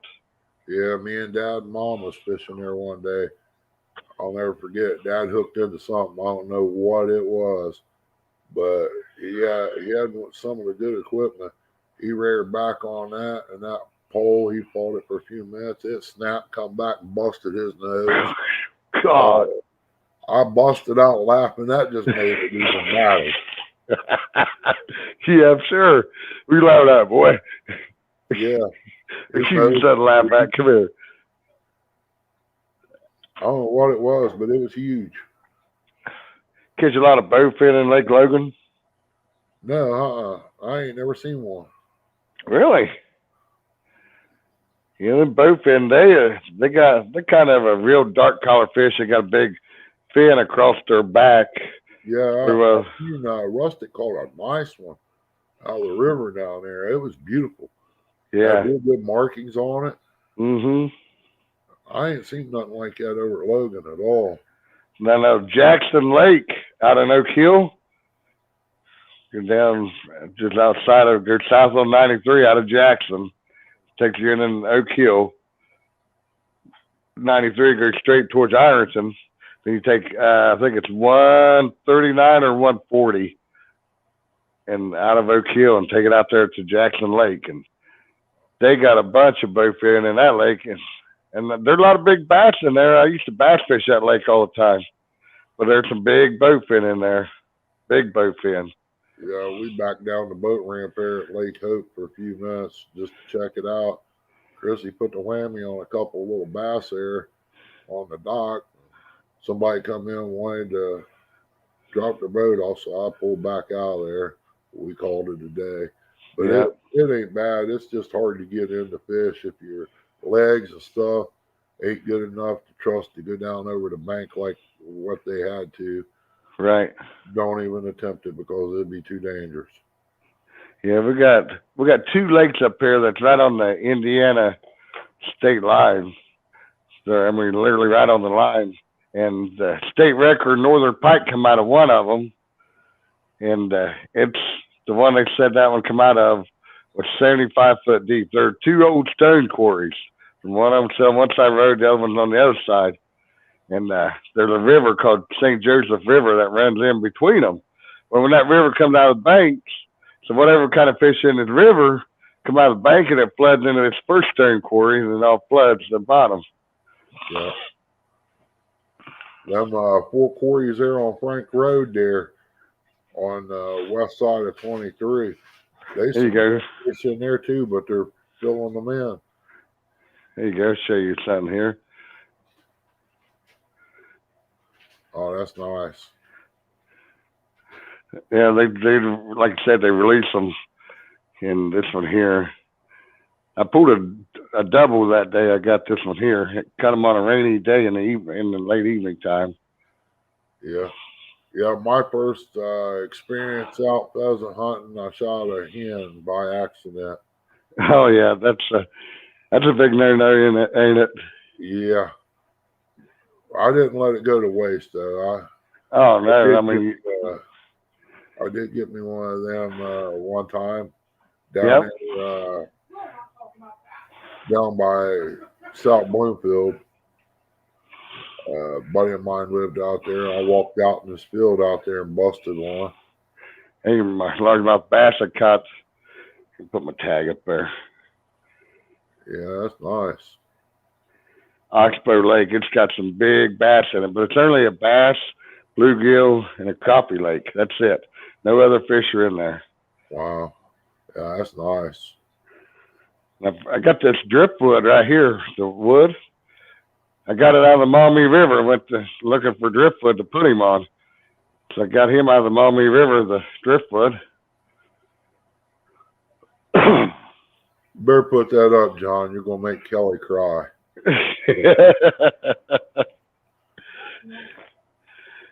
Chrissy's over trying to eat and talk. She goes, "That's nice." Yeah, that's not my biggest one though. My biggest one I caught out of Jackson Lake.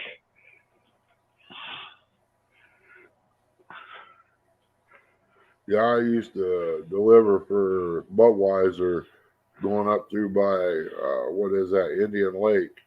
Yep. I'd come back down with a bunch of empties and on the way back into Columbus, and man, that looked like a nice place up there to fish too. Indian Lake. Yeah, but I heard a lot of bad. Heard there was a couple bad accidents up there, and I don't think I'd want to take my boat up there. Yeah. I never. You want to fish that lake early. If you're going to fish from the bank, fish it early in the year, because what happens, you get that, like, call it seaweed looking stuff. Yeah, green. Yeah, green stringy stuff that grows up. If you don't fish it early, beat that, then you're going to be fighting that from the bank the whole time you fish. That's like Logan. Yep. If you don't get it early before it grows. It dies in the winter, lays Yep. on the bottom. Eventually, the water ain't gonna be deep no more. It's gonna just pack in there and stay. Oh, yeah. Yep. Yeah, I mean, Indian Lake does got some nice walleye in there and some nice catfish. But you pretty well got to have a boat to get where you need to go with that in that lake because it's so big. Yeah, we fished. We got a campsite up C.J. Brown. There's a nice little spot there. You park at 62 and you walk across the road there. There's a little hole back there in the woods. You can go back through the woods, and it might be 40 yards. And Yep. we got a little opening back there. I was back there one night, was camping. We caught like 3 or 4 fish. And I was messing with the boy. I said, I want to catch bait. I flipped over here probably 10 feet off the bank with a minnow. And all of a sudden, bam, this rod doubled over. Yep. Nice little 5-pound catfish. Oh, nice. I said, that's okay. You'll be going on the grill tomorrow. That's right. You know, we grilled them up with some lemon, real sliced lemon, some pepper and garlic. Chrissy made packs up. We threw them on the grill. That was about the best fish I ate in a while off the Right. grill. Yeah, I plan on trying the minnows tomorrow. If the local bait shop has them, he should have them tomorrow. Yeah, they 'Cause- should have some, man. Ice fishing is a pretty big thing up here, especially you got Lake Erie. They're already packed out on Lake Erie like sardines right now. Ice shanties out there, 4-wheelers. That's too much for me. Just give me a sled and I can drag my stuff out, and that's good enough. Tinkerbell wants to know if that was real. Yes, it was real. Well, it's not real. It is real, but it's not real. That makes any sense. It was real. Still is real, I guess. It's not alive, I guess that's the way to put it. What do they call it? Replicas? No, that's actually the real fish.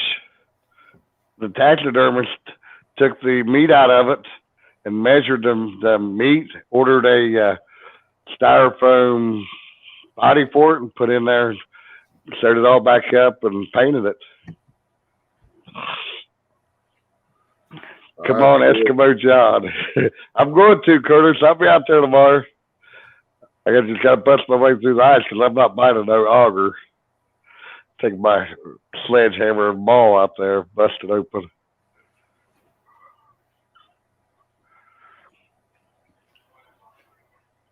Yeah, I ain't doing no ice fishing. I know I watch ice road truckers. I know what it takes to hold a semi. Yeah. People up there are crazy driving that on there. But they say 4 or 5 inches of ice thickness. What I've read, I've done a lot of reading on it just because I don't want to get out there and fall through. But 4 or 5 inches of ice will hold 200 pounds. Hey, Camden. Thanks for coming in, bud. Curtis is back. It'll be his first time. Now I went out there last year on the river, well, it's creek, but this time it's going to be official. Last time I was just kind of testing the ice, you would call it. Yeah, well, he's testing the hard water.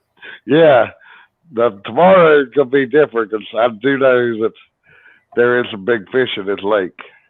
Yeah. And the sad part of it is I wish I would have fished this lake more this year than I did. Because I think there could be a nice big channel cat in there. Yeah. But just make sure you get the hole a little bigger than normal. Because yeah. If it's a big one, you're going to be hurting. Yeah, I can't get him through there. I'd be like, what? And then in springtime, we got a river that runs outside of town here. And about March when it unthaws, the river open up, and I'm going to go northern pike fishing out of it. It's got the northern pike in it. I've never caught one of those. I've caught 3 this past spring, March, out of that river. First time I ever caught them. Yeah, we went up there to doggone Mendota. They was catching some pike up there. They said they were slimy. Now these here, they didn't seem to be slimy to me. No more slimy than a fish. All fish got slime to them. That's their protection on their body. Yeah. But ain't nothing you could put in tap water with a little bit of chlorine. Tap water washes it right off. Yeah, a buddy of mine, he was catching some of them. Had a couple of big shovelhead he put in his swimming pool. Mm-hmm. A couple of blues he put in there. And yeah, they lived until they got into it in there over bluegill and stuff. And Yeah. he said you ain't gonna believe us, but that fish met this pole of this pool. I was like, oh, really? And one short time, the pool wasn't up no more. Wow.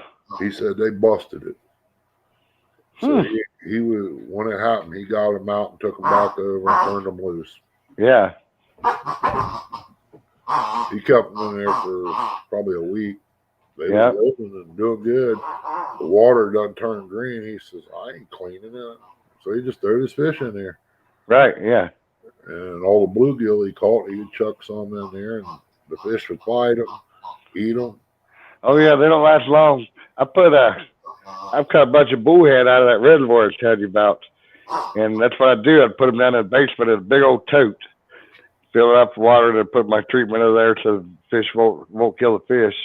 Yeah. And I put an aerator in there to keep air circulating and filtered it. And I kept my bullhead in there all summer long, springtime, summer to fall. And what I would do, I would catch minnows, catch them little bitty minnows, little bitty when they're thrown at. I just throw them in there, 50, 60 of them in there. And them bullheads would eat them minnows up. Yeah. I got a 500-gallon water trough out here they use for cattle. Yep. And I throw it in a couple of small catfish and bluegill and stuff. Couldn't figure out why they was dying. Right. Well, I soon found out walnut leaves ain't very good. Now I've heard they've got poison in the leaves, the shell hole and all. Yeah, these is some kind of Chinese walnut tree. Mm-hmm. They're real small, but they got kind of a sweet flavor to them. They're real good. But I was just needing a shady spot to put it because there's no trees around here so I can stick it under other than an apple tree. Right. And there it sits close to the field. You got water, you got a field, you'll end up with snakes. Yep. You definitely end up with snakes.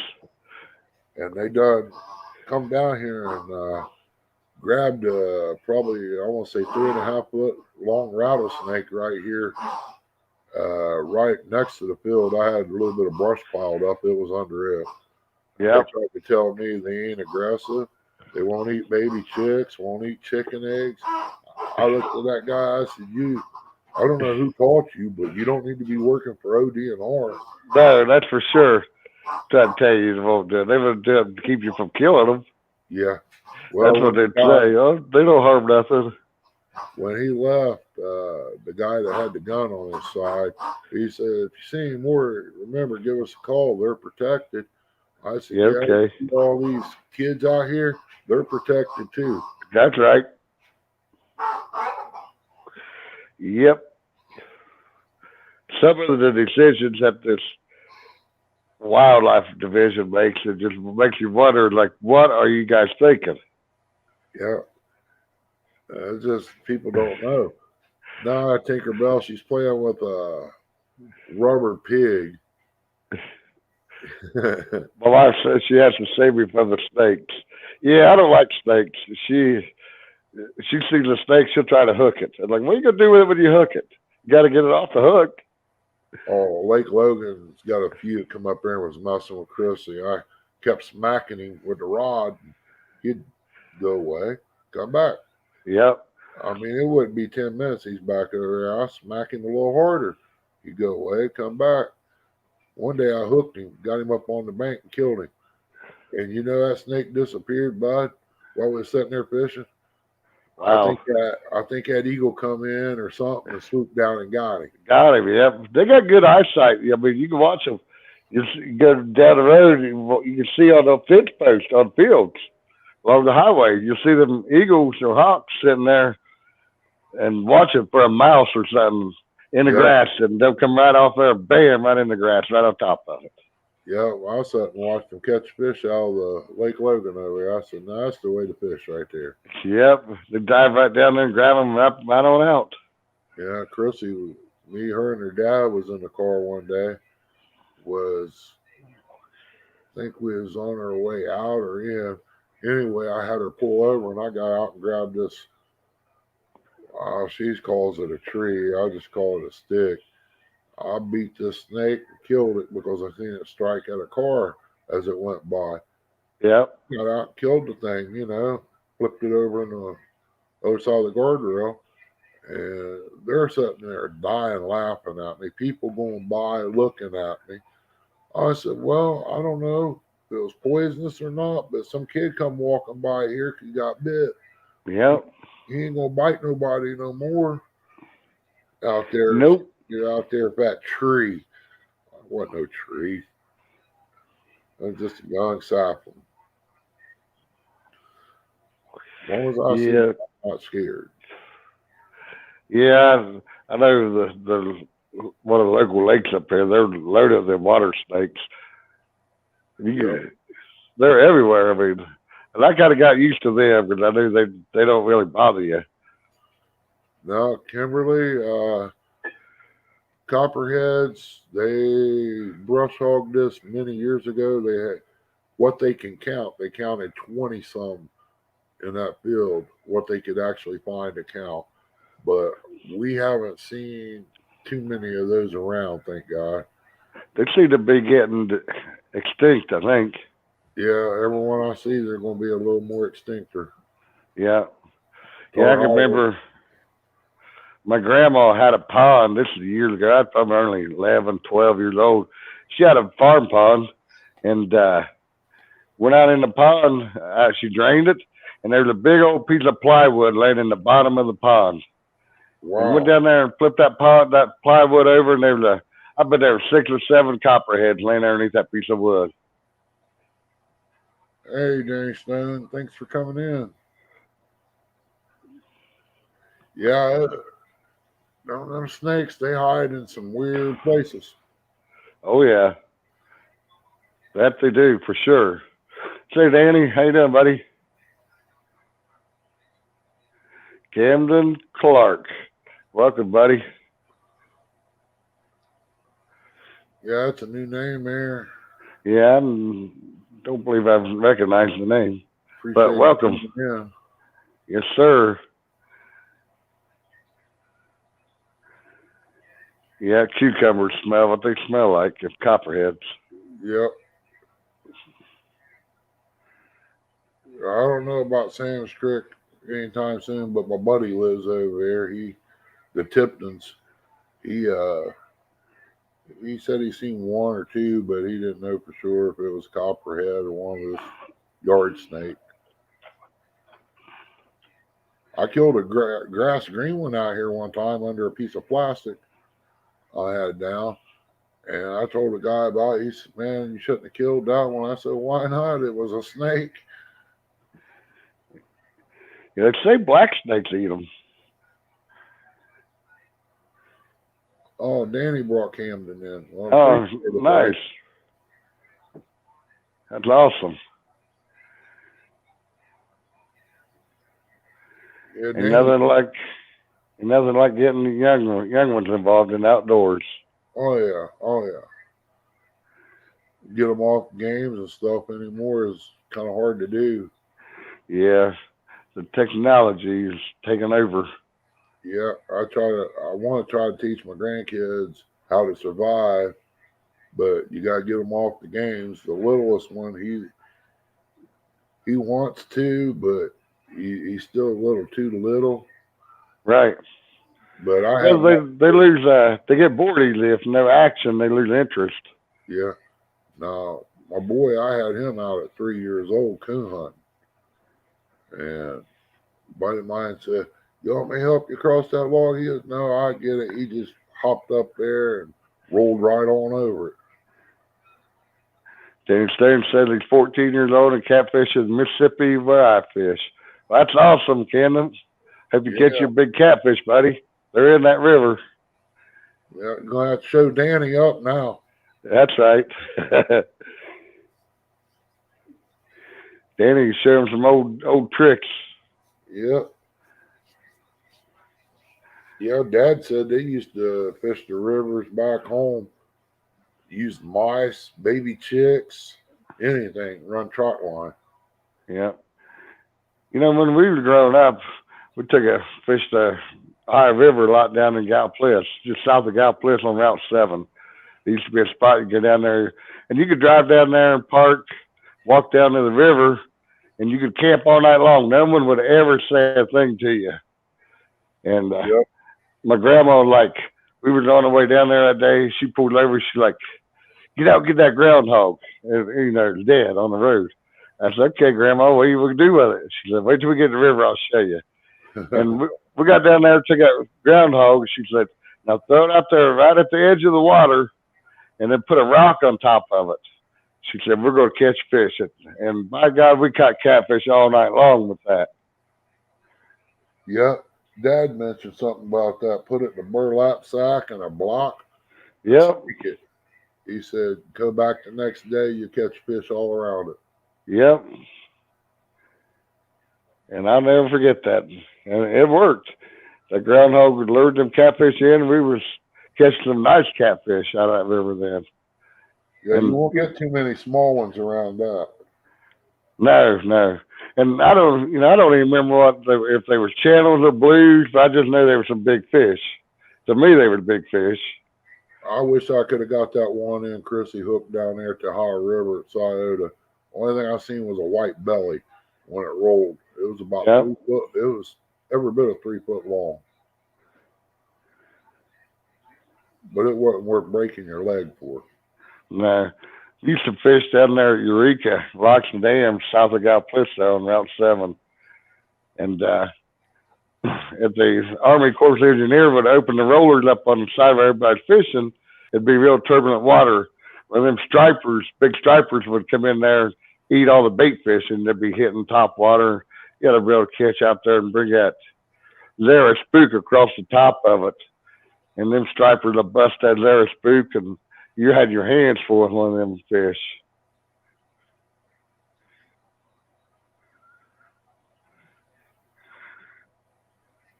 Outdoors with Ken Clark, just hang out, get to know these people. They're good people that are the kind you want to meet. Appreciate it, Danny. Yeah, well, Ken, you're more welcome to stay as long as you want to, buddy. Grab up some of these channels. Most all I'm in here will do the same back to you. Yep.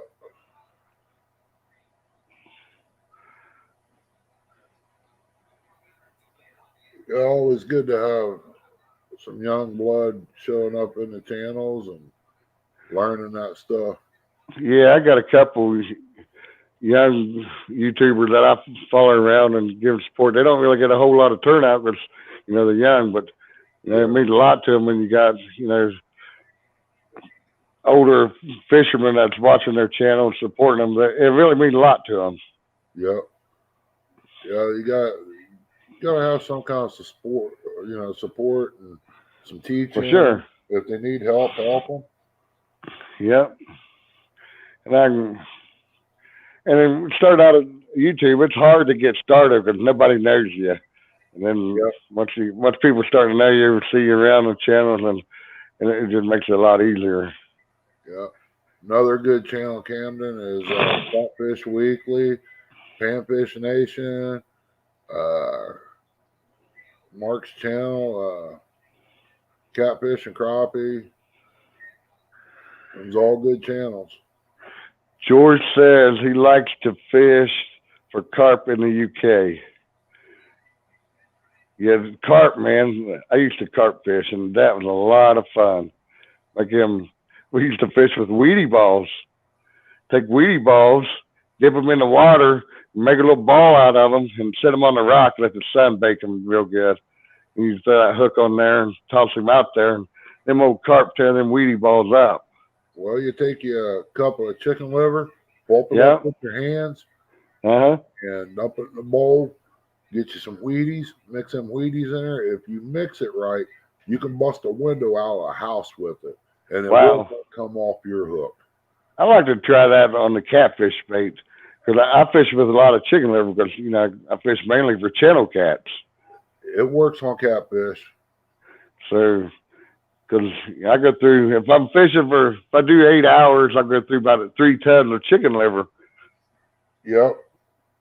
But I do catch the channel cats on it there. But a lot of it comes off.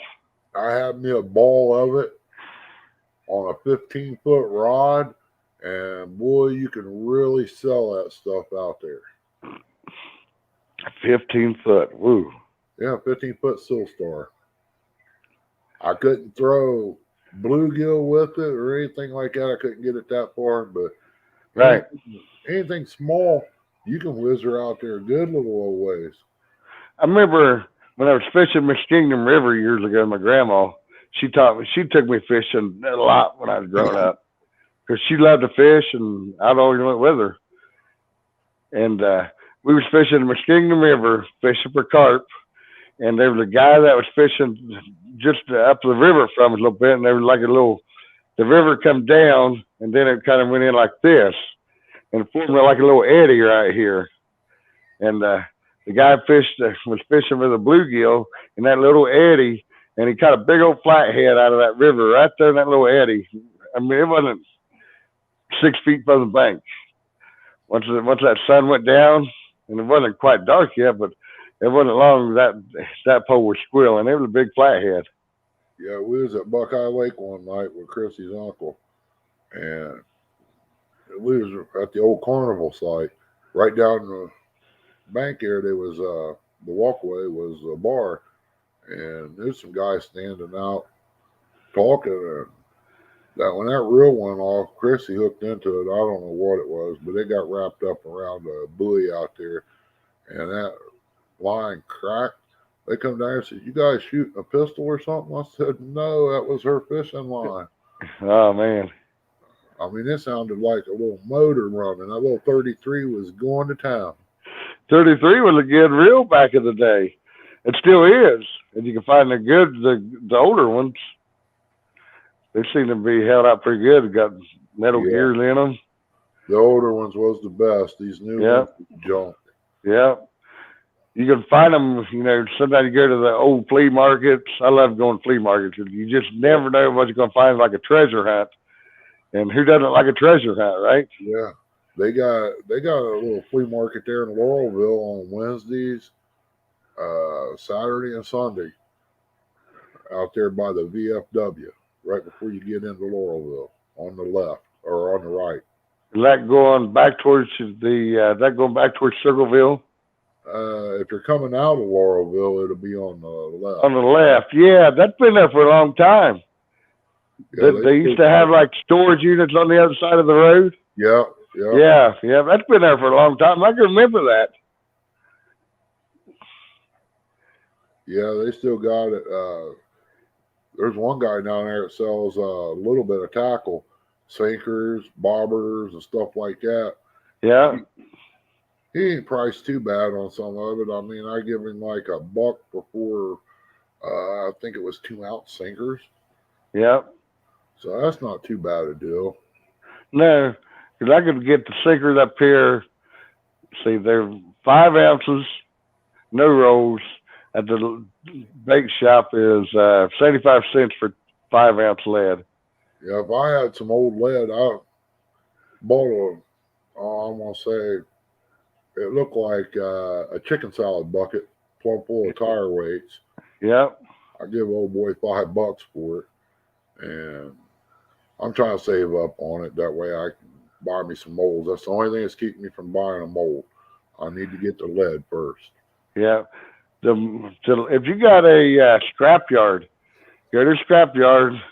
They won't sell it. Circleville, really, they won't sell tire weights, but they will sell the melted lead. I'll show you. Hold on a second.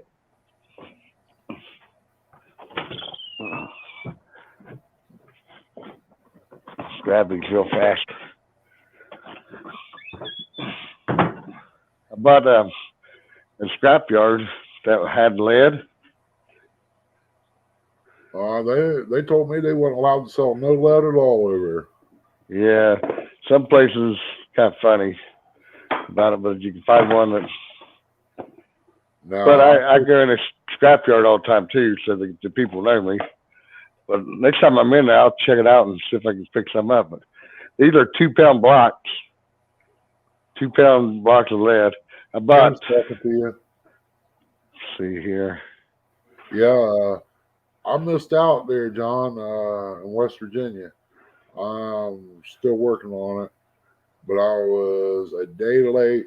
I could have bought a bunch of lead down there for like 50 cents a pound.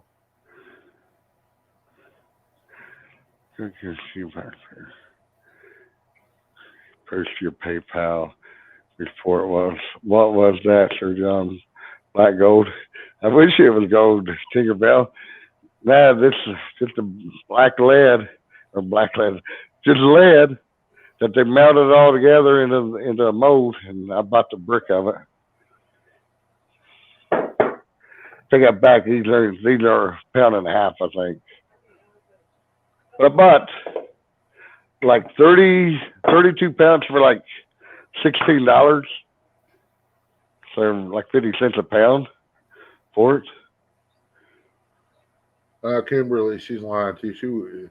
She was daydreaming, all right. She was looking over here, smiling at me. She goes into that little world every once in a while. Hey, John Patrick, how you doing, bud? Say, John Patrick, how's it going, bud? But yeah, some places, some of your bigger ones, scrapyards, they're funny about it. Go right ahead, get up, do whatever you want. Don't bother me. She's trying to be funny over here. She better lay off of that coffee drink that's over there. What was it? Mocha and something else, maybe some peanut butter or something. Coconut, chocolate. Coconut cream, chocolate, macaroon. Nah.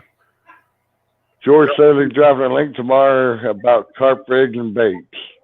Awesome, George. She's telling me to try it. I don't want to try it. If I get hooked on it, it's going to cost me more money. I don't want to do that. And I don't drink coffee like a normal person. This right here is a small cup. All right.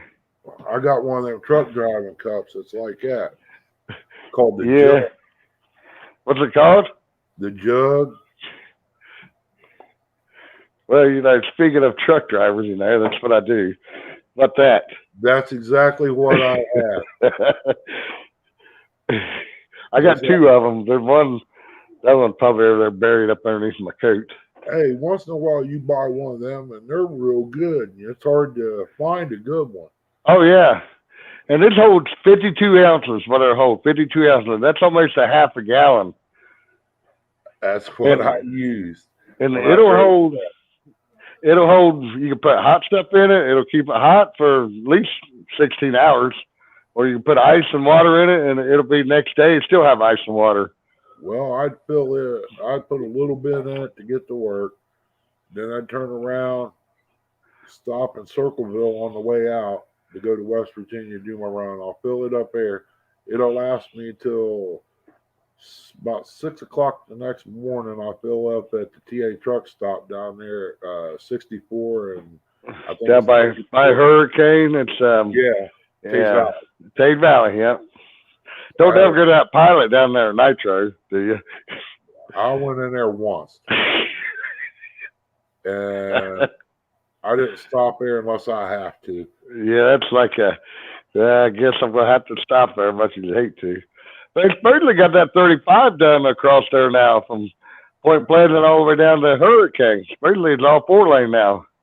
I don't know if they got it done. Yeah, it is. It's all the way down to down there to 64. 64, yeah. And they're supposed to be working on one that goes from Man, West Virginia. It's supposed to connect right in with all that. Yeah, I hated that drive down along the Canal River on US 35 when it was 2-lane. Yeah. Because, you know, you had all the deer that was down there. We always called it Hamburger Highway because there were so many deer get hit by semis on that highway. And it was terrible. Well, it was just like coming up through Chillicothe before they built the 4-lane at Richmondale. Thank you, Cal. Appreciate that. Yeah, you talking the old way of going in, that 2-lane road. Yeah. I went down through what is that, Flat Bottom or something like that. Got a little truck stop there on the right after you get down there. What was the name of that, Chris? Go through Winfield. Yeah, like you're going towards Winfield there on the 2-lane. Was that Flat Bottom or something? Green, it was green. Was it green or no? Was it green? I know what you're talking about. Yeah, there's a little small truck stop there on the right. Yeah, ain't that where the adult store is too? No, it's on down there. It's as soon as you cross over into West Virginia, you go down there. It's the old road, like 817 now or something. Yeah. It's before you get on the new 35 there. You turn a left and go back out there. They're back to up the river. Yeah. Yeah, go down alongside the river going towards Winfield. Yeah. That place was ate up with deer down through there. Yeah. I think it is like 862. Ain't that where the old hillbilly hot dog or something is over there? Yes, John, that's it. Fraser's Bottom. Fraser's Bottom. I knew it was something bottom. I just couldn't. Yeah, it hurt them people there. I mean, that was a good little place to stop. I had a sad morning one morning coming through. A girl lost her life there on that road. She was driving a Camaro and went left to center and hit a truck. It's tight. That's a tight road squeezed through there. You know, almost talk about busting mirrors off of trucks when you pass each other. Yeah, You know what I mean? You're like, it's like early, like that close. you gotta watch yourself down through there for the wall too. Yep. I run 60 mile an hour, sometimes 70 down through there. It all depends on what kind of evening it is. Right. Yep. And yeah, you get pretty close, but you get behind some of them drivers that is scared to death to drive on that road. You might be doing 40 mile an hour out through there all the way. Well, a lot of your newer drivers that they're used to the interstate only. Yeah, They get off the interstate, they lock up. They're scared to death. yeah, Or you get in a construction zone and they can't run, but let's say your truck's going at 62 miles per hour. You come in a construction zone and the construction speed's 50. They want to run 62 through there, and we get out on that side and like you just sped through a construction zone, and now you're out here holding everybody up. It is crazy out here anymore. yeah. There are a lot of poor people out here that ask me for fish now and then. I don't keep begging for them, but you hook them up with some eater channels. Hey, that's great, Danny. There's nothing wrong with that, buddy.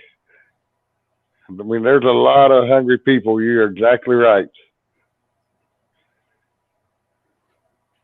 Yeah. I keep some channels myself. To eat. Well, John, you remember a place called Pope's Pay Pond? Poke Pay Pond.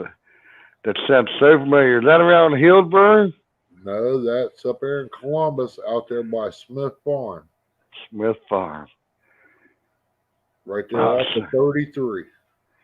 Going towards Marysville? No, it's Or is it south. on the other side of It's on the other Columbus? side. You get on Refugee Road. You get off there on 33. You can see it off to the right.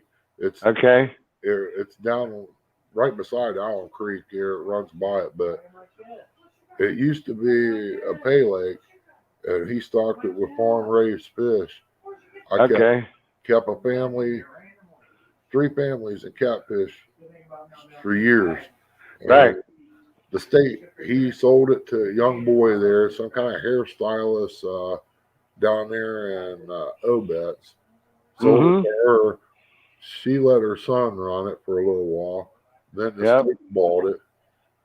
Now it's state land. I'm thinking about hitting that place up. There's a way to get in there. I just don't know how to go there, but they are some nice fish in there too. Right. Because I know ain't nobody caught all them fish out there. No. Now, with the river that runs beside the house here, the river, I think, is 45 miles long, I believe, because it's winding like this, through the woods and fields, and it starts up in somewhere in Michigan, comes in through Ohio, and then 45 miles of it drops into the Maumee River. It's one of the tributaries of the Maumee River, and it's loaded with catfish, loaded in there, because the water never gets clear. It stays murky color all year long. Yeah. And I catch, 3 or 4 pounders out of there all the time. I don't really catch nothing much bigger than that. But I do keep a few out of there for myself because I do like to eat fish. Oh, Camden, I got to tell you something about Danny. Do not let him try to teach you that set the hook while you're laying on your back type deal. It's very dangerous. He's come out with a new way of setting hooks. You slip and fall and come back. I know that had to hurt that day.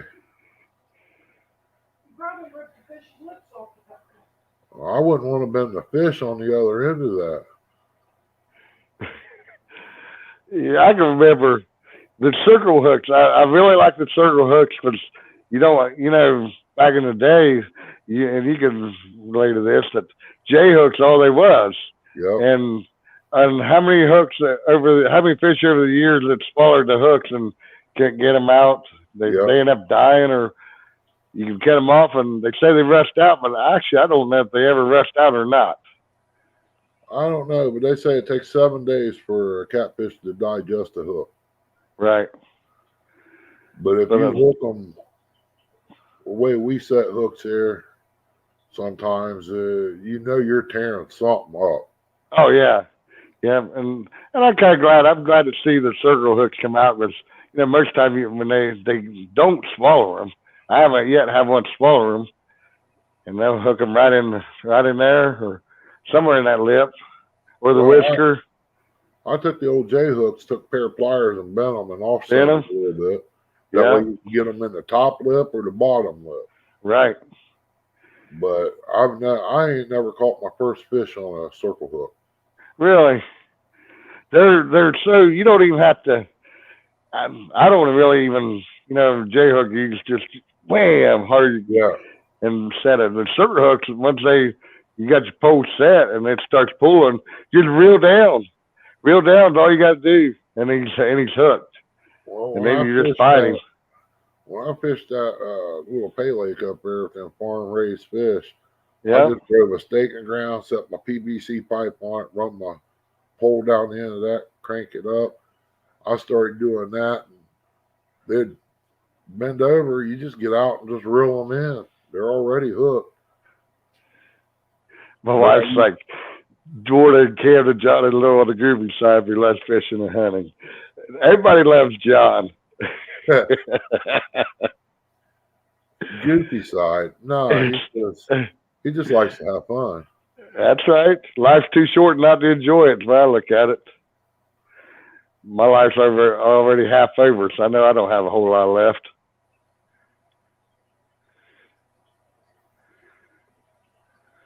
Yeah, that's why I wanted to teach the grandkids, but yeah, they ain't willing to want to learn. But it's just, I guess, it's like you said, it ain't got enough action there. Yeah, I mean, we took our grandkids out this past year a couple times, and they're not really into catfishing. The catfish and sit back and relax type of waiting game.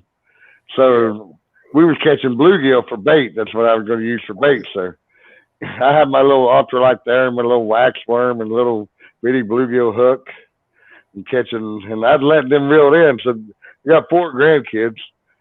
They were there. And they'd take turns. I'd hook set the bluegill and hand the pole to them, and they'd reel them in. If they would take turns the whole time, just one come in and get back to the line, and the next one comes up. And they had a blast that day. The oldest one, he's pretty much game, and fish is biting fine. Then he starts doing crazy stuff if they quit. The littlest one, he'll sit there all day and fish with you. He gets bored once in a while. He'll get up, do something, come back, and do it again. And for his hunting, he'll go out there, sit and hunt with you. He get tired, he'll come in the house. Yep. I had to take him to Deer Creek last winter when all that snow was on. There's a video on Chrissy's channel about it. I'll tell you, John, it was so cold. The boy walked from the parking lot down to the spillway there at Deer Creek. He was shivering so bad he couldn't hardly hold the pole. But he stayed there and crank that pole in. He's the only one I think's going to turn out to do the hunting. Right. Yep. And I took my second oldest granddaughter, took her out hunting last year. We went deer hunting, and I put her. I put some logs, kind of built a logs like a triangle type deal, and we sit right there in the middle of them. And we didn't really see anything at all. A couple of squirrels, and then this red fox come trotting through the woods, and she'd seen this red fox, and she was all excited. She's like, "Papa, Papa, Papa, look at red fox, red fox." You can do that. She loved outdoors. Hang on a minute there, Tinkerbell. I'll give you one. How you gonna come along on your boat rebuild?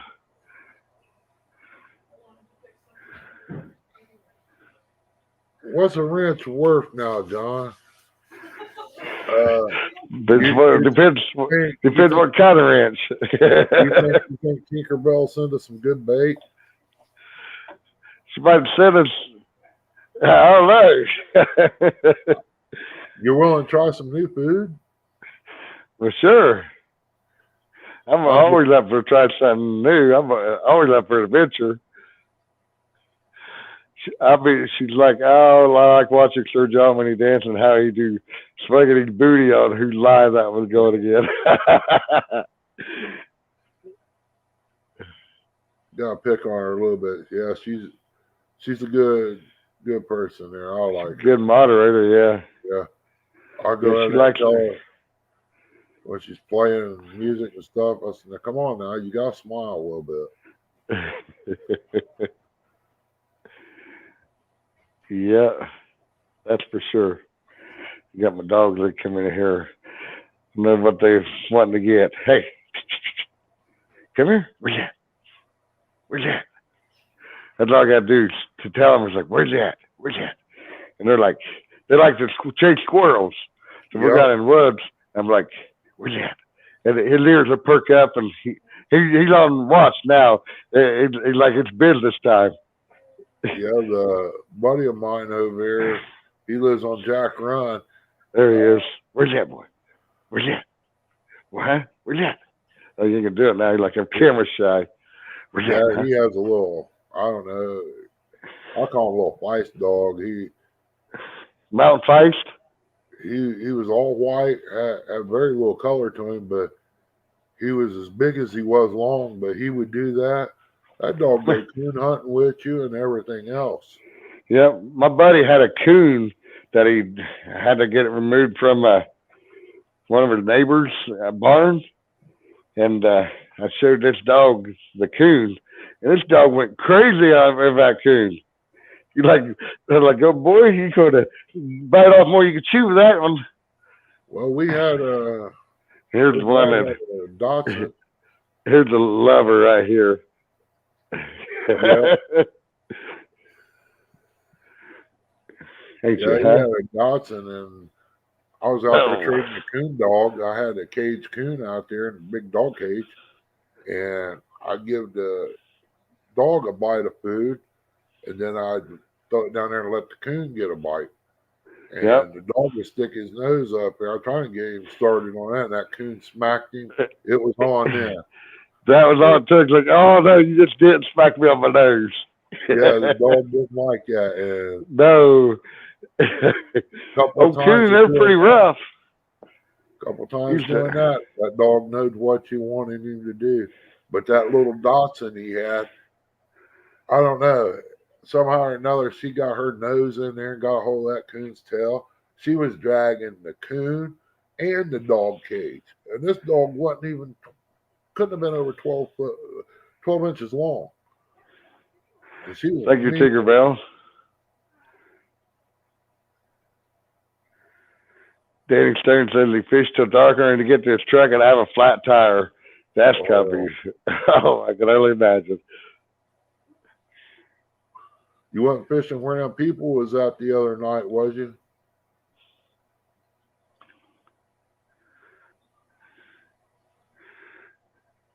George Fishing Dream says, thanks, Christian Kimberly, for trusting Tinkerbell.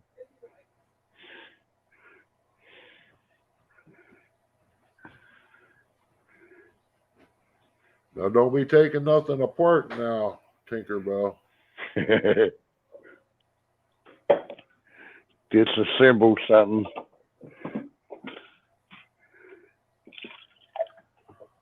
Yeah, I was kind of wondering there if it was the same spot, Danny, because you said there was some people up there snooping around the truck that night.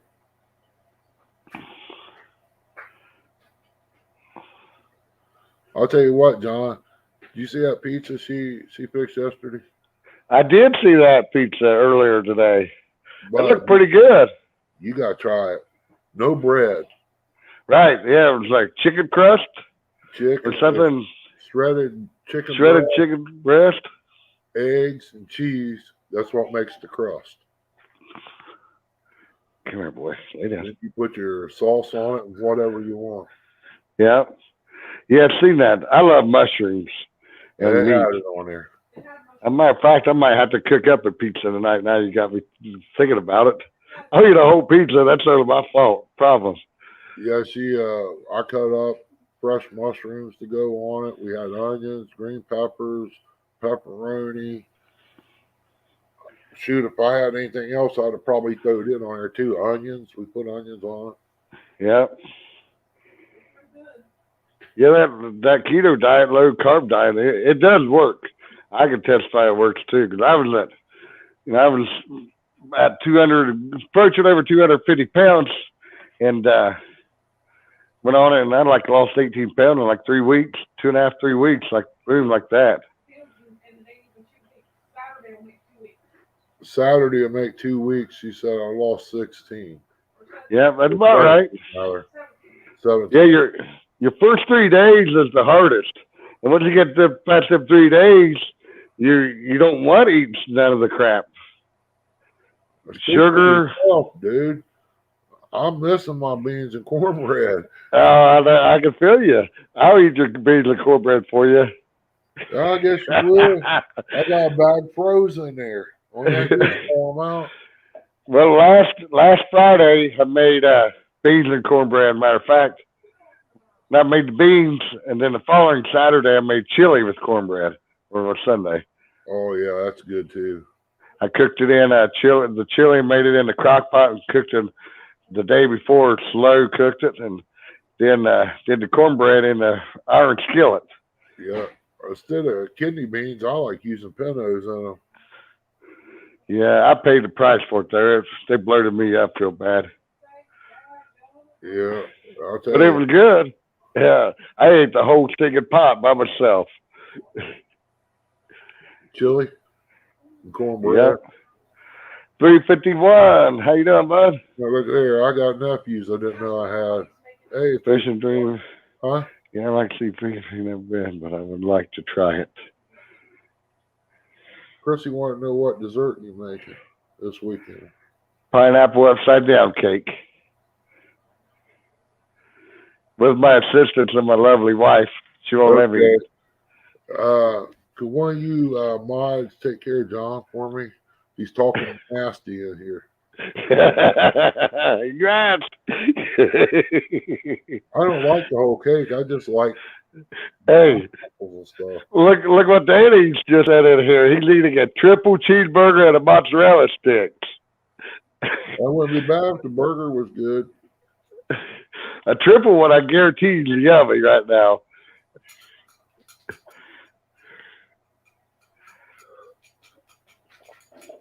Man, make me hungry thinking about food. And Some of that keto food I wouldn't feed to my dog. yeah, the hardest part's cutting the bread, the carbs out, the bread and the sugars. Because I used to drink a lot of Monster energy drinks. I Which never is- drunk one. Very, very, very bad for you. Real bad. My biggest problem is sweets, the sugars. Yeah, I love me some fudge rounds. I eat those once in a while. I love the strawberry ones, real good. But I got something for you. You need to get Chrissy to make you not a pineapple upside down cake, but a pineapple cobbler. That sounds pretty good. Because I love blackberry cobbler and raspberry cobbler. It's a pineapple upside down cobbler. That does sound good. It don't last long. No. She says she made that by mistake. When I worked Del Monte, I bought produce. And of course- Okay. but of course, now I don't buy just one case of pineapples. I bought 3 or 4. Yeah. And we were sitting right here thinking of what to fix. And I said, yeah, she was making cobblers. And she just thought about using pineapple. And she went one step further and added the brown sugar and all that to it. And it turned out really good. Son come in here and messed her up one day making pecan pies, and she made 2 of the beautifulest pies you ever seen in your life. Yeah. Try to cut them. She missed one ingredient. and them things would look like a display for a rent to own. I mean, they was brick hard. I think I'd dull a chainsaw trying to cut it. I'm serious. I mean, I stabbed it with a knife and it would not blemish it. Wow. Whatever it is, I'd like to have some of it. I'd make sinkers out of it or something. Right. I got to turn this thing off. I'm going to turn it off. Yeah, I turn it off. I'll kick myself off. I forgot to turn my phone on Do Not Disturb, so everything comes through. Oh, Danny didn't eat all day. That's why he's eating such a big sandwich.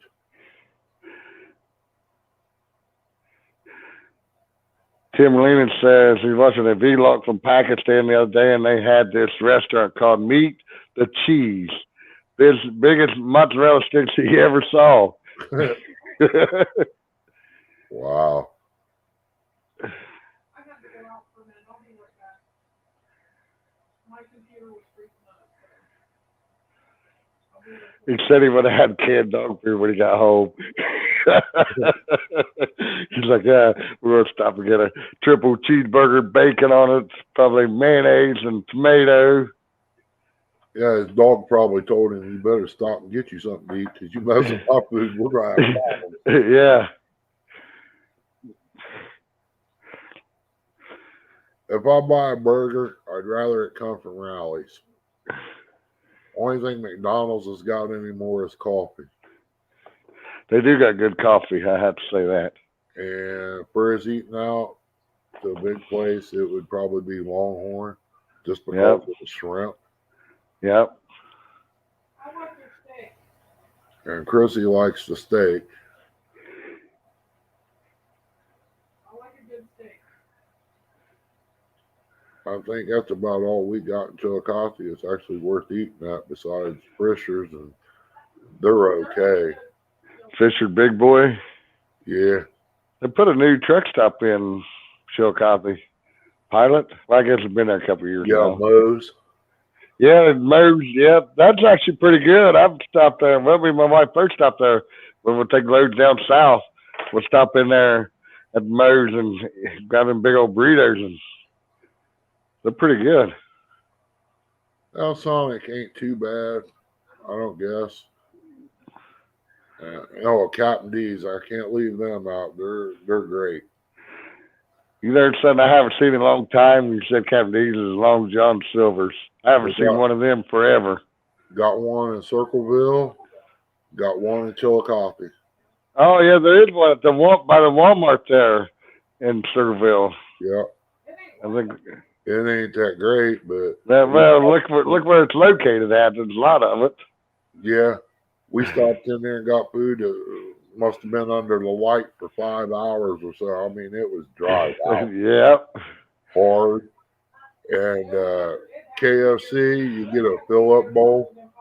You might get an inch of food in the bowl itself. We got another pop in. But you go to Logan, stop there right there on 93 here in Logan at that Yep. KFC.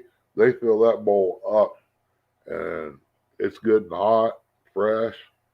What's that old old antique store right there in Logan? Right there on the river there, you know, on 93, I think it is. Old Right Duck. off. I'm not for sure. Like it's got a couple antique buildings that was on the left. I think the river was behind it. I think it's 93 before you get into Logan, actually, right off of 33. Well, there's a one across from Walmart and McDonald's there called the Dutch Restaurant. I think that is there, right there by the. Old Dutch Restaurant. They had white deer out back. You can hand feed. Yeah. Pay and give them peanuts. Kimberly, she ain't give me no cheat day. But when I do, you can believe some place is going to be hurt that day on Friday.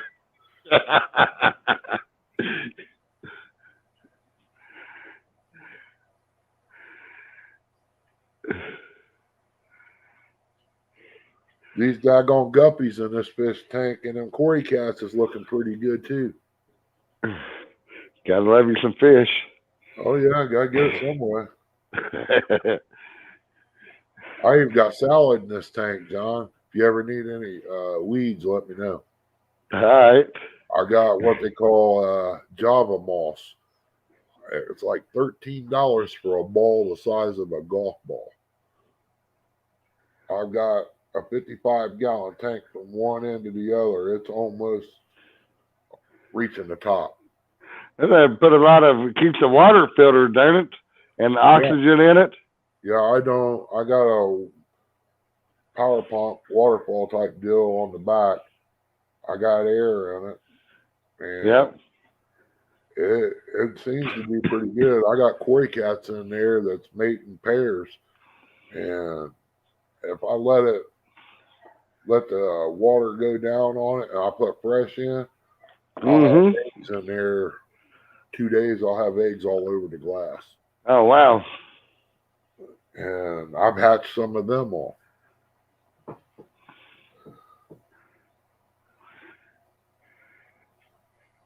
Yeah, you're right, Tim. McDonald's does have hot coffee. Make sure they put the lid on there before you grab them from the window, because that lid always be half off. Grabbing and spill everywhere. Yeah, Kim's got my back. You see that? Cheat day. Let me see. I'm getting the looks. Oh, you gotta have a cheat day. Gotta. She said I don't get one. That's okay. That's okay. Daddy goes places by himself. Yeah. What happened on the road stays on the road, right, Ernie? Yeah. There's a little donut shop down the road here that makes some good stick donuts. But I can't see paying $1 a piece for them, but man, they are good. You know the one in Londonderry down there? On 50? Yep. Yeah, I think I do. If I remember right. They sold out twice. The donuts has changed flavors several times, but they still ain't bad. Doesn't that go down there? Man, it's been a long time since we've been down Londonderry. He used to sell, seemed like I used to sell some ginseng down that way one time. Yeah, you're probably talking about there at the parking lot at Howe's Market at one time, or down at Lee Masters. Lee Masters, that's who it was. Yep, Lee Masters. Did you feel funny when you walked away? Man, it's been so long ago. Seems like I probably got ripped off. You did. Trust me. Yeah. But it was hard to find somebody buy it. Now there's a place up down in south of here, hour and a half. Check down out Ohio River Ginseng and Further in Liverpool. He had a guy driving around with cardboard tubs or barrels. Yeah. Behind it.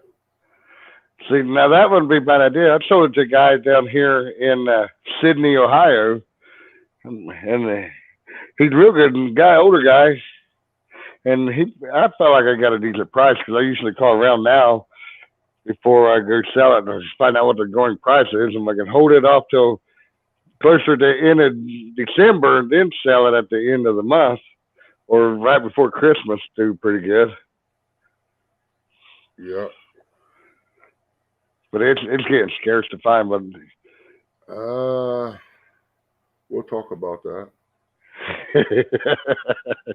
I do know where some is, but I won't go dig it because it's on a preserve, nature preserve.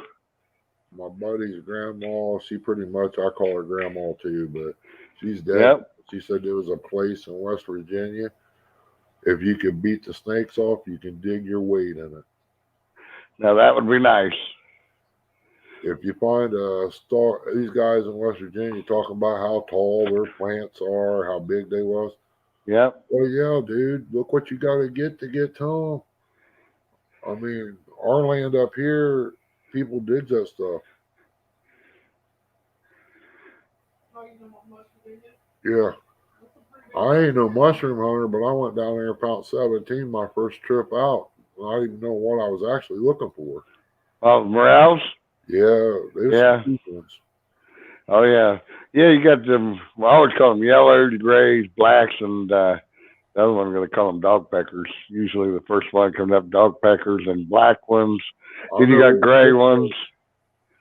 Yep. And then clear something up here.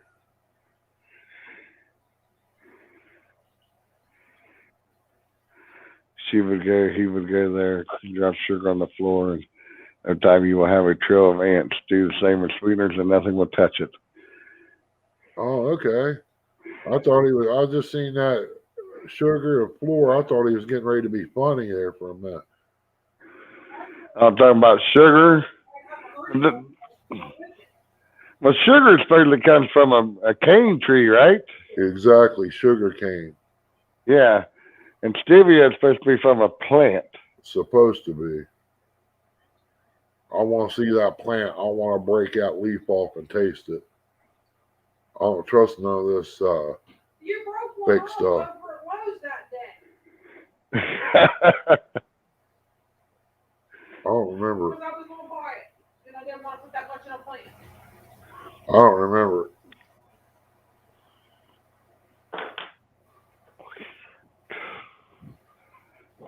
I told her, I said, she was, oh, that's going to kill you. I said, I'll die happy. You ain't got a point. I mean, it's something that don't kill you. Once something else will. Yeah. It's like feeding dogs certain things that kill them.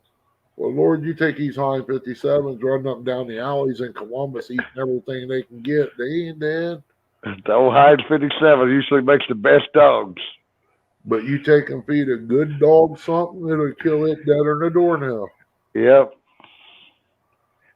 They told me, Right, well, huh? don't feed your dog scraps. It's not good for it. It'll kill it. Lady, let me tell you something. What they feed them back years ago? Scraps. Exactly. Yeah, and the rendering plant down in Rye Grand, Ohio, there used to be a rendering plant down there. We took all of our bones and everything from the pigs because I worked at Bob Evans sausage plant when I first got out of high school. That's where I worked at down in Rye Grand, where it originally started. Bob Yep, Evans. it's still there. And went down there, and all the blood, guts, and everything left over from the pig went to the rendering plant over in Rye Grand, and that's what they made dog food and stuff out of. Yeah. And you know, some of that stuff was just how long has it been before they actually produce it? What it looks like. Not safe for dogs. My dogs won't even eat dog food. Well, when I was growing up, teenager, I worked for a temporary service called Personnel Pool there on Main Street. Mm-hmm. I worked for Superior Tool and Die. And Yep. on the days I didn't work for them, which was usually the weekend or sometime through the week, but they said, anybody want to go to Calcan? I said, what's the pay? Well, pay sounded good. So I showed up that day Right? there at the office, and guys that was already there and done that, they said, you ever been there? I said, nope. I said, what's it like? He goes, it's a wet job. I said, what you got to do? He goes, when you go in, they make you put on this wetsuit type deal. I said, why?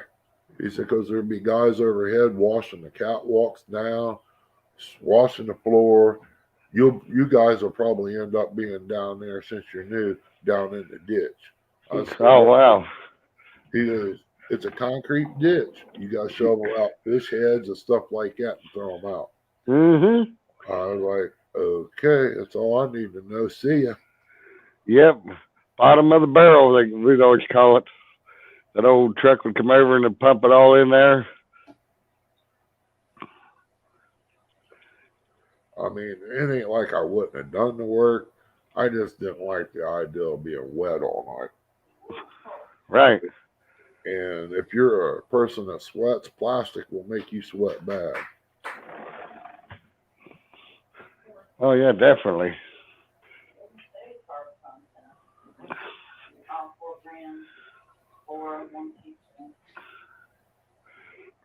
What was that, dear? Oh, The what? oh, the sugar? Raw sugar? Let me see it.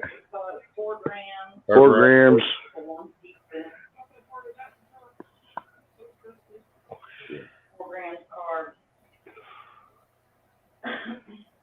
Yeah.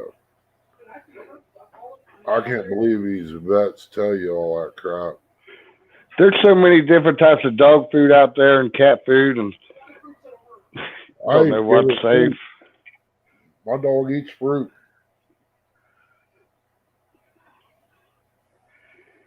This one, ours, they just mainly eat chicken. They love their chicken. Yeah. That's good for him. I mean, our boxer, the vet told us he got rolled with a car on the road New Year's Eve and we went home. But we come Yep. home, got her to the vet when her dad called us, and he said if she makes it through the night, she'll be okay. And a little further down there, a couple days later, when we took her back, he said, I don't know what you guys are done to this dog. He said, but whatever you're doing, keep it up because that's what helped this dog make it. I said, she eats what we eat. She gets peanut butter bones from Walmart, the great big ones. She eats those. Yep. And she eats what we eat. He goes, well, don't stop. It ain't going to kill her. And actually, it made her survive this. When she got hit, her collar had a piece of asphalt between the nameplate and the collar itself. So she got rolled. Oh, yeah, definitely. That's Definitely got all I rolled. Here's that sugar that she was talking about, Chrissy, if you could see it here.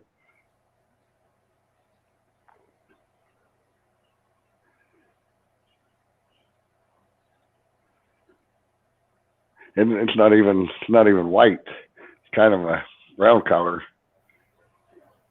Huh. Tan color.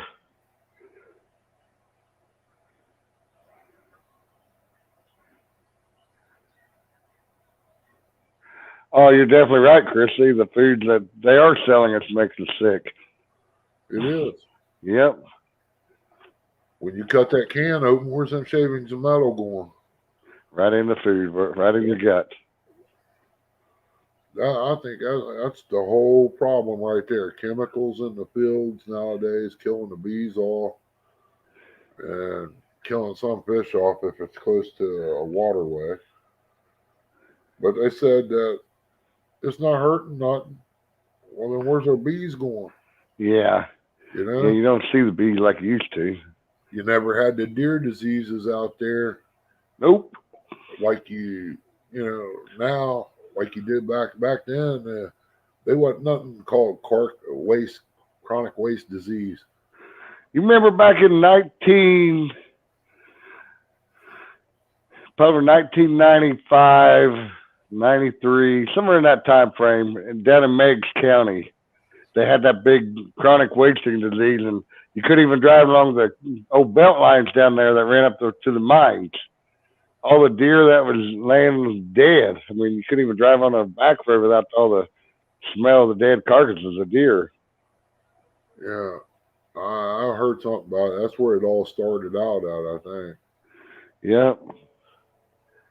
And that was the first time I ever heard of it, was back in the early 90s. And I did find when I was beaver trapping one year, and trapping the creeks and trapping the dam, and on the back side of the dam, you know, there's a buck laying down there that he was dead. He'd been laying in the creek for a while, but I guess that's one of the signs that they run a high fever. They try to get to the water to cool their body down, and which they end up dying at the end result anyways.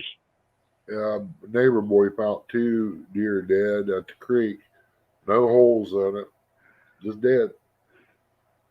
I think it's all over the chemicals and stuff they're using nowadays on the fields. Oh yeah. Well, that's why Lake Erie's got the high algae blooms in the summertime. Because they put all the chemicals. They're started something different up here. I don't know if it's going to work or not because it's still draining down into the drainage ditches. But they're putting irrigation pipes in the fields. Big rolls of big yellow or black rolls that are put in there to get the water drain off the fields faster. But in the return, they're still going into that pipe and going down in drainage ditches. And then you got the counties that come and use that grade all and clean the ditches out and take all the grass. So all that water's got no filtration and just keeps going till the end of the waterways. Yep. They're removing the grass out, which would filter it.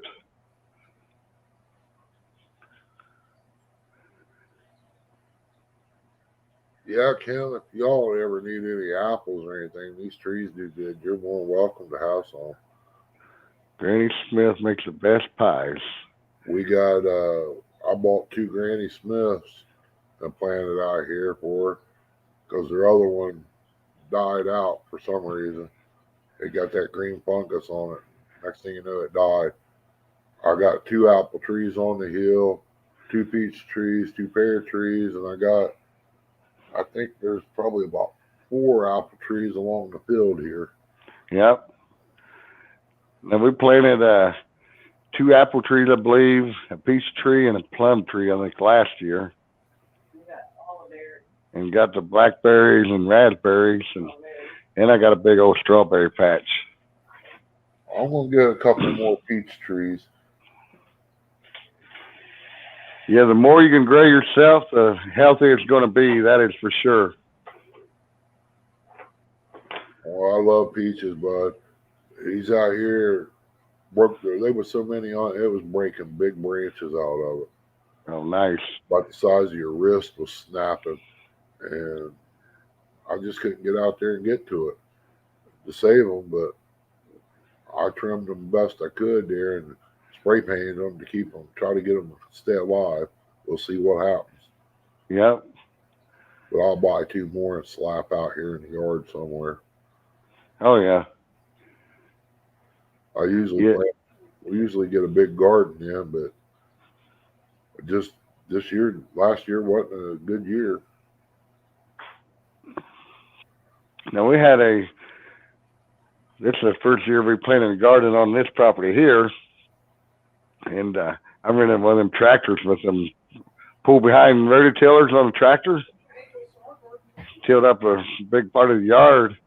And our garden actually did real good. Cucumbers was exploded, and so you got a zucchini. Zucchini went wild. Yeah, we grow zucchini. I grow a couple rows of corn. Last year, I can get the corn to grow good, the zucchini and stuff. I want to do some okra this year. And grapes and blueberries is the only thing we can't get to seem to do good, and strawberries. You know, I got a grapevine out here I planted 3 years ago, and that thing is loaded with grapes. Last year was really loaded. The year before, it really didn't produce too many, but last year that grapevine produced a lot of grapes. And the blueberry tree took off like a wildfire too. It produced a lot of blueberries. Yeah, I like blueberries. We got some raspberries out here in this one field, some blackberries. I'll be mowing. I'll stop by one of them, pull a handful off, and go on. Well, yeah. I got a big tree stump out here that I cut down. It was a elder. What was it? Elder? Some kind of elder tree. I can't think of it. Box elder. It was a big box elder tree, and it was dead. All the bark peeled off of it, limbs was falling out of it. So I cut it down about 2 foot off the ground, and I planted my strawberries and my raspberries and stuff around it. They grew up over top of the stump. The berries did, and all that rotted tree bark and everything that's rain washed down over the years, it's the best soil that I ever planted anything in. Oh, that's something else, John. You need to try What's that? zucchini boat. If you like zucchini, you've got to have one of those. Italian zucchini, but what do you do? Cut the, do you peel the rind off of it and scrape the seed out of it? The other Mhm. zucchini. Scrape that. Scrape out the seed, You take the seed out pull it out, yeah, and scrape the seed out. you peel it, right? You can tell it. You can if you want. Yeah. A lot of your vitamins and stuff. But- Yeah. When she did it that one time, she didn't peel it. I mean, it was all tender. Yep. It was great. Filled full of hamburger and cheese and stuff. Yep. We took a lot of our zucchini, made zucchini bread and zucchini lasagna and diced up zucchini and squash and onions and peppers in a skillet. Hey, old mechanic. I think we talking fried zucchini and stuff. He heard it and come in and see what we're doing. George said my dogs are the Toto dogs are the Wizard of Oz. Very naughty dogs. Toto. It was like that lasagna I made the last time. What was on you? I've been living off of deviled eggs That one where you take and eggs, stuff. Yeah, I like some deviled eggs. there's no, it's gluten free and it's nut free. What? Where's You that? make noodles out of Where's that? eggs, and I believe it's cream cheese. Where's that? Where's I that? can't remember what all of it. And then you bake it, you bake that in the oven, and then you cool it for at least 30 minutes in the freezer or refrigerator I don't remember. while you make your hamburger, whatever. And then when you get it out, you cut it to fit the pan that you're making it in. And you layer it just like you would zucchini. And it tastes almost like a zucchini. Got potty? You can tell it's not a zucchini. Potty. Go potty. Close. It's close. It's probably the best keto lasagna I'll get. Yeah, she's got keto lasagna she makes too. It's pretty good. Oh yeah. I like fried foods too, old mechanic. That's like fish. I took fish and pork chops one day and rolled them in pork rinds, grinded them up. That wasn't bad. I don't like after you eat them, hubby. What you trying to say? The end results, babe? Oh, deviled eggs, you never make enough of them. I think Oh yeah. Ooh. I bought like 3 dozen eggs the other day. Well, it was like 30 some eggs. And we made deviled eggs and egg salad out of it. Yeah, them deviled eggs, they're delicious. I'll sit there and I'll wipe the whole tray out of them. Now, old mechanic, That's why that's she funny. fry some water. Fry me some water. Well, I asked Chrissy one time, I come in the house from the garage when we lived in Columbus. I said, fry me a couple of eggs and 2 pieces of bread. Well, I thought somebody from West Virginia knowed what fry me 2 pieces of bread is. But she actually got 2 slices out of the bread bag and fried it and handed it to me. I said, where's my bread? She goes, right there. I said, that's toast. I Take meant a- put up some flour and water and fry it. Take up the pieces of bread, make you some eggs scrambled up and roll them in there and a little cinnamon and fry that bread up in the skillet, making some French toast. Yep. A little bit of vanilla and sugar and your eggs. Flip flop your bread in there and throw it in the skillet. Yeah, it's good. I like peanut butter on pancakes. Oh yeah. I was raised to live on what you got. Try to save your money for other things. That's why I'm big as I am. I quit driving truck. I was losing weight while I was driving truck. I had connections though. I'd stop at Pilot there in Circleville. The boy at work at Pizza Hut, them personal pan pizzas. Oh yeah. They throw them away after 15 minutes. Yep. One night, him and his mom, they like pineapples and grapes, so I give him some.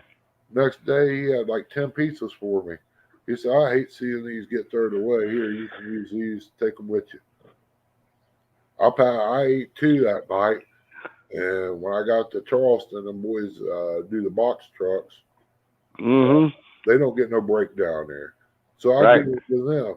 So they, in return, he put me in the computer as owning an institution so I could buy produce.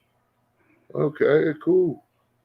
I asked him, I said, what kind of institution you put in? He goes, just anything. I just put institution in. You can tell him whatever.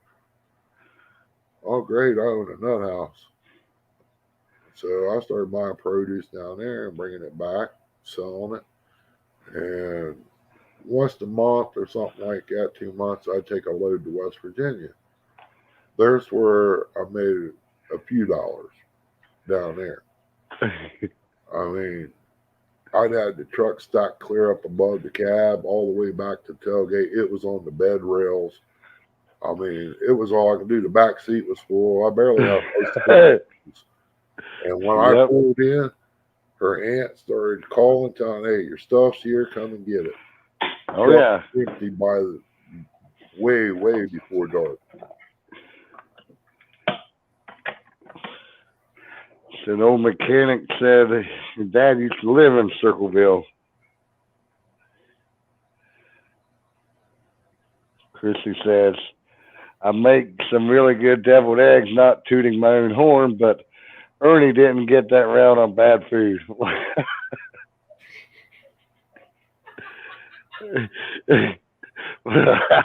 Okay. For somebody that told me they didn't know how to make biscuits when I first met them, you did it for a year. And I swear, that was the very first time I ever made biscuits. Her mom, That I didn't open the can up and put the oven. I was there, I spent the night, Yep. got a cup of coffee, was sitting there, she come downstairs. Her mom said, Chris, you go in there and make some biscuits and gravy.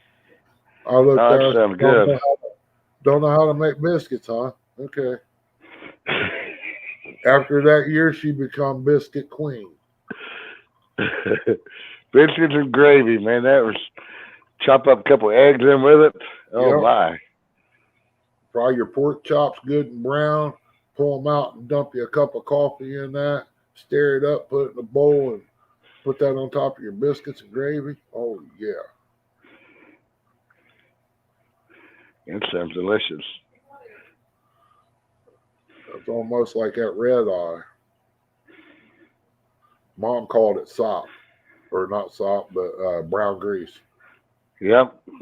And she take neck bones and cook them down, and you eat neck bones. And you got some pone bread. You dip it in that sop that was left over, the renderings. Mm-hmm. Oh Lord.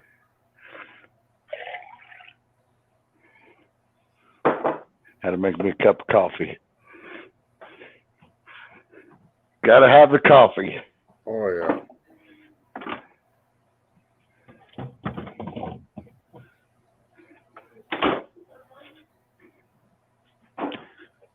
I'm going to cheat a little bit now, put a little sweet cream in it. I can't be doing no cream unless it's McDonald's. Yeah, they're actually pretty good. She's got some of that in there. That Delight or whatever it's called. I don't know. Cold Stone sweet cream.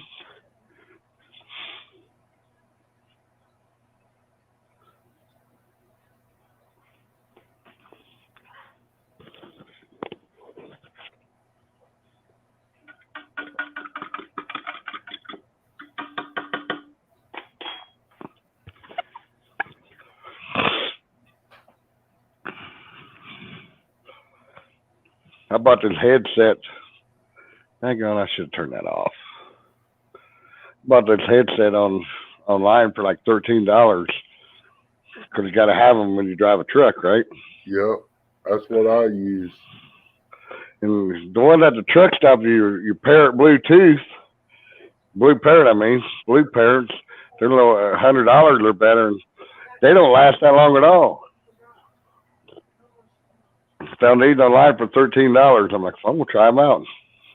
I can't, no complaints about them.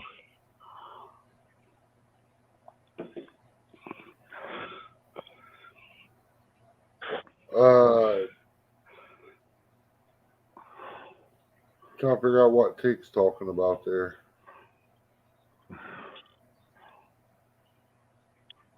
It happened on Hog Leg's channel. Miss Melissa called Karen. Somebody called Melissa Karen. I don't know. Haha, you funny, you mixed it up.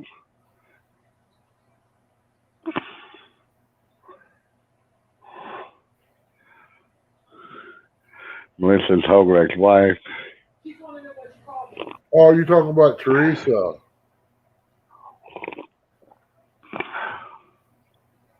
My phone goofed up and it typed in Teresa.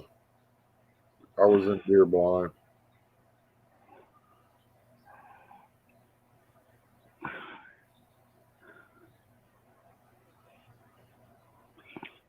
Yeah, we don't use no pesticides or fertilizers or anything on our garden either.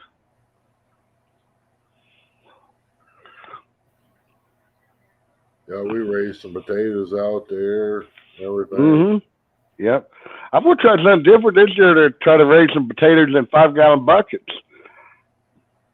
Now, I did try I might have goofed up myself, but you know how you dig your little ditch and all that to put your potatoes in? Yeah. They say you can do that and load it down with straw on top of it, nice and heavy. And Yep. you throw them under that. You just rake the straw back and get your potatoes. Yeah. Well, I've heard. Well, actually, I seen one guy years ago did it. He had the hay from out of a barn, and he just threw some potatoes underneath the hay and covered it up, and they grew some big old potatoes underneath that hay. Big potatoes. You ain't got no restriction of the potato. When you bury it in the dirt, you got the dirt compacted and then it's got to grow out. Yeah. And you got to keep it watered all the time. Yeah, the onions, everybody thinks onions grow underground. They grow on top of the ground, actually. Yeah, I like some green onions. I didn't dig all mine up this year. I left them out there. So this spring, they'll take off and start having green tops on them again. Yep. Yeah, I like green onions and lettuce chopped up in a bowl. Mm-hmm. And just kill it out with bacon grease. That, some fried cornbread, that's some good eating right there. Oh, she's doing just fine there, George. Old mechanic says Japanese tear his garden up every year. We've been lucky. They had no problem out of no beetles getting in here, around here anyways. Most we have problems with here is cabbage eaters and worms. We never had any trouble with worms or beetles this year, knock on wood. Yeah, I did find humongous. It looked like I don't know, dinosaur caterpillar looking thing out there. Yeah. A real green looking, real bright green. It had little spikes on it. I think that sucker stung me. I'm not sure. But probably got a real itchy feeling, didn't it? Like real itchy, just keep itching. yeah, it kind of felt like a nettleweed type deal. Yeah. Oh my God, them nettleweeds. I don't know what it was, but man, I'll tell you what, I was thinking about fish bait, as huge as it was. Speaking of worms, remember catawba worms? I come from them catawba trees. Yeah, I got a bunch of those. Yeah, and worms are pretty good fish bait. I haven't messed with them in several years because the population was going down on them here, and I was doing a little research. It's a moth. But it goes in the ground and then they hatch off and come back out. And I thought the little white dots on the backs was eggs. Yep. Yeah, they're eggs, but they ain't their eggs. They're either I think they said it was wasp or hornet eggs that was on hmm the Oh, wow. and I thought they was eggs from them. Yeah. I was saving all them, leaving them on the tree. Come find out these things come out of the ground. Did you get very many locusts down there this past year? Didn't have a whole lot at all. We didn't have that many either. Especially, this was the 17th year that there was a bunch of them. But we didn't really have that many up here.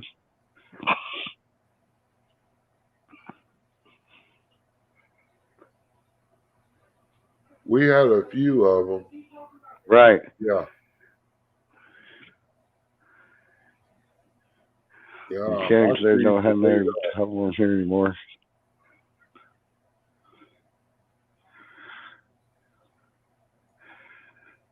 What's the broken eggshell do on the bottom of the cabbage? I missed that. that's to kill off the worms. Oh, okay. You mix it in your dirt and put it around the bottom of your cabbage plants. Yep. And them grub worms, it cuts them. Gotcha. Take down catfishing. Says hello, Ernie and John. Hey, appreciate you coming in, bud. Yeah, that's my little buddy. You feeling any better?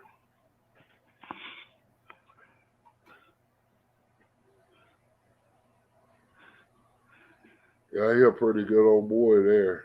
Kenneth, Yeah. Kenny. I heard if you take pepper juice and spray your plants, bugs won't get on it either.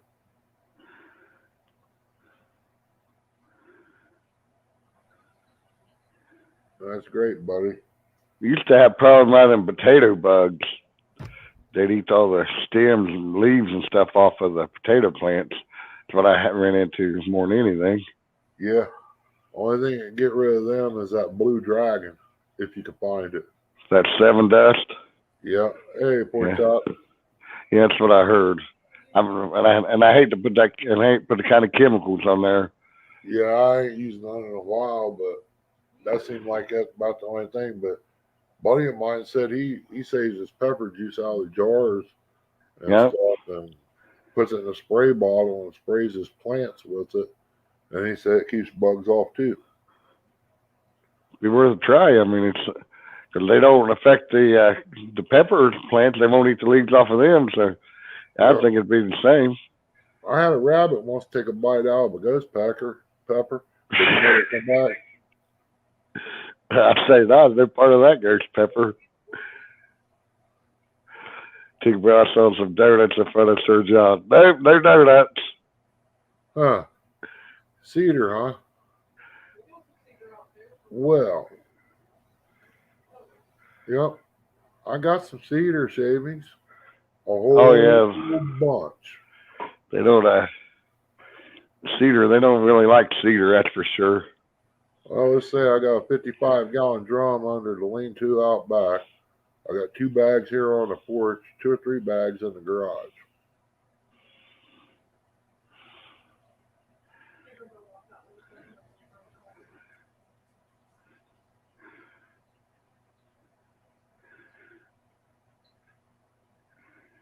Oh, they're donuts coming in front of the coffee machine. Oh, these? No, these are red potatoes. Tired? Tinkerbell. Red taters. They're. Well, there went one on the floor. Oops. They're. Here we go. All right, give me some more coffee. They're organic red potatoes.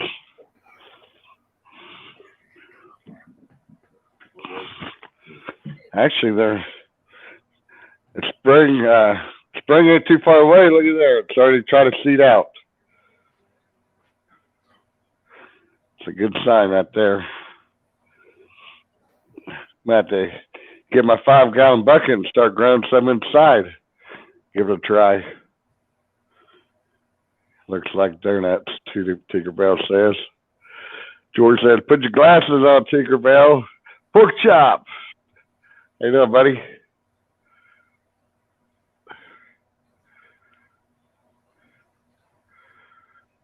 Let's see here. I'd love to. I didn't recognize John without his wig.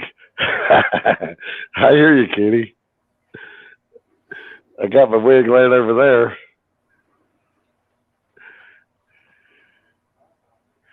He's better without it. Quiet man Curtis back in the house. How you doing, buddy? So that won't hurt you. Granddad used it all the time. Been around over 60 years. Yeah, I just never tried it. I've heard of people talking about it. They were old mechanic, but never tried it.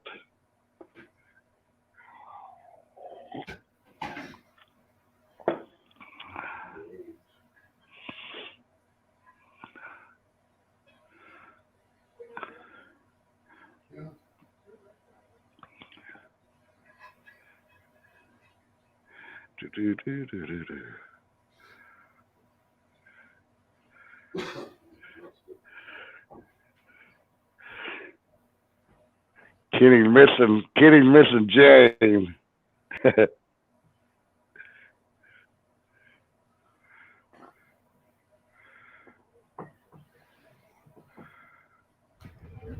I want to learn something different.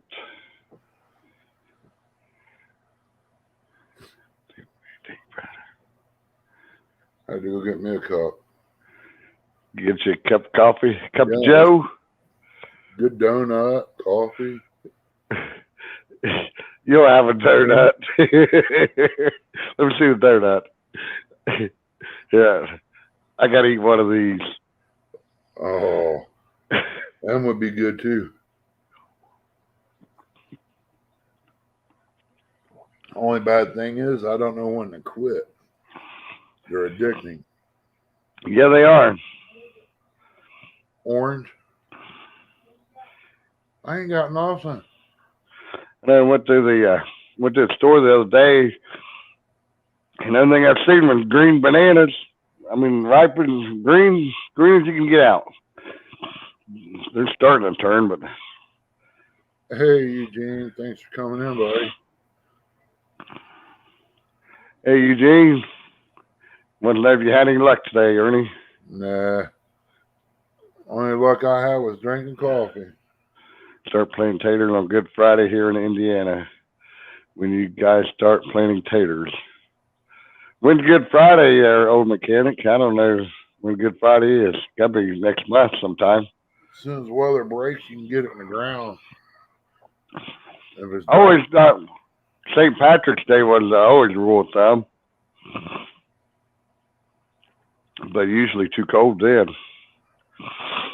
Hey, take down York to see that keto pizza Chrissy fixed. You could eat all that you want, bud. Kenna, take down. There's no bread involved in it.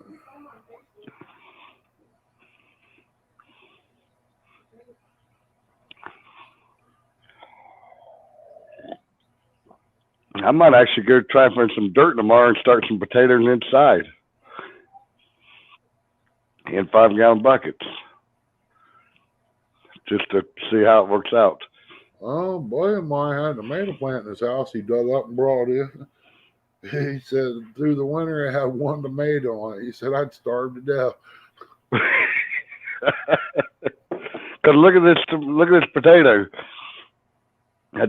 He's already seeded out. Yeah. So the only thing I do is cut it right here and put it in some dirt, and it Yeah. should take off. Oh, it will. You ever Give- you can stick it in if you want to get starts off of it? Yeah. As plants. Mhm. I take sweet potatoes and put them in a jar with a little bit of water in it, and they start shooting little sprouts out. They get about 3 inches, 2-3 inches tall. He cuts them off and puts them in dirt with root starter. Wow, and the stem takes off. Yeah. That's how he gets his sweet potato plants. Oh, nice.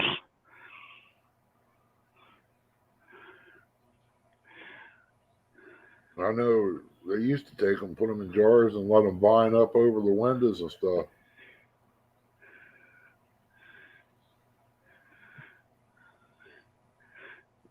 Early on a strict diet. Yeah, I already know how you go through all that diet because I did it not too long ago. Appreciate it, George. Glad you're hanging out in here.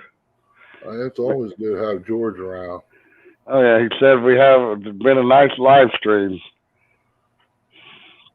Hey, what you get from us, it's all straight up, no patching or nothing on vids. Nope. Get the real deal, right? That's it. Funny thing is, old Stan give me this name. And to make it even more true, I live south of downtown, and Chrissy lived closer to downtown of Columbus. So I had to go uptown to see her. Yeah, uptown, downtown, Ernie Brown. She lived up there off of Parsons and Livingston, and I lived down by Buckeye Steel and Hozak and Parsons.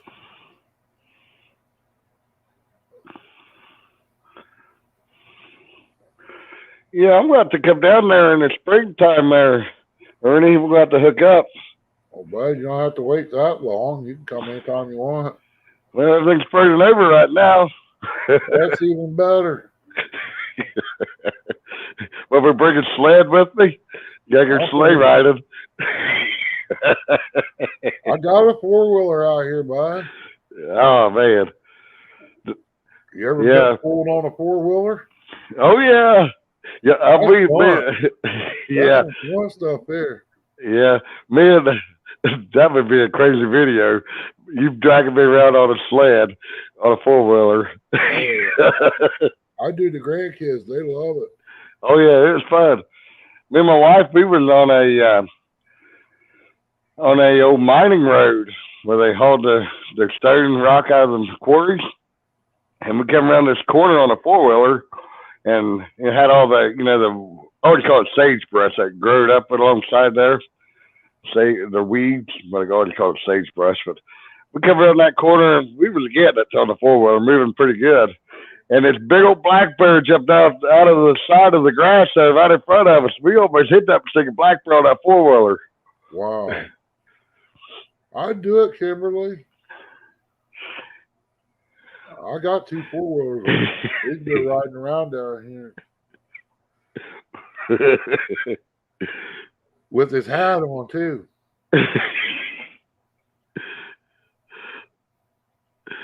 That'd definitely be funny.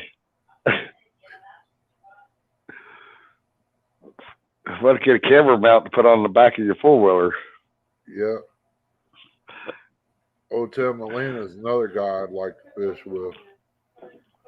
We'd have to do Jane. Oops, wrong button. Yeah, there's a spot up there at Tar Holler for mushrooms. Guys from Michigan comes down and goes there, and they said they don't sell them, they don't eat them, they take them back home and give them away. Michigan usually is better than Ohio, but Tar Holler does produce a lot of mushrooms if you can find the right spot.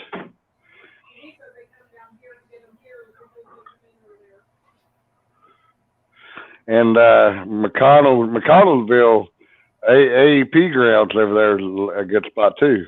That's where I went fishing Muskingum River at. It was down in there, I think it was. Yep. Years ago. I put 50-pound test on a Ambassador 5000. Wow. I couldn't throw very far. It started raining. I had that hamburger, that chicken liver and Wheatie ball on there. I figured I'll catch something, It started raining on me, so I had to pack it up and leave.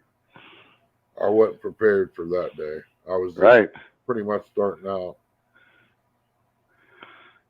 CJ Brown, you can get mushroom.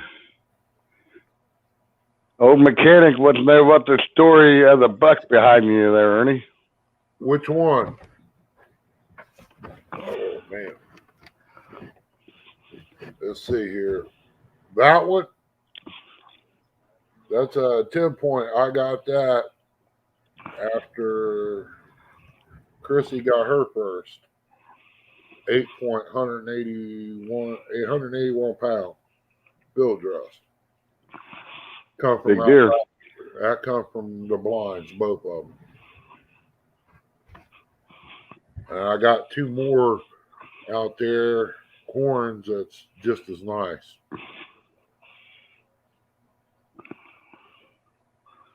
I got an 8-point out on the back porch here that going to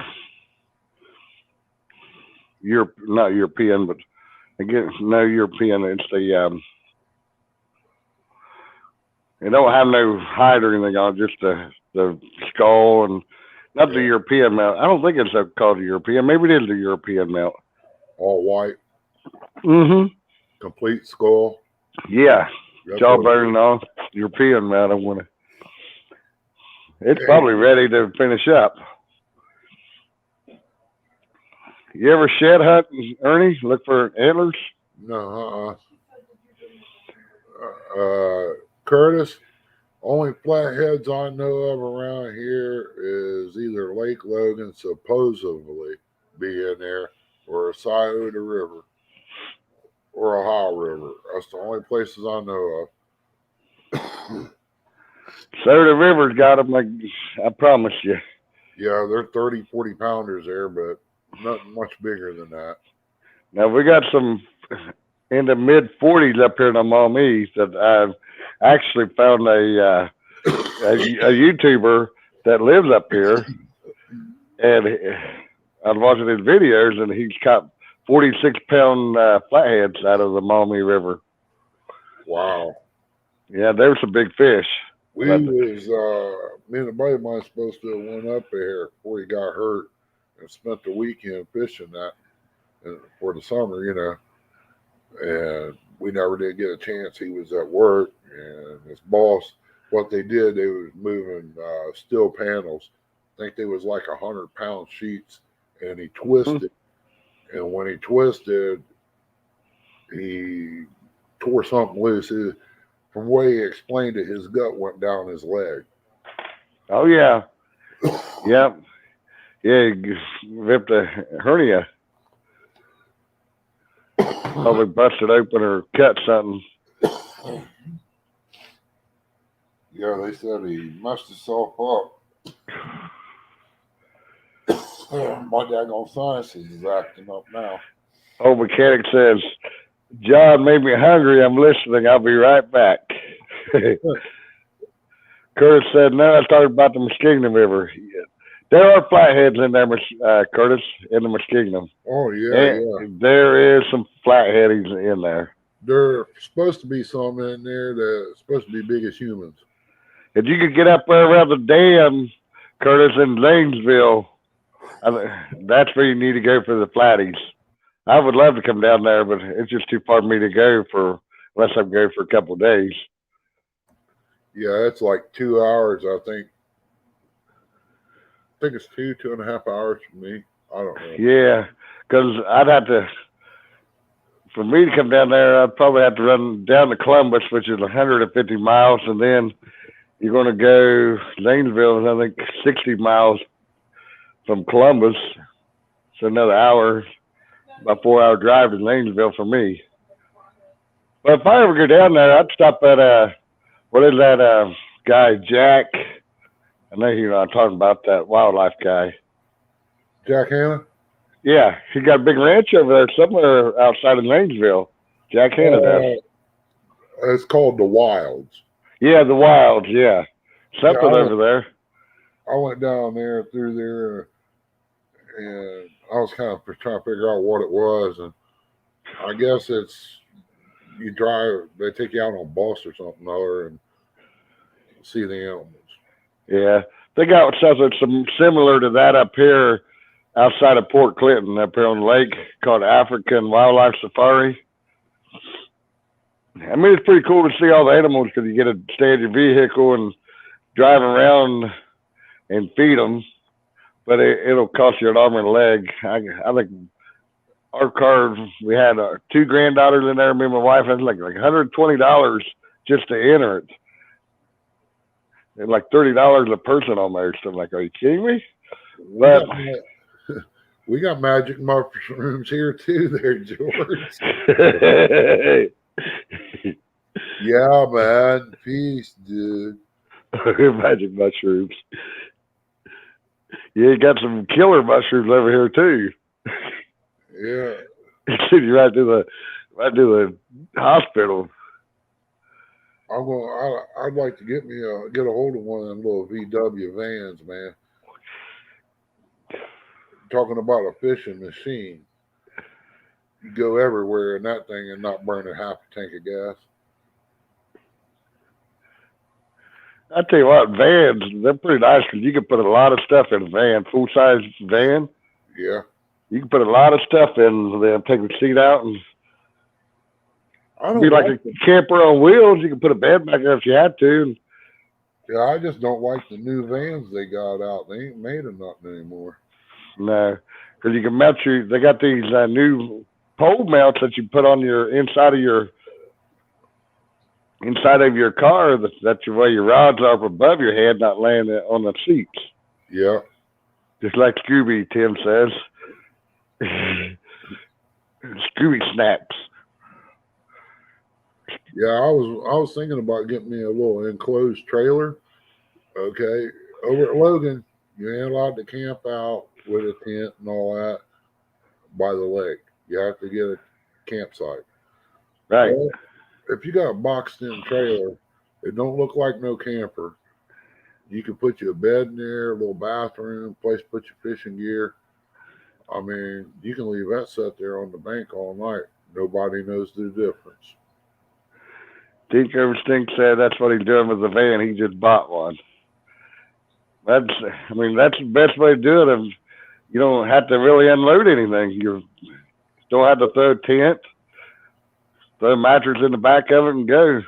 That's why I was thinking about this, getting a little box trailer or making a trailer. I'd have a complete fishing setup in that. And if I can get something built off the side of the garage to take care of my pontoon boat, I'd have that set up for fishing the boat. That way, the only thing I have to do is back up and go. The only thing I have to unload is my bait. Right. We say, Brian, and we're still mumbling, we out talk Stan tonight. Hey, Brian. Well, we had a good teacher. It was you. Brian the teacher. This is our no script.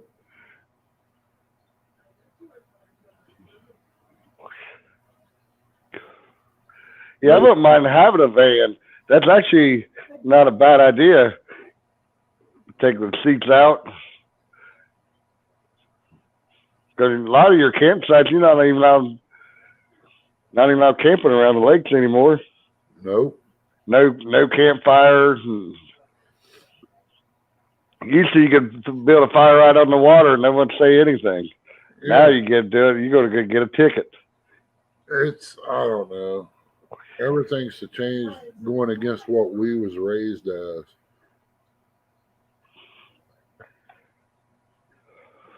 I can remember taking wood that got washed up from the river up on the bank and piling it all up right on the river bank and burning it right there. Watching barge come through. Every time barge come through, fish was guaranteed to bite. You have your fire going there and fish all night long. Didn't need no lantern. I'm going to move up there beside Brian, and me and Chrissy going to start making these pizzas. Since Brian likes pizzas, he's always having them Ubered up there, delivered to him. He get a taste of this, he fall in love. You know what he needs, right? He needs a Papa John pizza from. I'll make him a Papa John pizza.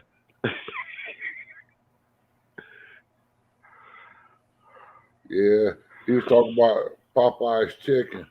That's the best chicken you can get. I don't care where you're at. Don't get Chester's chicken. That's my wife's favorite, Chester's chicken. I've seen them in a lot of truck stops. Yeah, that's some nasty chicken. So, like you said earlier, been overcooked like it's laid underneath the heat lamp for 12 hours. Well, Dried out. I stopped at Flying. Well, we was at Flying J's with the trainer. He said, "Man, why you buying bologna and stuff?" Dude, I'm just starting out. I don't make that much money. And You can share it with the chat if you want. what is it, a pizza? That's that low carb pizza. Hey, Brian, check this out, You have dude. to-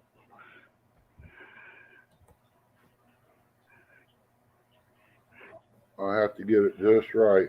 Tilt it down. Ooh, look at that. Now that's a pizza right there. No bread, dude. Thin crust. All chicken crust.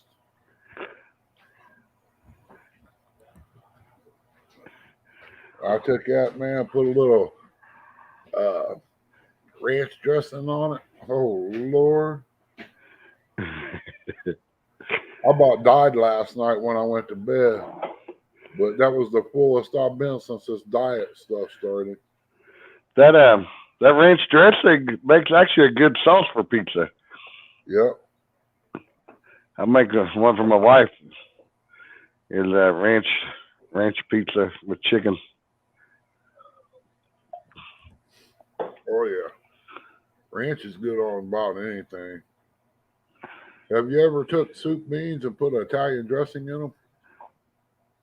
Never have done that, but I took spaghetti and put ranch dressing in it. That's really good. Yeah, that's not bad.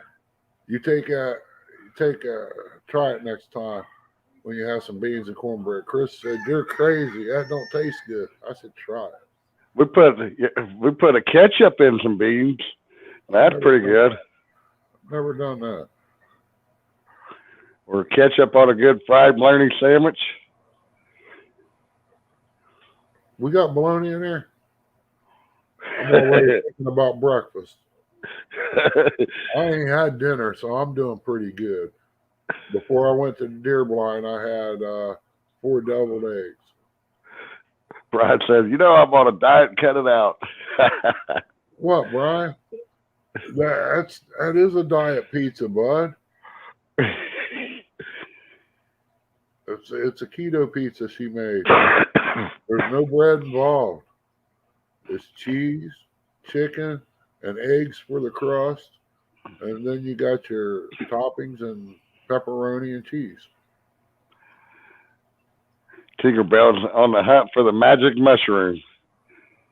She don't want none of those. So, She'll be in there holding a dog and thinking she's the new Wizard of Oz movie. yeah.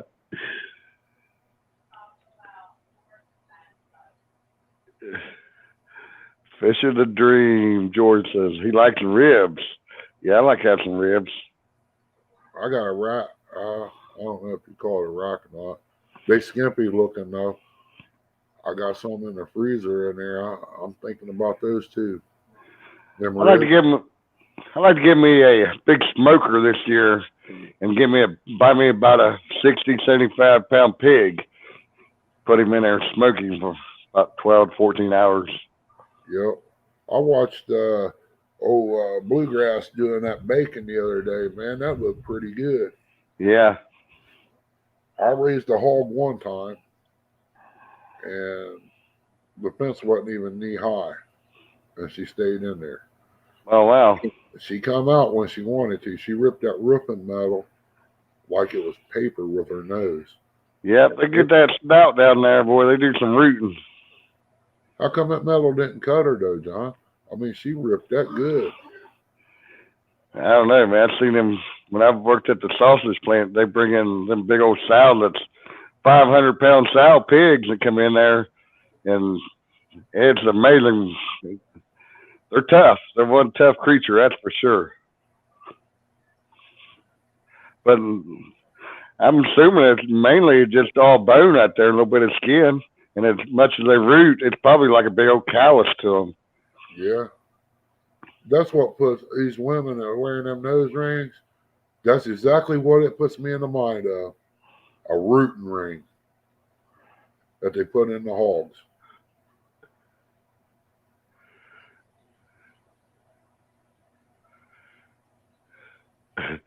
That's not the mad mushrooms you talk about.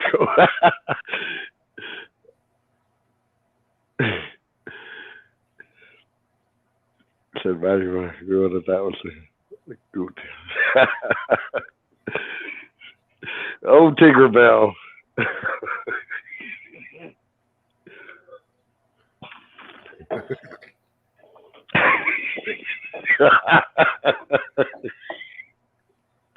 Her uncle, Chrissy's uncle, always said something. Y'all a peach for a big red apple or something like that.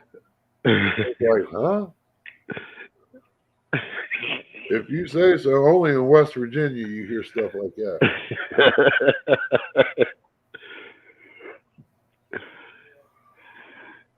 Yeah, there's a place down here, back out on a ridge. You walk over the bank, and it's got like a log trail road around through there. Them guys picking up some mushrooms out there pretty good too. I find a few. I don't find a whole lot because I ain't that good.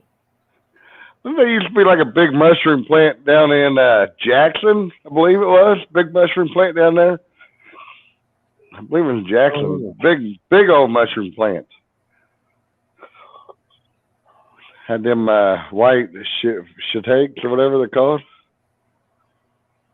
I don't know. A guy told me if you throw drywall out on the side of the hill and just leave it there and let it decay, he said mushrooms would come from that too. Oh, wow. It would cause them to grow. I don't know how true it is, but I ain't going to try it. That stuff don't look good after it lays out there. No. George says, or Tim says, George, forget how mild away he is. Every place might be found in the meantime. Daggone, Tim.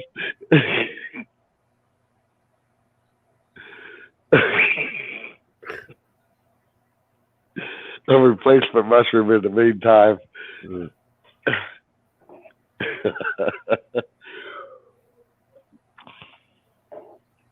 That's too funny. Well, Kimberly, there's kind of a difference between a stud and a ring hanging out your nose. I mean, it was either a rooting ring, they need to be broke from rooting, or it's a thing to hook a dog snap in and lead it around with. Or the bull had the ring in his nose, you could pull the bull around. Yeah. George booking a flight now.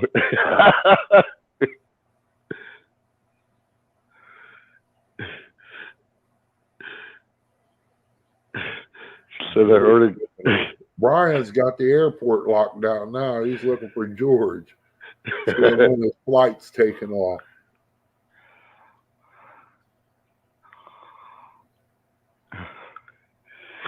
Ernie gonna do a live dragging me on a 4-wheeler.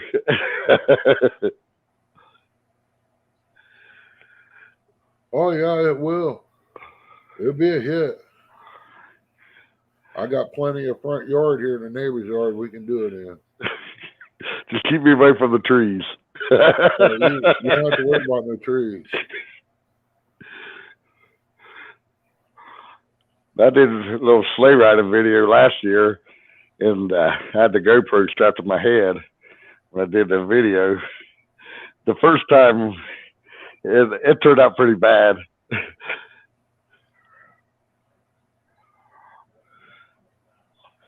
Trying to be a Jane for long. Where's how to use a bullwhip? Yeah, yeah, yeah, bull. Yeah. I got a bullwhip back here. I use it on Chrissy once in a while. Wear my helmet. That's funny, Brian. Chrissy, you don't want Jane. She is a mess. Poor Jane. Wear a helmet? Oh, that's for them city boys. Us country boys, we get out there and ride car hoods down hills. Oh man, I can recall them days. You get your finger cut off real quick. Yeah. The old inner tube, old tractor inner tube would get you down the hill in a heartbeat. Yeah, I put the littlest one on there, and he wanted to do it. I said, okay, just remember, if you can't control it, it's bell off. He went down. He come off that hill, son. He went right up under that pine tree. Oh. Yeah, I can remember. It didn't hurt him or nothing. Right. Yeah, my inner tubes, they're hard to get off of once you get moving. Uh-huh. There was a place on Broad Street over by the mental institution there, the park. Yep. They had a set of steps that went down through there. It snowed real good. It packed in there good, man. You talking about a ride. Then they had one you go down, and they dug it out a little bit and made a ramp. There's a tree there. You either missed it or you didn't. And they was jumping 50-50. They was jumping that ramp and going way out into the field. You know, the tube would go one way, they'll go another way. Go the other way, yep. The tube was always going the right way. Yep. I remember when we was growing up, but you come down from my uncle's place, a big old hill, and if you got off the trail, you was in the trees. So if we all come down that sled there on that tube and get at the bottom, and it kind of goes down and then up like that, and then there's a creek. And you were supposed to stop before you got to the point where it went like this. Yep. Well, not me. Right down to the creek. I was done. Well, if you remember, Tar Holler's got that ditch over so far there at the spillway. Yep. You can build a ramp and jump that little thing. It's only, what, maybe 2 foot wide or something like that. But You got to stay on it. You don't build something to jump it, you're still going in. You know, I got an idea now that you said spillway, because all of our spillways up here is frozen with ice and snow on them. Yep. Makes it a nice little ride. Yeah, I'm about to check that out tomorrow. Take down. I ain't been nowhere near no water to see how bad it is. Tar Holler, you might get up there and get stuck real bad. Next snow, my wife is sending me down. Well, you better get your clothes ready, John, because it's supposed to snow tonight. Matter of fact, it did snow a little bit. Taking a road trip here for long. As long as the temperatures stay cold, that snow will stick around for a while. Yeah, it will. It's supposed to get in the 40s one day this coming week. I don't know. Yeah, I don't know what the weather's going to do up here. Haven't checked it. But right now, we're just getting into the cold weather up here. You can't believe nothing them weather guys say. Now, that's the only job I know that you can lie and get paid for it. Yeah. And you can never have to be right. You can just lie. Yeah, okay. You still going to get paid. Next Thursday. Yeah, well, if this stuff does melt, we're going to have a flood. Because they're talking rain, too. It's supposed to be 51 Tuesday. Crappie season's almost here. Yeah, we always crappie fish about March, right around there.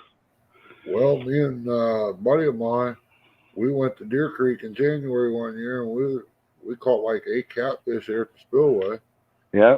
And we was calling his son. He was working the dairy farm, and we was showing him pictures of them and stuff.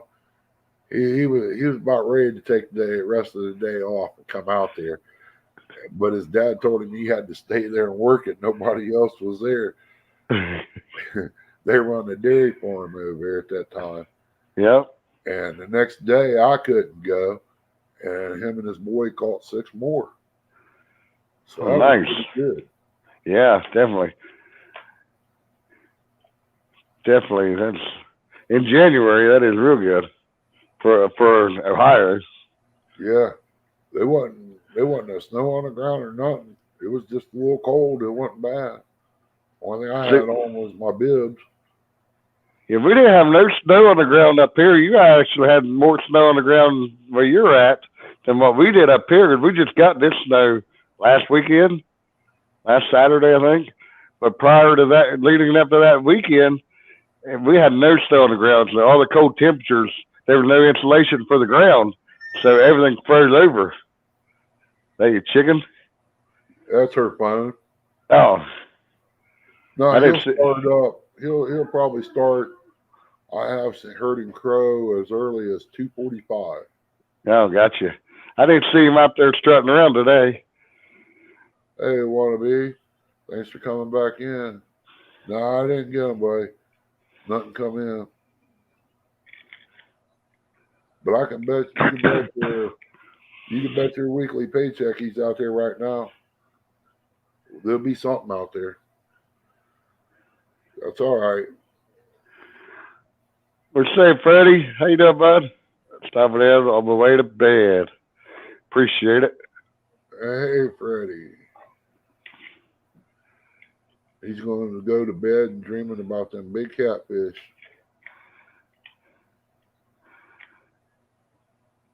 Yeah, I'm just trying to figure out how I'm going to break through this ice tomorrow. Jared O. Mark is back. Hey there, Mark. I think I'm going to take my wood maul out there and chip out a little square, about 18 inches, 16 inches square, Yep. and then try to maybe mark it across and bust it out that way. So I didn't buy no ice auger. I imagine a post hole digger would be the same thing, wouldn't it? I would think it would. I don't want to beat too much. My luck is a crack right where I'm standing at. But if I can, like you break block or whatever, you chip a little line, Yeah. hopefully the ice does the same thing. Well, you seen them do that on them shows. They take a chainsaw out there and cut a square out. Yeah, I've seen that. Yeah, I can't remember what it was. I hate to stick my chainsaw down in that ice. Get stuck and can't get it out. Yeah. Yep. I'd try it once. I mean, one more you can do is fall in. Yeah. As long as it ain't deep. I don't know how deep it is right there. That spot where I'm thinking about going is right there by the spillway. And according to Navionics, it's like 15 foot deep right out in front of it. Wow. Hey, Mike Irvin. Thanks for coming in. Hey, Mike.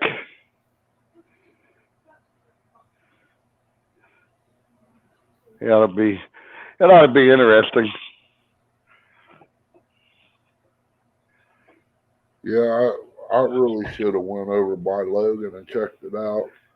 See if there's any open water anyway.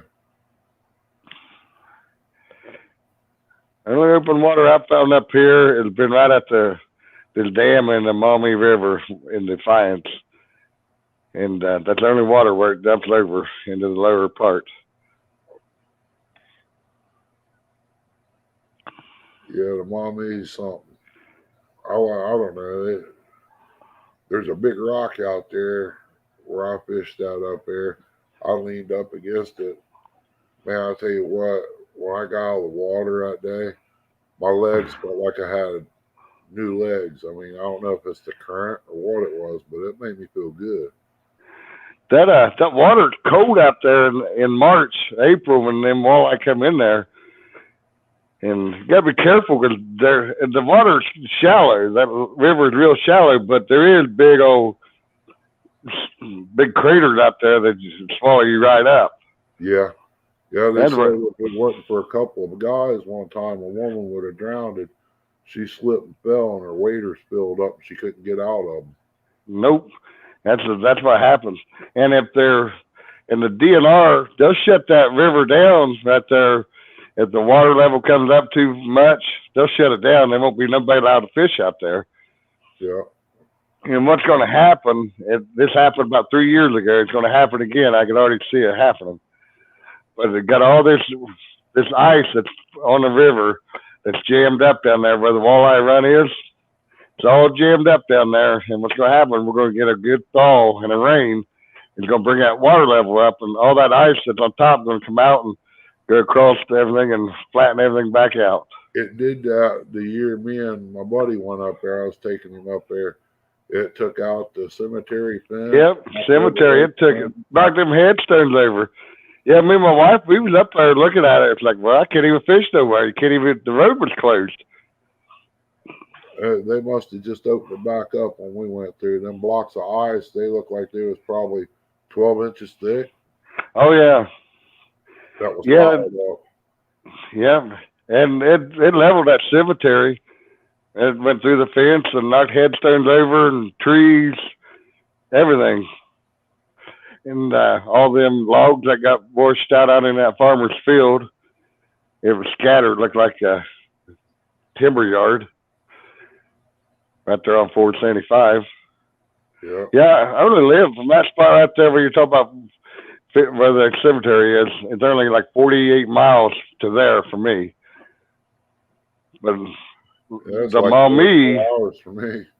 yeah, the Maumee, I could go catch it in Defiance. It's only 11 miles, but you got to go the 45 down the river to get to Walleye Run because they don't get across the dam. Yeah, a buddy of mine, we stopped one of them gas stations up there. We pulled back out. He was on the freeway. His wife said, "I think you're going the wrong way." He said, "No, we're going over into Canada." It had Canada written on the sign up there. She thought that's where she was going. Well, let her think that. I don't care. She'll think you're going to Canada when you cross this bridge up here. Yeah, that river gets pretty wide right there in Toledo. It crosses 475 and across the river. I-75 crosses and 280, and I think it then was Waterloo's there at 475. yeah, well, that's Waterville. Waterville, that's at 475. Yep, you're right.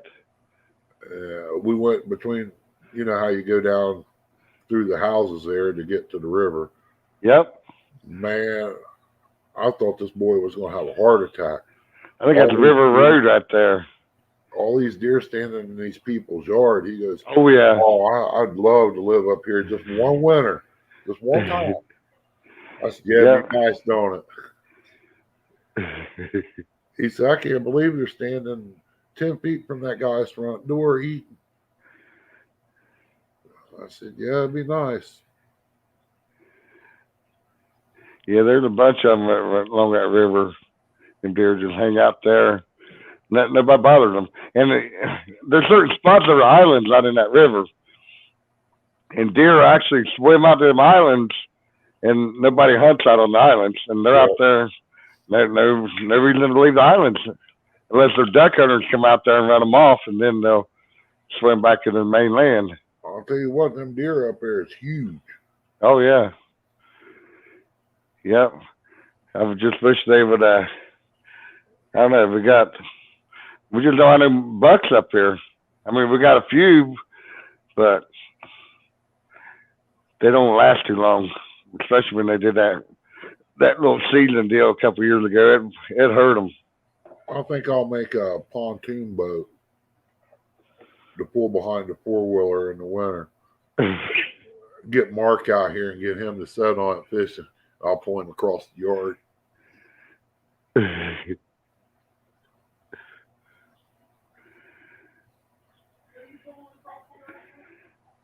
Mark, Well, yeah, there's enough snow out there to do it now. I went out the driveway slipping a little bit on the 4-wheeler, so I'm sure the yard's just fine. Chrissy's got a picture of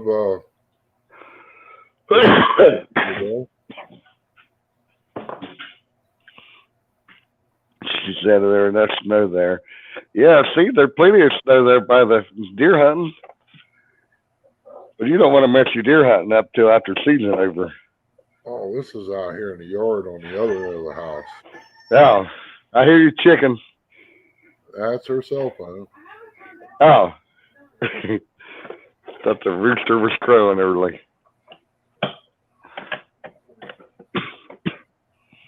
Gotta make a cup of coffee.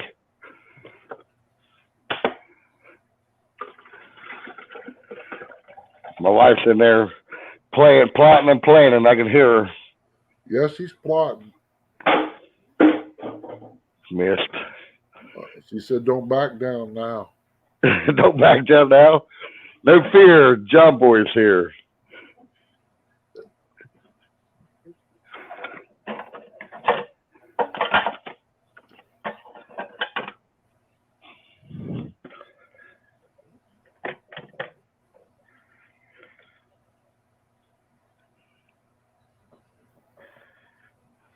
See the chat here. What's missing? Road trip tomorrow already? We still got a good bit of snow.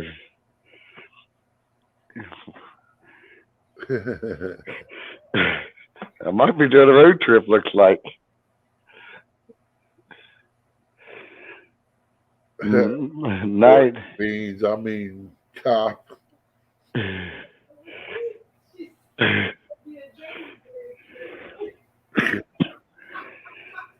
Might be Jane Boy, you hit a tree. Ah!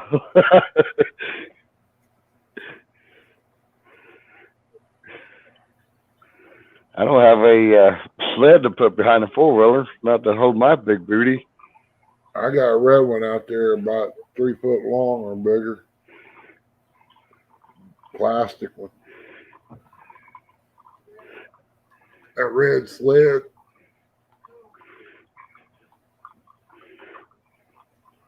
Your four-wheel drive?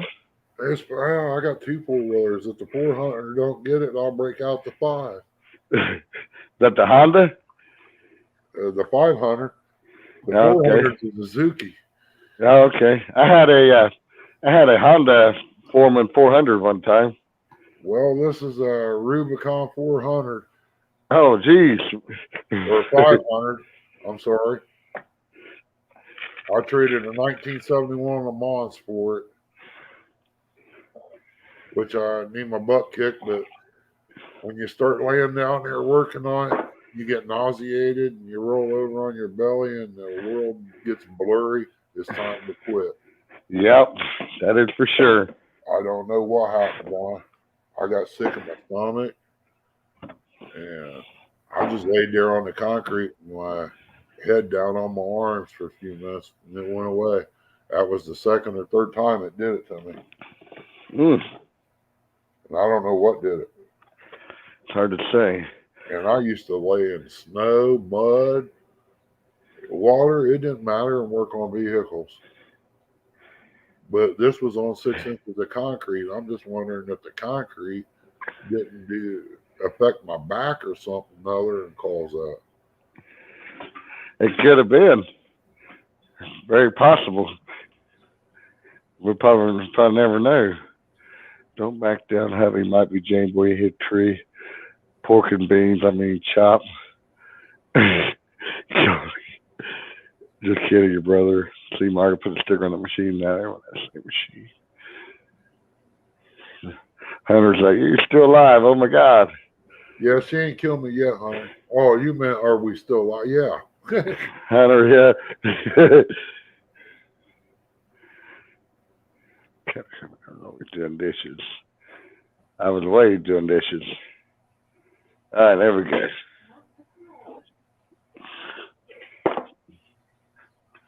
Yeah, I can't wait till Mark comes back out again.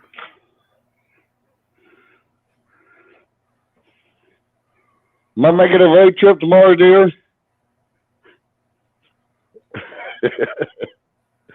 There's one thing about it when we was in Mendota, John. If I got up at 4 o'clock, I'd go out and sit on a tailgate, truck, a cup of coffee. I think Mark smelt that and woke up. Be right there, like, oh. He'd be out there within 15, 20 minutes. Hunter said it's the never-ending live stream. It's Friday night, Hunter. No, it's my last live stream till tomorrow. This is about the longest one I've done other than being on the river. Well, you got 6.5 hours into it. Well, I started out with about an hour left, roughly, tonight.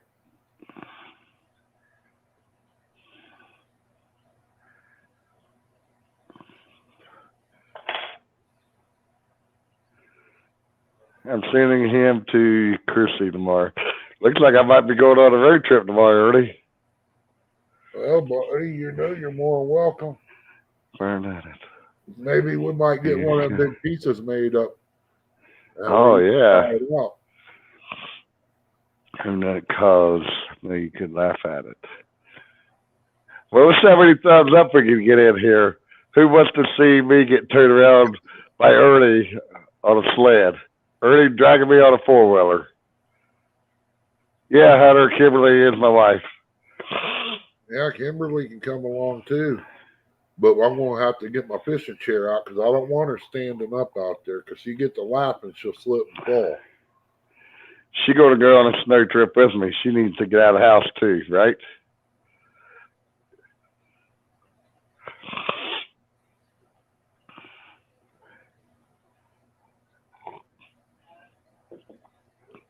Yeah, if you come down, I'll just show you what I got out there and then see if you're interested in it. May have to pick up a tractor tube coming down and we'll tie a rope around the tractor tube. If the sled don't hold me up. Well, you can grab a tractor tube and bring it with you. Or I could just hold on to the rope and he drag me around that way. Hey, we've done that too. That's the best thing about them old leather jackets we wore, man. Them things was tough as pig iron. You get a nice icy road like here on the west side off Climb Road, them housing projects. You can run up and grab the bumper of the car and hold on. Mm-hmm. Slide all over the place till they stop, and then you better hope you can. Quiet Man Curtis says, if you guys do that, I might have to show up. Logan's not too far from Lancaster. It's not that far away at all. Well, we ain't in Logan, Curtis. It's over by Tar Holler, buddy, out of Laurelville. So are you between Laurelville and which side of Laurelville? East side or west side? When you come out of Circleville, Yep, on 56. okay, you'll get, you know where Adelphi is. Yeah, up on the hill there. Yeah, you come up Adelphi, goes through, just like you're going to go to Tar Holler. Mm-hmm. Go up there and make a right by the pizza shop there. Nope. Try to think. No. No, you just go straight through the stop sign. Okay. And when you cross over the big hill where the church is on top, just keep coming on across. When you get to the bottom, I'm 1 mile on the right. Oh, that ain't too far away. Actually, it's not that far away at all. No, you know where Lively Holler is, don't you? Yeah. Okay, that's at the end of the field on the other side of the road. That's kind of where I'm hunting at on the right side of the road. Oh, gotcha. That big long field there. Used to be a white house there. And neighbors there on the up the Lively Holler bought it out, got a bed and breakfast. They let the house go. And I think them coyotes might be hanging around down inside that house sometimes.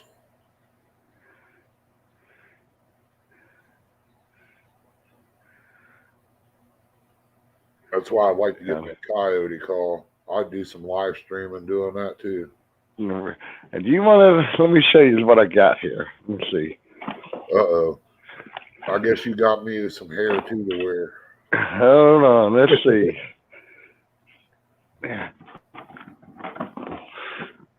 You talk about coyote hunting. You know, that's right up my alley.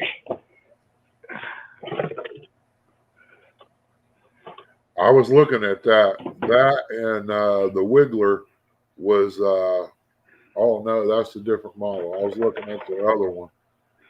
And it was like $150 some to get started. Let's see here. It's been a while since I've got to use this here. To make controlled. One of my buddies got all them downloads you put in it and stuff, and I set that off in the house. It scared the grandbaby to death. But he was little back then. Right. It'd be a blast with this dog. And probably my dogs and neighbor dogs probably all come.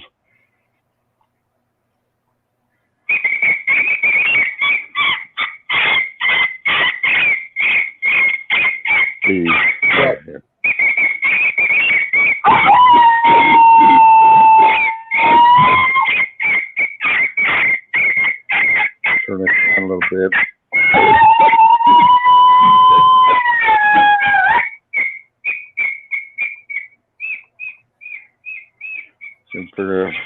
I ain't used this thing for a while.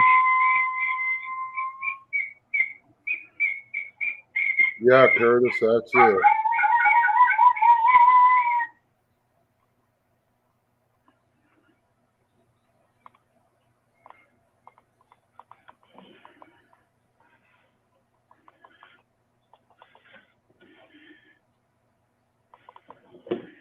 Yeah, got the let's see, A, and got the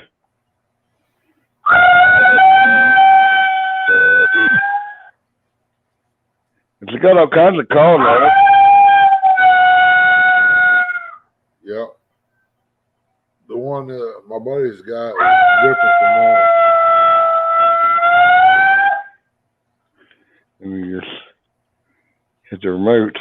I think the battery might have to, let's see. On. Battery might be dead on that side. She's out. She's on a couch and ain't even there. Decoy.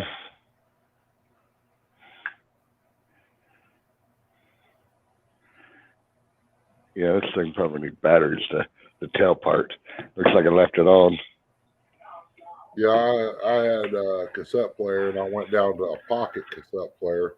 I was using that for boxes. Mm-hmm. Them little suckers are quick. People don't think they are, but you want boxes? You got one chance to shoot it. Oh yeah, that's it. That is it. Yeah, need batteries in it. Brian, you come down to the country, we'll show you how to survive, brother. That's a mating call for country boys. My neighbor dog started barking. So that will draw them in. Yeah, it will. And I know there's a lot of coyotes down there. Oh, I know there's a bunch down there.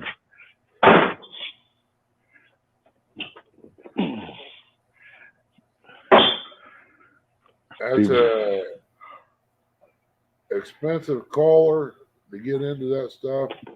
You can go cheap if you want to, but about mid-range, you can go both ways there and still not break the bank. Right. I think the one my buddy got was like $400.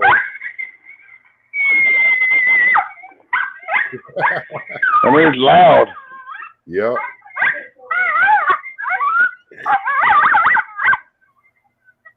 It is loud.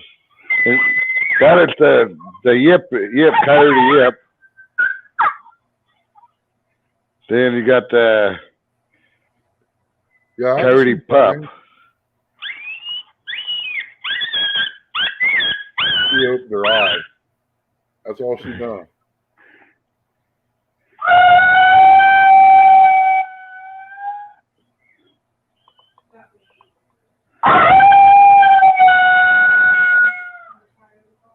She just opened her eyes and closed them.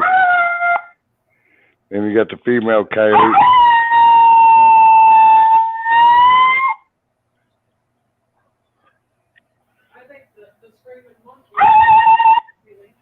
Then you got the gray fox.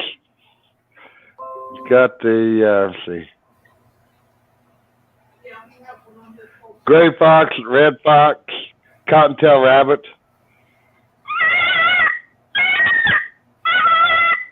I don't think I'd ever sound like a gray fox myself.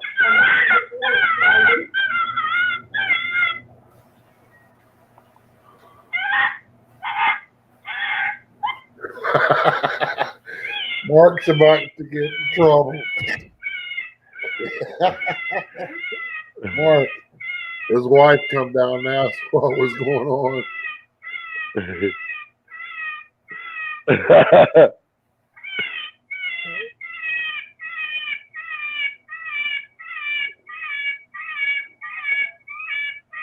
That's the rabbit there. Well, that got her attention. What is it? Did he wake you up? What? You gonna start that crap again? What? Yeah, it's got all kinds of different calls on it. Now, go, go. I ain't playing it.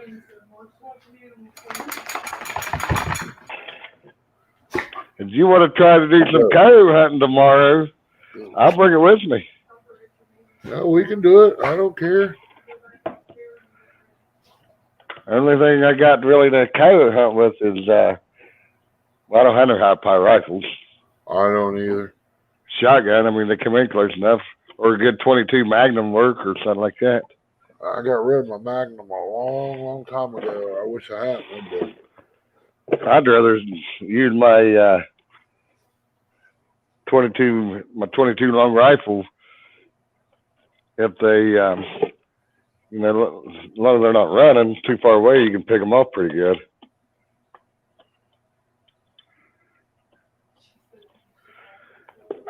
Or the shotgun. Shotgun works too.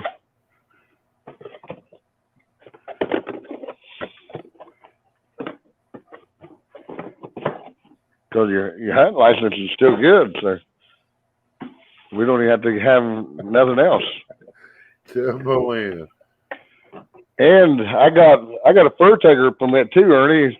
If any fox or anything come in. Well, that's good.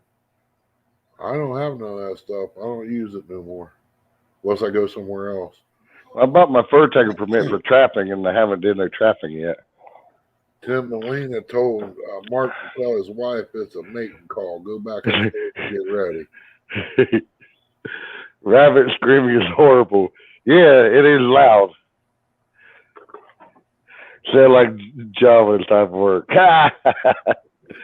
Mate call. Mark watching animal porn. If you survive the sled ride. Oh, I'm a survivor. I'll tell you what, when it's quiet and you ain't got that playing, after you shut it down for 5 minutes, you start hearing popping and cracking in the woods. Yeah, you're going to wonder what it is. Oh, I'll be ready.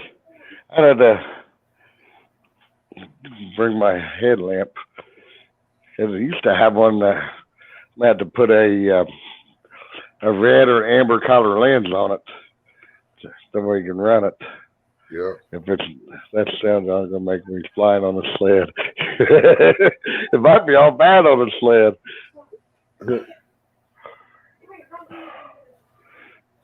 Barnyard porn.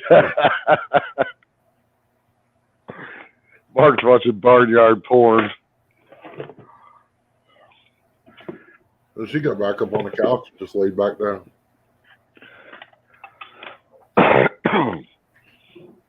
Turn that off. I was kind of wondering about them. Oh, Well, one of these? Yeah. Huh? No, I'm not. I was looking at the dog. I wasn't looking at you. You probably sitting over there eating candy bar or something.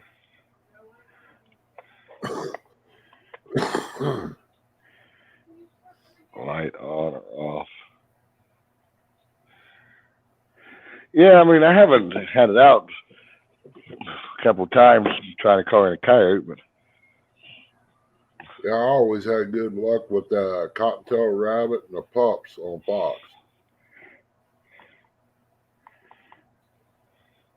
We had one fox over on off of 180 at Long Run, I think it was, or Middleport, before they put them houses in. He had only come in so far. We they need sit back and bark. Huh? And he'd sit back and bark. No, he'd just stand there and look for a little bit, and then he'd leave. Mm-hmm. Then Little you red won't ones see do no that. more for a while. You come back later in the night, and then he'll be I there. might just have to bring a shotgun. Might have to call in a fox or two if coyotes don't want to play. Yeah, I've seen that. I want the one that plays emotional danger damage. Hey, Mike Humphreys, how you doing, buddy? He heard the coyote call and woke him up. Yep, he's ready to go. He's got a big kennel over there. Yeah. We got a kennel down here too called Color Me Red Kennels. He's got a little shop there that he sells stuff out of.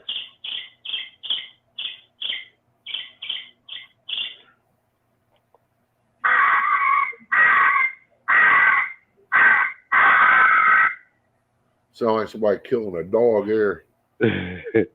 Here. It must be a delay on YouTube. I can hear it coming through on her phone in there.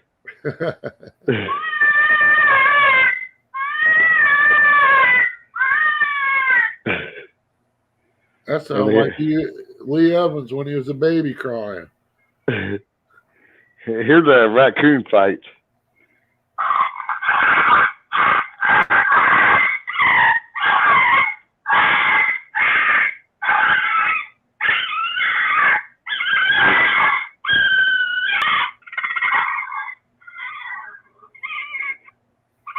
You ever see them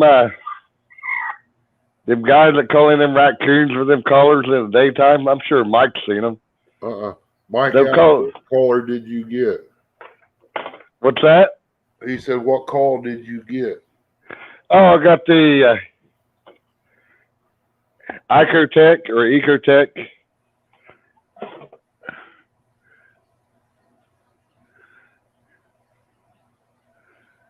Icotech. It's got right here is where the where the batteries are dead. I left them on. But where you plug your thing in, and this thing will spin like that. It's another attractant.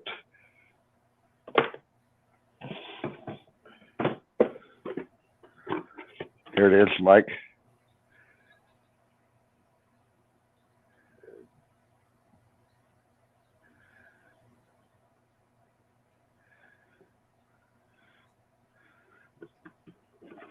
Seems to be a pretty good call. Got some dogs, yotes laying down there. I don't know. We'll put it to test tomorrow, Ernie. We'll give it a try. I'm game. Yeah, I took Chrissy coon hunting. She wanted to go, so I took her down here on 17. Yep. And we got one. That's the night I had my experience with nettleweeds. She wanted to pack the coon back. Well, sure, go right ahead. Yeah. Pack it away. Yeah, the time we got back, that coon probably weighed 50 pounds. It was probably about a 10-pound coon. That's a pretty good coon to be packing. Them coons get heavy. Yep. Mike said that works on them out of trees. Yeah, Mike. I've watched a couple videos where them guys are calling them coons out during the daylight by using that call. Yep. And them coons come running to the collar. Hey, Tim, don't be telling John Parker about that. That's what he would use it for.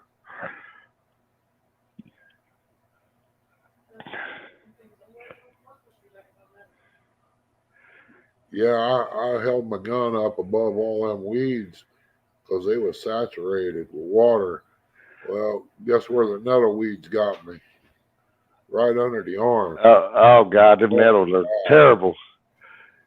Mike's got a Fox Pro Hammerjack too.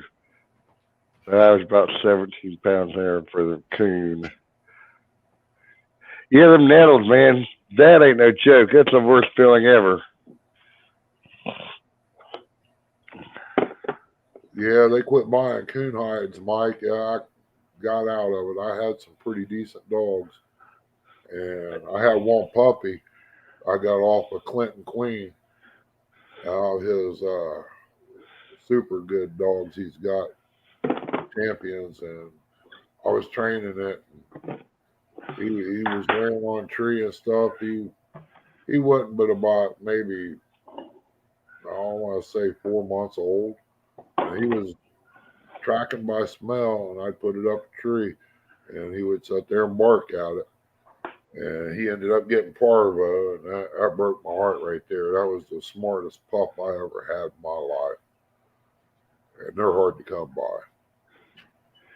He's an old hound for hunting coons. Yeah, I remember hunting them days. I miss going, man. I really do. Well, now they got trackers where you can put that tracking collar on the dog and GPS right on your phone, I believe. Yeah.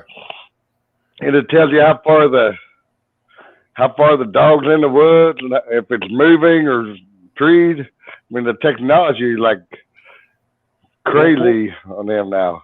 Won't work down here. Cell phones don't work in this area. And I wonder how that's going to work out down that way. Yeah, they don't work here. Once you leave Adelphi, Mm-hmm. you might get halfway to the hill and then it'll drop out. That's why you run Wi-Fi off of you when you're out there live. Then. Yeah, that's why the old phone keeps buffering and everything. Right. I wonder how Verizon does down there. Who we got? Horizon Internet. We got Horizon Internet. Horizon. Yeah. If you give your pup 3 cc's of penicillin for 3 days, they'll come out of parvo. Wow. Wish I'd known that. I took him into the vet and he died that day. While he was standing there telling me how much it cost, I told him, I said, "Bud, you're standing there telling me a price that I don't even really care about. I will pay it. My dog's laying back here dying. Get on it." I would have said, if he could have done something, he probably could have saved him if I'd have got him here early. But I didn't know until I seen it. Called coon out of tree into the dogs. Yeah, take down. Kenneth, you do that too. Call a coon right down there, or walk him down the tree.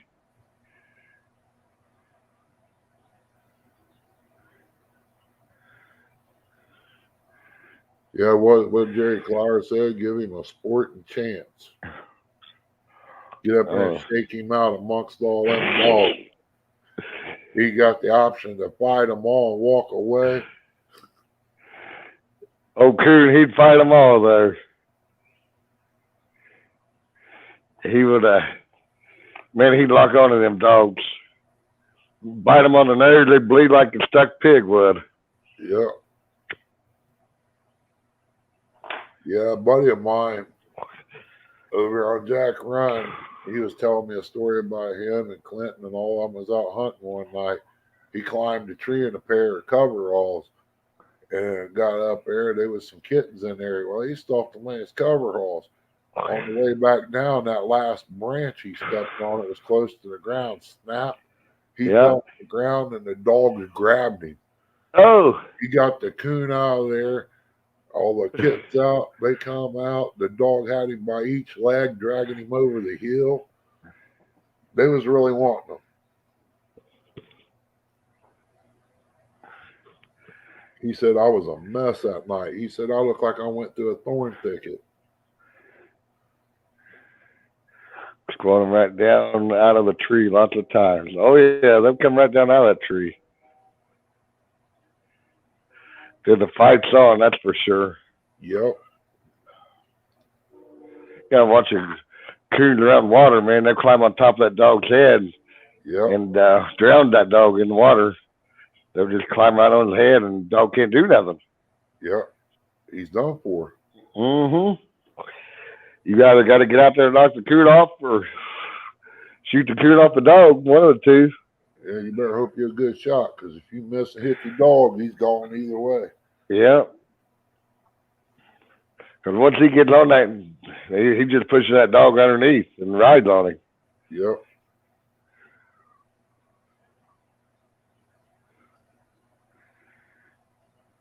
I asked Mike the other night in chat, but he was getting hammered there with questions. Didn't know if he knowed Clinton Queen or Winfred Hall. Winfred, he was in West Virginia down there around I think it was Buffalo Mountain or something like that. And Clinton lived up here in Ohio. They went to a lot of dog trades and hunts and stuff. You get an old coon club outside of it was going towards Meigs County on State Route 325, and they had an old coon hunt out there. Everybody get together, and he actually won trophies and stuff back in the day. Coon hunting trophies. Yeah. First place I ever went to that was huge, and I don't know if they still have it or not. It's up in Bell Fountain, up there at Kenton High. That's where it was at. They had big dog trade, had hunts up there at night, and what is that? Where the swimming, where the dogs. Mm-hmm. And a humongous flea market. It takes over 3 days to walk through. Yeah, and there's the coons down south where you're at, Ernie. You know, you walk them hills down there, them coons run. Them coons would run, and through the hills. And you get to him, he'd be denned up in an old den tree or something. But up here, it's all flat ground, and mainly they'll run up in a tree, right in an old fence row or ditch line or something. He'll hide up, but they don't run too far up here. And in that hilly country down there, boy, they put up a dog that'll be running for a while. Yeah, we hunted Deer Creek one night. I was young. My cousin was going. I said, I'd like to go. He goes, well, we ain't got a room in the truck. I said, I'll ride in the back. I bet I didn't ride in the back no more. That was cold. I was covered up with a tarp trying to stay warm. Yep. But I went. Mike said he's been hunting competitions since '87. I mean, I went deer hunting in the nastiest weather you could see. I mean, cold wise. My dad, my buddy's grandpa, he was with us. He didn't get out of our truck. We stopped up there at Lookout Picnic area, and I walked down through there just to see if anything was moving. I did get one shot off there. At looked like it might have been a 6 or 8, and he went around the side of the hill. If he did get hit, I didn't want him. Right. The time he got done, he looked like a block of Swiss cheese. He got all poked up there, that's for sure. Yeah. Take down. So he had to jump in a creek one night, hit the coon with a stick, keep him drowning the puppy. And then made the puppy a Cracker Jack dog. He hated the coon. I imagine. Mike, I remember when Mike came down to a meet and greet in Ohio. I didn't get to make it down there. That was down around Indian Lake area. Indian Lake.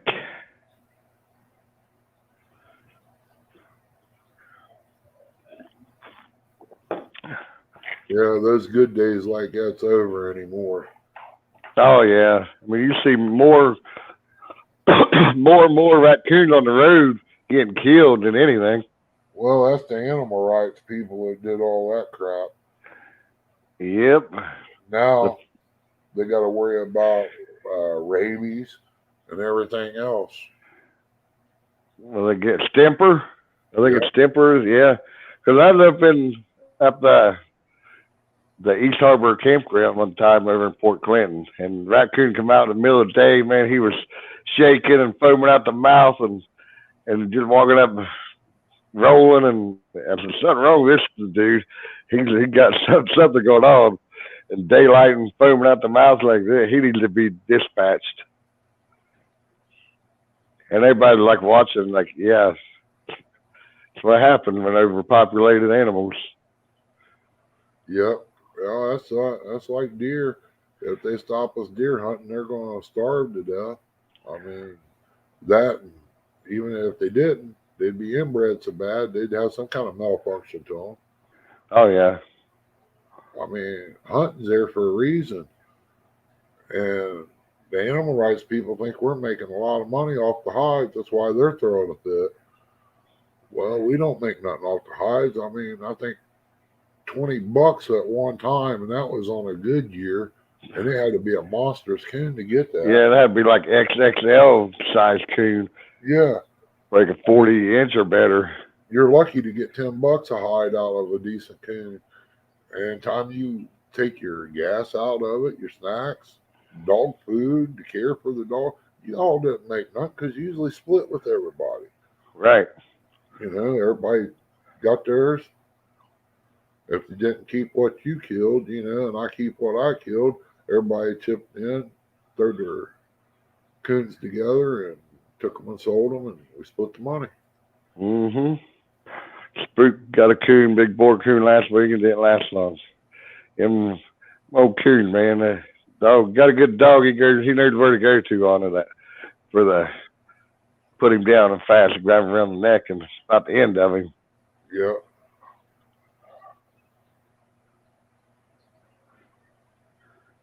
Yeah, my dad had one many years ago when he was hunting and stuff into it. He had one called Paul Dog.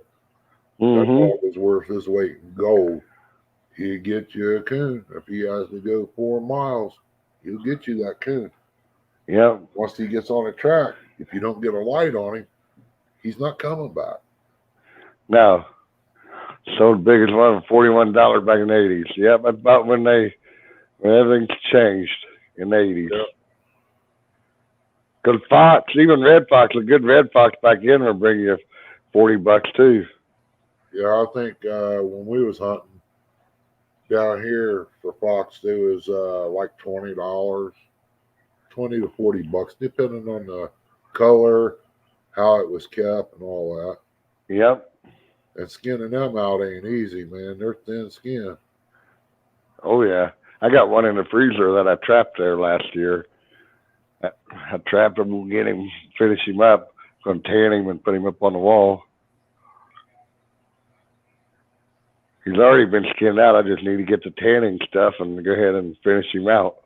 You gonna use tannin? Yeah, I'll get tanning oil. Use it. I don't use the brain. A lot of people use the brain, but shoot, man, with all this stuff going on in animals. I was gonna ask you about that. Yeah, I'm good on the brain. I mean, a lot of people you swear by the brain, but man, there's so many. You just don't know what you're going to catch. And if you wear rubber gloves, you're always susceptible to get a hole in them, anyways. Yeah, yeah. I had a book I got from the library. It was a paperback. It was probably 2 inches thick, and it told how to, on all the animals, how to do it, brain tan and all that. And I cannot find that book no more. I should have just kept it and paid for it because it was an old book. Fox, bobcat, and coyote sucks the skin. Yes, they do. Thin hides, that's for sure. Coyotes, they just stick like a wet dog all the time, whether they're dry or not. They smell like a wet dog. Yeah, we got a bobcat down here too, by the way. There was one spotted up here this year, finally, I guess. One was finally spotted. I thought we seen one night. We went around the ridge in the truck. Had a guy in the bed using the light, and he was shining it and come up on a water hole. Didn't have no tail, and I don't know. It had like spots on it. I didn't know if it was a bobcat or not, but it looked like a kitten to me. Wasn't real big, maybe about a foot long. Right. I've never seen one out in the wild. So, It could have been somebody's house cat. We didn't know. oh, I caught a wildcat last year in a trap, man. That thing about tore me up. Yeah, it takes a little while there. You got to take your time with them other ones. I ain't had no raccoon in many years. But I've ate a lot of coon years ago, but well, not now. They have pretty lean meat. I've never ate a coon. Never have. Everybody says they're good, but I don't know. They are. They're good. They're good eating. I got some that come into the corn pile there when we had chickens. And there's decent sized coon. Skin 3 minutes in a coon. Ew, yeah, we used to skin them coons when we'd tie them up outside in the woods when you kill them, and that way you just carry around the fur back in the day instead of the whole coon.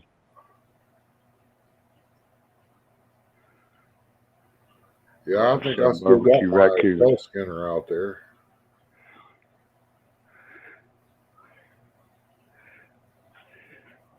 Mike, you shouldn't even have mentioned barbecue coon. Hey, Yeah, I fixed one when I lived in Columbus up there. Boy come in the kitchen, what you cooking? I held up that hind quarter. I said, what's it look like? He said, chicken. I said, that's exactly what it is. Because he was picky. Well, Yep. I went down the road and come back. He said, I ate some of that. I said, okay. He said, I saved you some. Open the refrigerator. There wasn't nothing but the ribs left. That little dude chowed down. Yeah, definitely got to carry a gun in the woods. That's for sure. Definitely. Never know what you're going to expect out there anymore.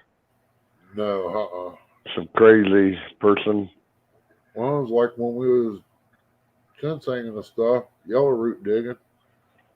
And a pack of coyotes come up on us, and we was on a pretty steep hill. I mean, we was 3/4 of the way up, but that last quarter about killed me packing 2 bags of yellow root. And Oh, yeah. That's a lot of root. You get a lot of yellow root, 2 bags. well, I had tops in one, the root in the other. These coyotes cut loose at the bottom of the hill down there in the holler. I know they was tracking us because we come from that direction. Right. I didn't want no part of them. And Chrissy's cousin ran on up the hill looking for a tree to climb. I'm there with 2 bags of stuff and a little short mattock. Now, I can get 1 or 2. I can't deal with the whole pack. No, I know me and my wife, we was ginsenging there one year, and there's one come around the side of the ridge. He must thought we was turkeys, hearing us in the leaves, I guess. And he come around through there, and he was looking. Then when he spotted us, he bolted. He was gone. Yep. Raccoon, to do that, you cook it a little bit, drain the water, cook it some more. That's how you get the grease off of it when it's done. You can put it in a bread pan, barbecue it, or you could take and roll it in flour, fry it like chicken. It's all pretty good. You ever eat groundhog? Yep.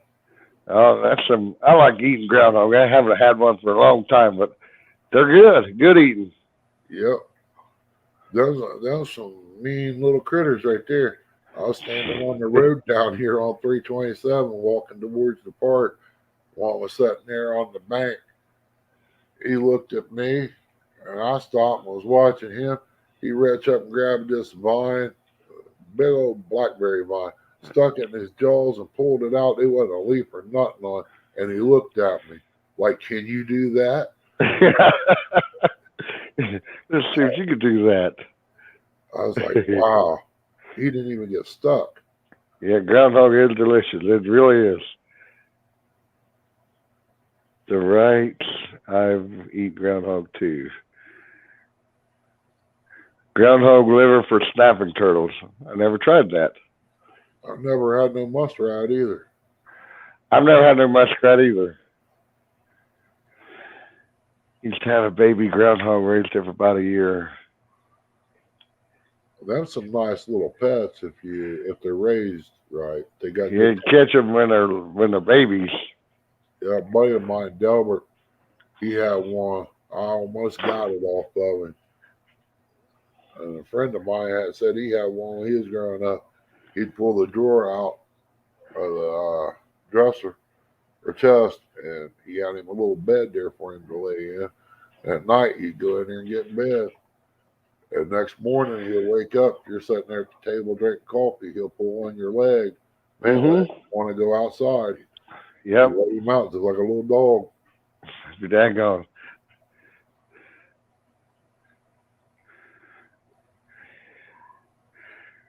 Like rabbit, real lean muskrat, that is. I'd say it is, just like rabbit.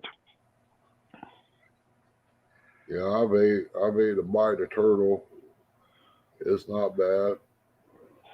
Now they got like supposedly seven different types of meat in them. I've seen the best part. Go ahead.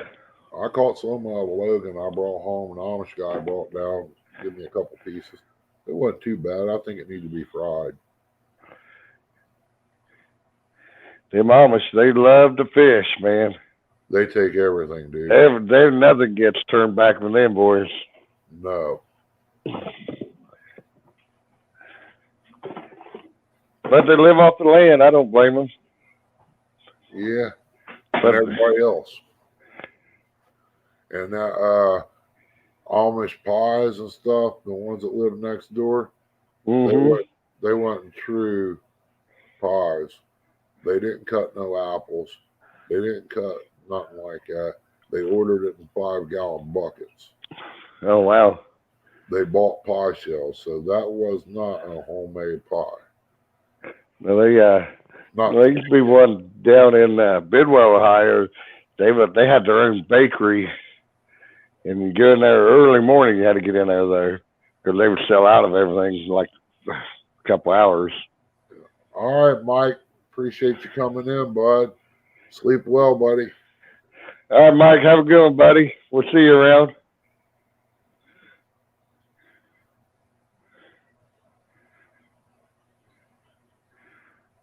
Getting late, Ernie. It's 11:15. Yeah, I better shut her down. Yeah. I'll probably go in here and get me a couple bites of egg salad and then go to bed. Oh, they make some good cheese, at least the Mennonites do. Yeah, they do make some good cheese. We went to the cheese factory up here in Amish country once. That was good. That green onion, yeah, Mhm. horseradish.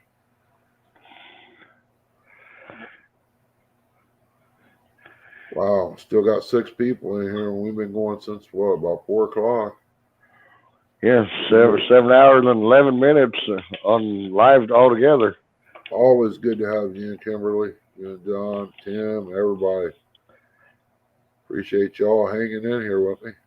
Yeah, I try to watch everybody, support everybody that can, but sometimes schedules don't work out. But Yeah, I'd normally be back here snoozing right now. been fun, Chrissy and Ernie. Yeah, we appreciate everybody watching us. You too there, Takedown. You be Yeah, careful. love show. Enjoyed hanging out, everyone. Take care. Stay safe. Yeah, I'll get with you. I get up in the morning, get with the wife here in a little bit, and see what time we can pull this off tomorrow. Anytime be fine, bud. Just give me a holler. Yeah, I got your number now, and it'll be fun. I might try to find an inner tube. I don't know if that sled will hold up my big booty. It's one of them red plastic ones. Look like it might be about 3-4 foot long. Yeah, that's what I got here, but I don't think it would hold a 300-pound guy like me. I know. I've never been on it. It'll be fun though, that's for sure. I'll get with her and she'll get with Chrissy, or I'll get with you, and we'll figure out what time we can pull this off. You know, it's always good to have Tim in here. Oh yeah. definitely. Tim's a good supporter. This Yeah. has been good. We appreciate everyone that has spent the evening with us. All right. On that note there, Chrissy, we will call it the night on my end. Appreciate it, Ernie, and I will talk to you soon, buddy. All right, John. We'll talk to you in a little bit, bud. All right. Have a good one, everybody. And we're out. All righty. See everybody later. Appreciate you coming in. Thanks a lot. Means a lot to us. We'll see you tomorrow. Everybody have a good evening. What's left of it. See ya.